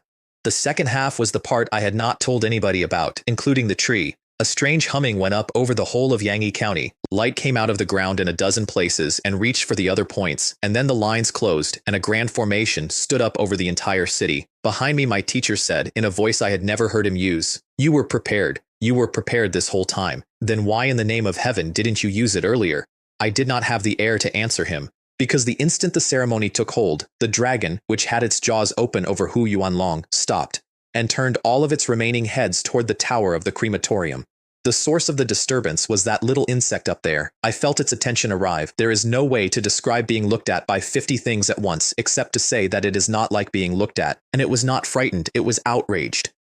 It had just spent a dozen of its own heads to get out of one formation, and here was that same flavor of chi again, reaching for it a second time. It abandoned a fourth-rank peak martial master who was already in its mouth, and came for me. "It's coming!" my teacher shouted, and I heard his hand go into his robe for the talisman. I watched 50 heads come across the ruins of my city at me, and I have never in my life been calmer. Heaven and earth are boundless. The universe lends its power. The grand formation went off over the whole county at once, and the dragon's charge stopped as though it had run into a wall that had always been there. And then I reached in and pulled. I took the ghostly key out of that thing by force, all of it.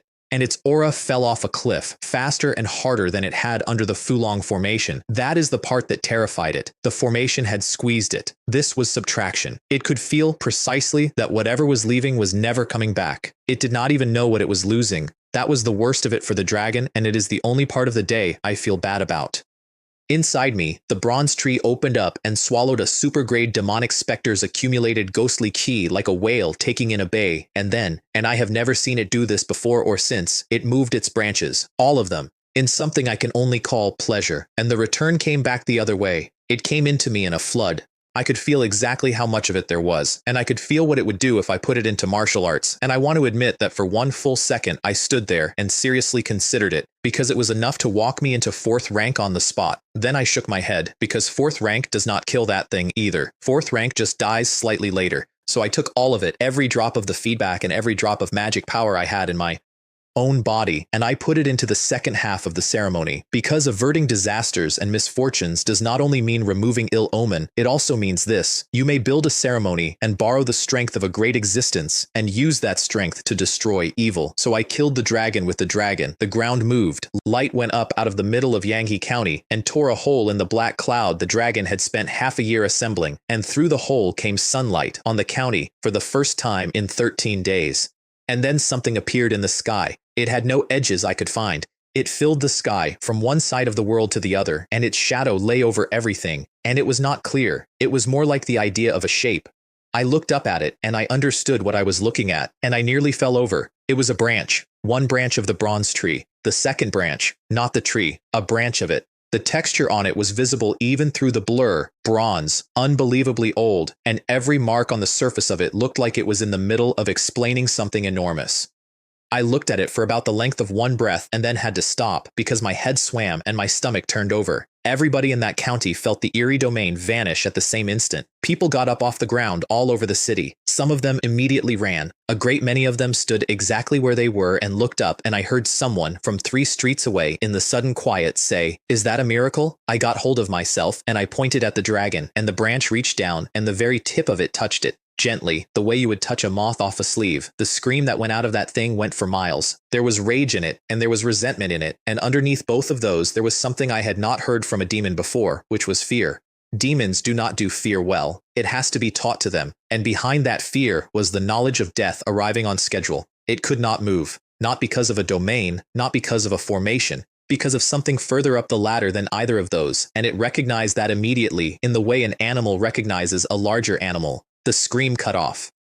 and half of that thing turned to ash and went out on the wind. Then the shape in the sky faded because it had reached the end of what I could pay for. My legs went. I did not fall over, but I had to hold on to the parapet with both hands, and there was nothing at all left inside me. Magic power at 0, which is fine. Magic power comes back. My divine soul felt like somebody was stirring my brain with a heated iron rod. That is the price of touching that tree. I had drawn on a fraction of it, and the bill for the fraction was days of my life spent in a dark room with a cloth over my eyes. Elder Son was still on his feet, barely, with one hand inside his robe on a supreme great escape talisman and the other on the wall, holding himself up.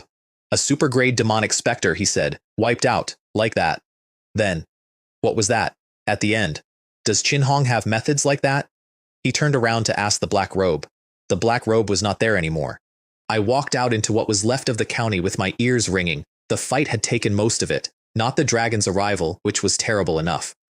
The fight afterward, between a 4th rank in dragon-killing armor and 50 heads in a residential district. And this is the part that I have to say straight, because I have heard people tell this story back to me over the years, with all the awkward bits sanded off. Most of the people who died in Yangtze County that day were not eaten. They died in their own houses, under their own roofs, because 2 enormous things fought over the top of them. I could have moved earlier. I have gone over the timing about 400 times. If I had opened the ceremony at the start, the dragon still had all 100 heads and its full super-grade aura, and I would not have been able to pull the ghostly key out of it, and without that I could not borrow the branch, and the entire day ends with a demon standing on the rubble of a city and a boy on a tower with an empty formation. I had one attempt. The window opened exactly once. And to reach the window, thousands of people had to be in the crater first. Sacrificing a small number to save the majority is never a simple question of right and wrong. Should the ones I saved have been saved? Should the ones who died have died? I do not know.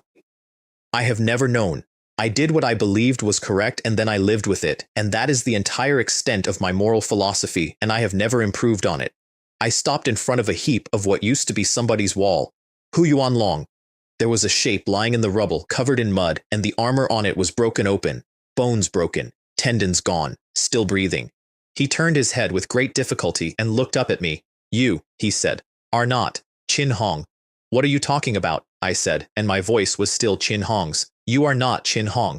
Every word cost him something. He does not have methods like that. Who are you? I did not answer. I want to explain why, because it looks like theater, and it is actually a policy. In a world with things like that branch in it, a secret is a secret. It does not become less of a secret because the person hearing it is about to die. Dying men are talked to. Dying men leave residue. There are people in this world who can ask a question of a soul and get an answer. So I said nothing, and then his pupils went wide and his whole ruined face changed because he had it. You, he said. You are, and I put my hand on top of his head, gently, the way you would settle a child. Rest well, brother Hu. I, Chin Hong, will cultivate diligently. I will grow strong alongside you so that both our names will one day be spoken across the world. Then I killed him. He was one breath from gone anyway. Not that it makes it better. Because it is true, and because I did not do it out of mercy. I did it because he had worked out who I was in the last second of his life, and the only reason he did not say it out loud is that I was faster. I burned him with a mid-tier flame talisman. And then, because that was not sufficient, I went down on one knee and gathered the ash off the ground, all of it, into a cloth to be dealt with properly somewhere else. Kill. Burn, scatter. His armor was lying next to him, and the flame talisman had not so much as marked it. I looked at that for a while. An artifact forged out of a dead second-rank grandmaster. It returns a portion of that man's strength to whoever wears it. It ignores an eerie domain. There is not another one in the Empire, probably not another one in the world, and it was lying in the mud in front of me, and its owner was in a cloth bag in my other hand. Keep it? No. Rule number 2 for surviving a world with monsters in it, and I want this one carved somewhere. Greed is the original sin. In a world with the extraordinary in it, greed will genuinely kill you, faster and more reliably than any enemy. It does not matter how good the armor is. If you cannot personally verify that a thing is safe, then that thing is not yours. And picking it up off a battlefield is how men end up as somebody's cautionary story. I destroyed all of it. Then I went and looked at where the dragon had been, without much hope, because I had personally taken every thread of ghostly ki out of that body before the branch touched it.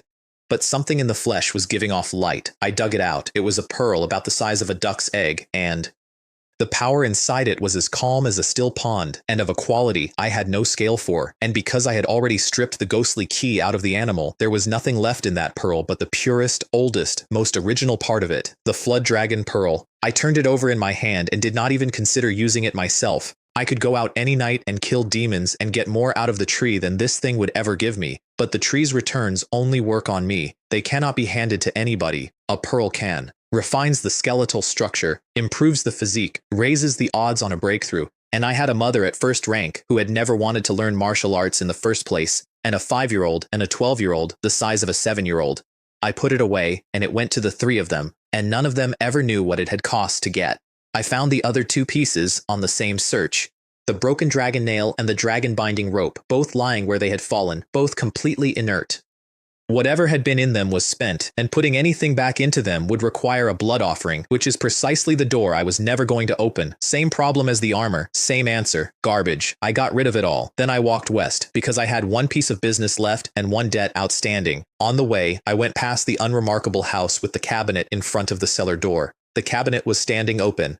The cellar was empty. 49 cages, every one of them open, and 49 children gone, and no bodies anywhere. I stood at the top of those steps for a while. There were exactly 2 people in Yankee County who knew that address, and one of them was under a sealing talisman in a cage at the Demon Suppression Division, and the other one was me, which meant somebody had gone looking, in the middle of a supernatural disaster, in a city that was coming apart, for something I had told them to look for. I had given Hu Lei and Chen Ming several jobs. Burying materials was the one that mattered to the fight. Getting 49 children out of a cellar the moment the fighting started was the one that mattered.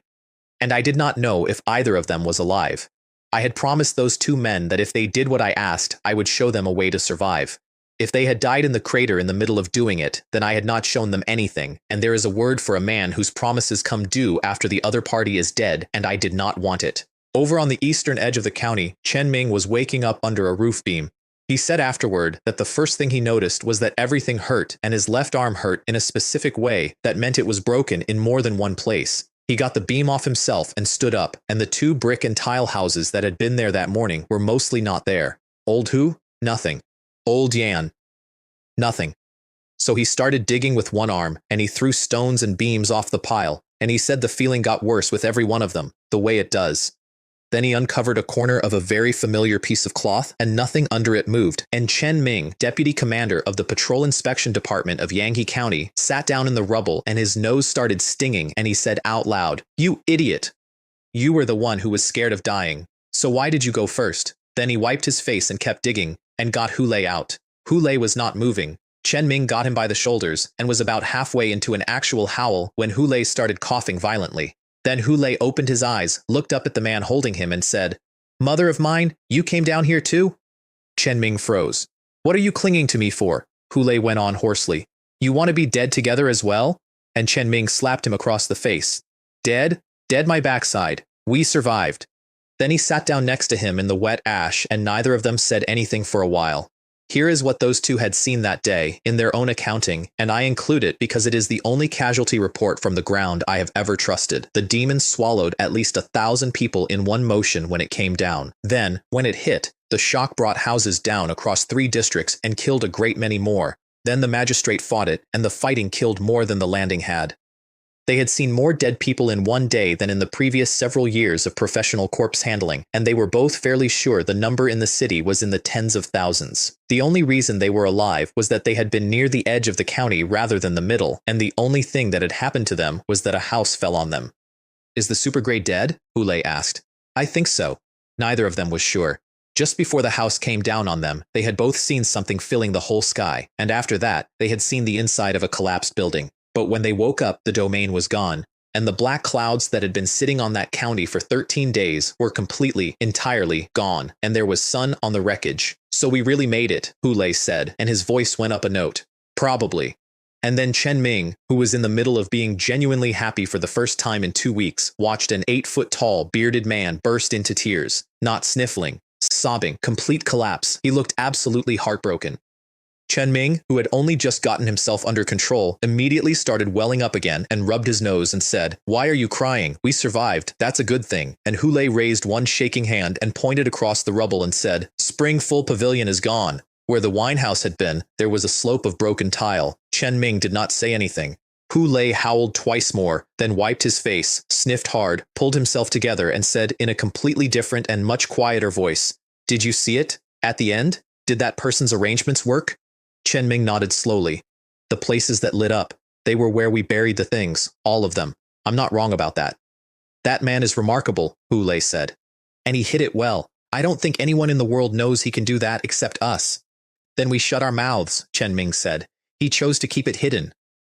He'll have had his reasons.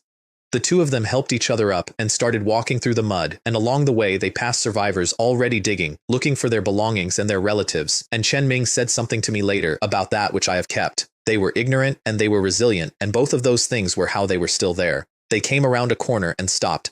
There was a figure standing about 30 paces down the street in a black robe watching them. Hu Lei's face did something complicated. He started to say a name, changed it again, and finally landed on Huang. No, Shu.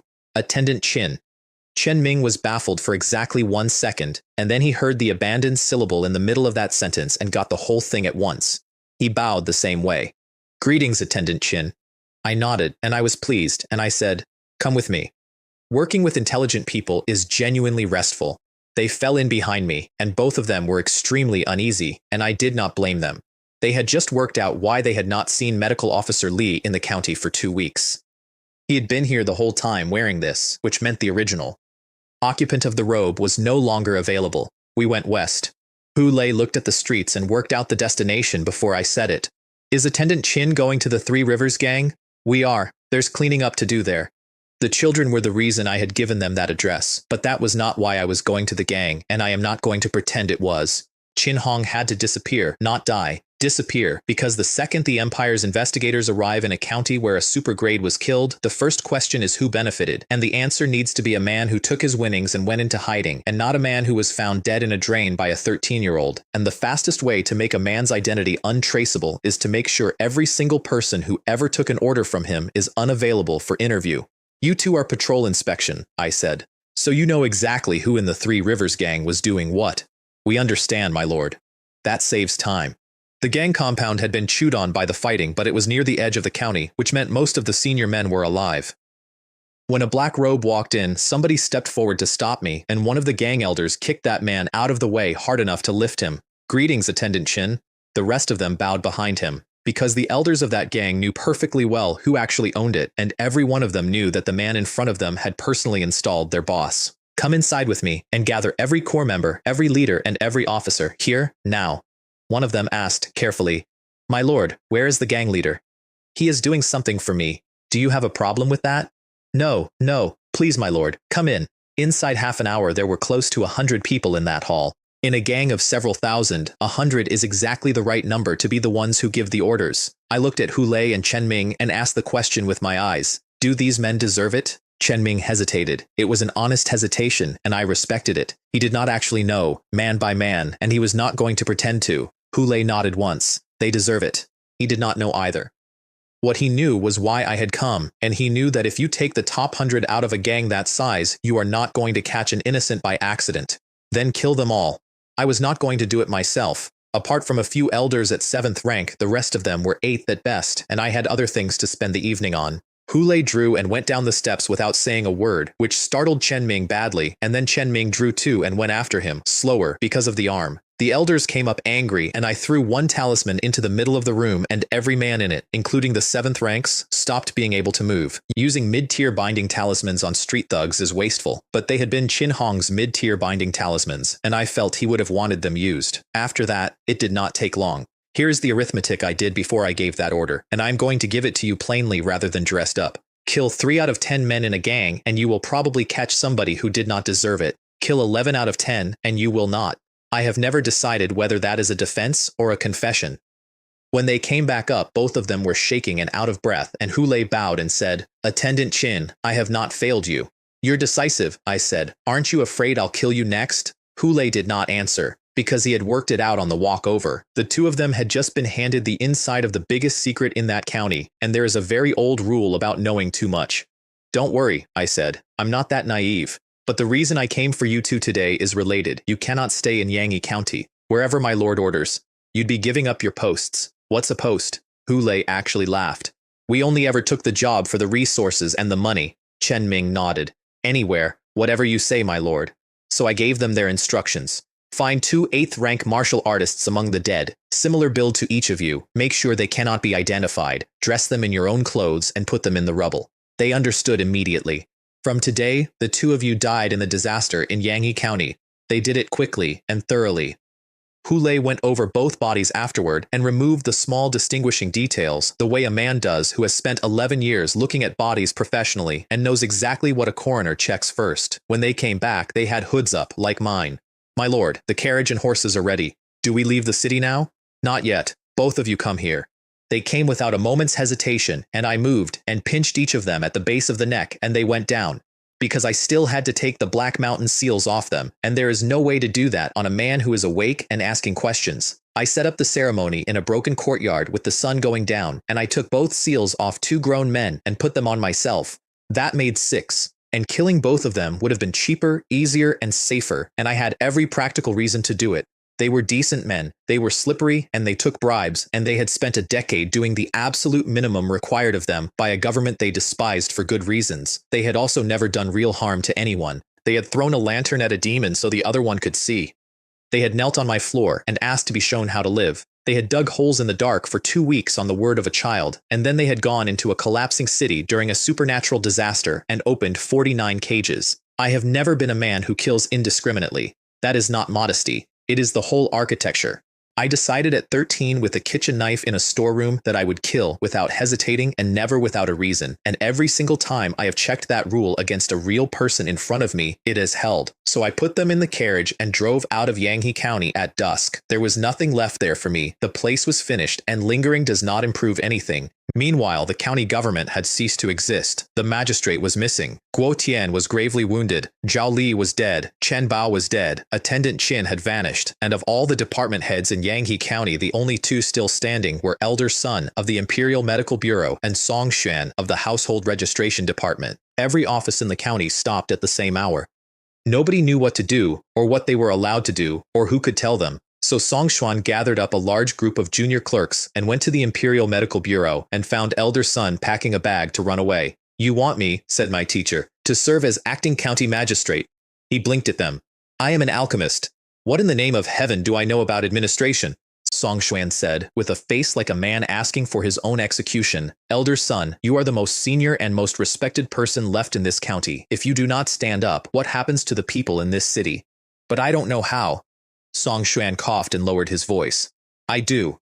And my teacher understood the whole situation in about 1 second, because that is what he was actually good at.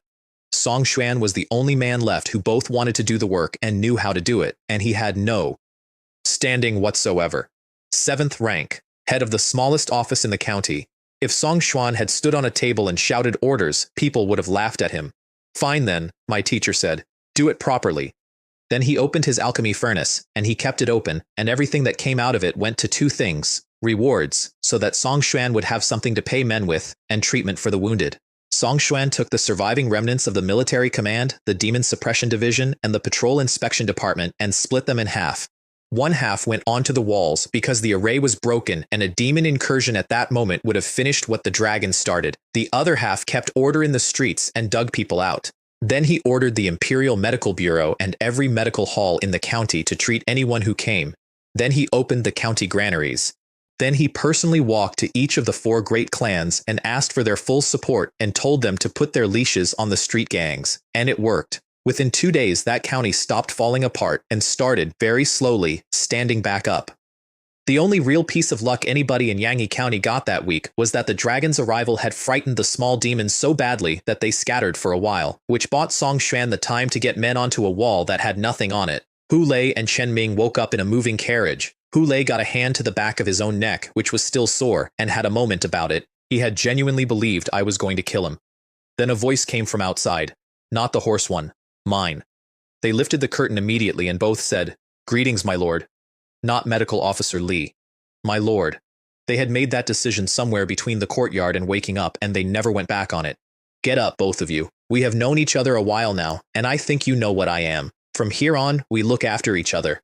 And that was true, and I meant it, and the reason I could say it in that tone is that everything behind me was finished. The county was closed. My family was out. The whole household had gotten out of the cage. The prefecture city, after Yanghe County, was going to be like a dragon reaching the sea, like a bird finding the sky. "My lord, let me drive." Hu Lei was already climbing out. "I drive extremely well." I did not argue, because there is no version of the world where the man in charge drives while his people sit inside. Chen Ming tried to follow him out, and I stopped him. Sit, your arm. I treated it, but it needs a few days.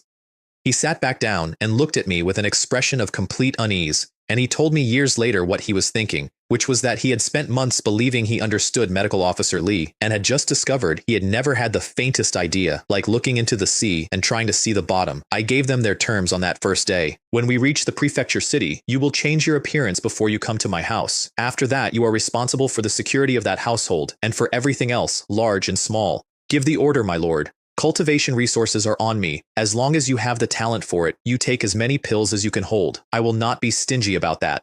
Two men who had been living pay to pay day and eating at a government canteen in the second half of every month. Then I gave them the important part. From this day, you never mention Yanghe County, not to each other, not in your sleep. You are from Xining Prefecture, Zhending Prefecture, Xiangfu County. You have served me since you were children. You left home young and you barely remember it. I will find people from Zhending in the city and write you enough detail about Xiangfu to survive a conversation. They heard the weight in that and did not ask a single question about it. They just memorized it. Then Hu Lei, from the driving bench, said carefully, "May I ask my lord's realm? I am not prying into secrets. It's only that how we act depends on how strong my lord is." "Sixth rank," I said. "Martial master," which meant I only concealed one martial rank and 2 steps of the immortal road.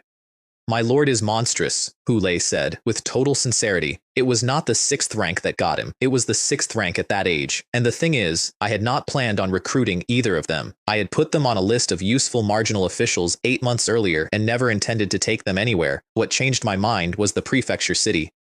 The rules there are tighter, the streets are longer, and there are men in it who could kill me without learning my name. Doing everything alone has advantages, and the great disadvantage is that there is only one of you. My mother had a rank and could not fight. A Ling had not started. My sister was 5. Somebody had to fill the gap while they grew, and I had 2 men I had watched for 8 months, who owed me their lives, who despised authority, and had proven twice that they would sit on information rather than pass it up. I did not need them to be loyal. I needed them not to dare. We drove for 2 days and came into Black Mountain Prefecture City at dusk on the 2nd. I left the 2 of them in the city to be dealt with in the morning, and went home to Ping'an Ward alone, over the wall rather than through the gate. Nobody in that house noticed me arrive, except the cat, which was sitting in my room for reasons of its own. I stood in my own doorway and looked at it and had nothing to say. The only reason that animal was still alive was that it could not talk, and that was a real consideration and not a joke, because that cat was strange in a way I never got to the bottom of. It came off the roof beam, walked over, pressed its head against my leg, and made a noise that I can only describe as delighted. So I dug a blood-strengthening pill out of my coat and dropped it on the floor, for being the first one to say hello. Then I nudged it out of the way with my foot and pushed the door open. I had been gone 7 days. In my mother's version of events, I had been in secluded cultivation in a locked room for 7 days. She was going to be worried.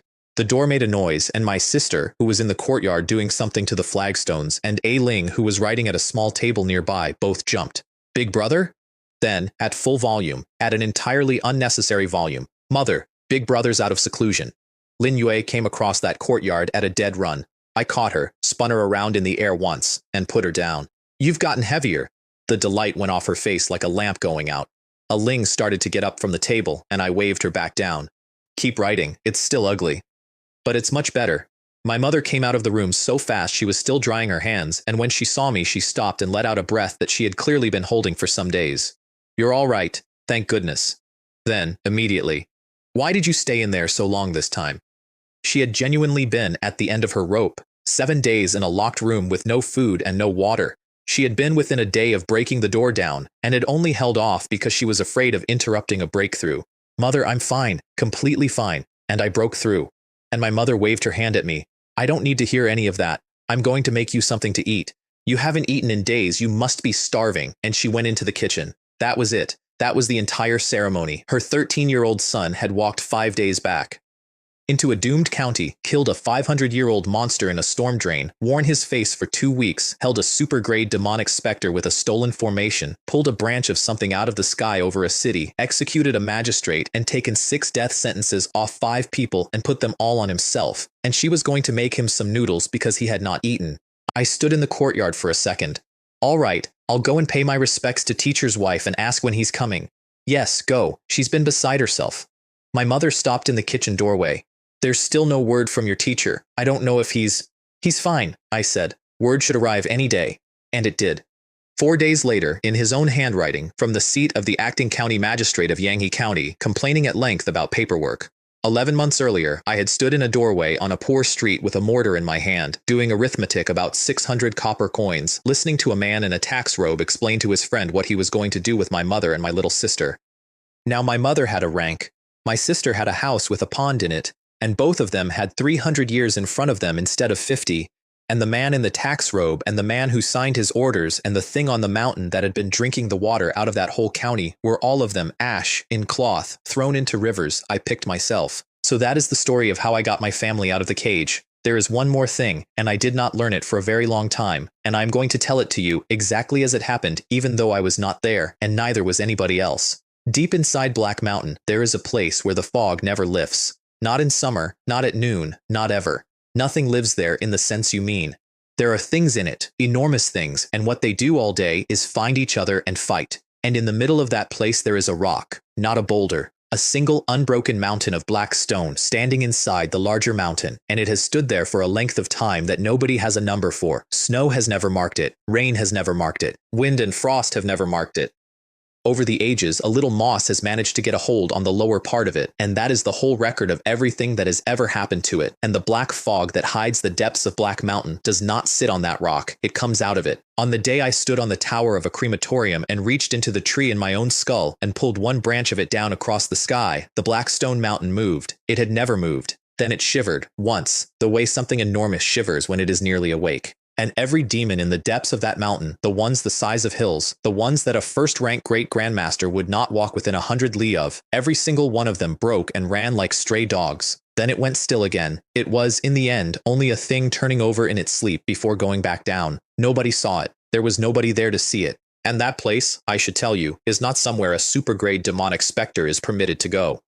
The one that ate 1,000 people in one motion in my county, the one that bent the weather over 500 li, the thing I needed 20 years of another man's scheming and a branch of a divine tree to kill, that was garbage that hangs around the edge of Black Mountain. It was not allowed anywhere near the rock, and I had just reached into the thing that grows out of the same soil and taken a handful and used it.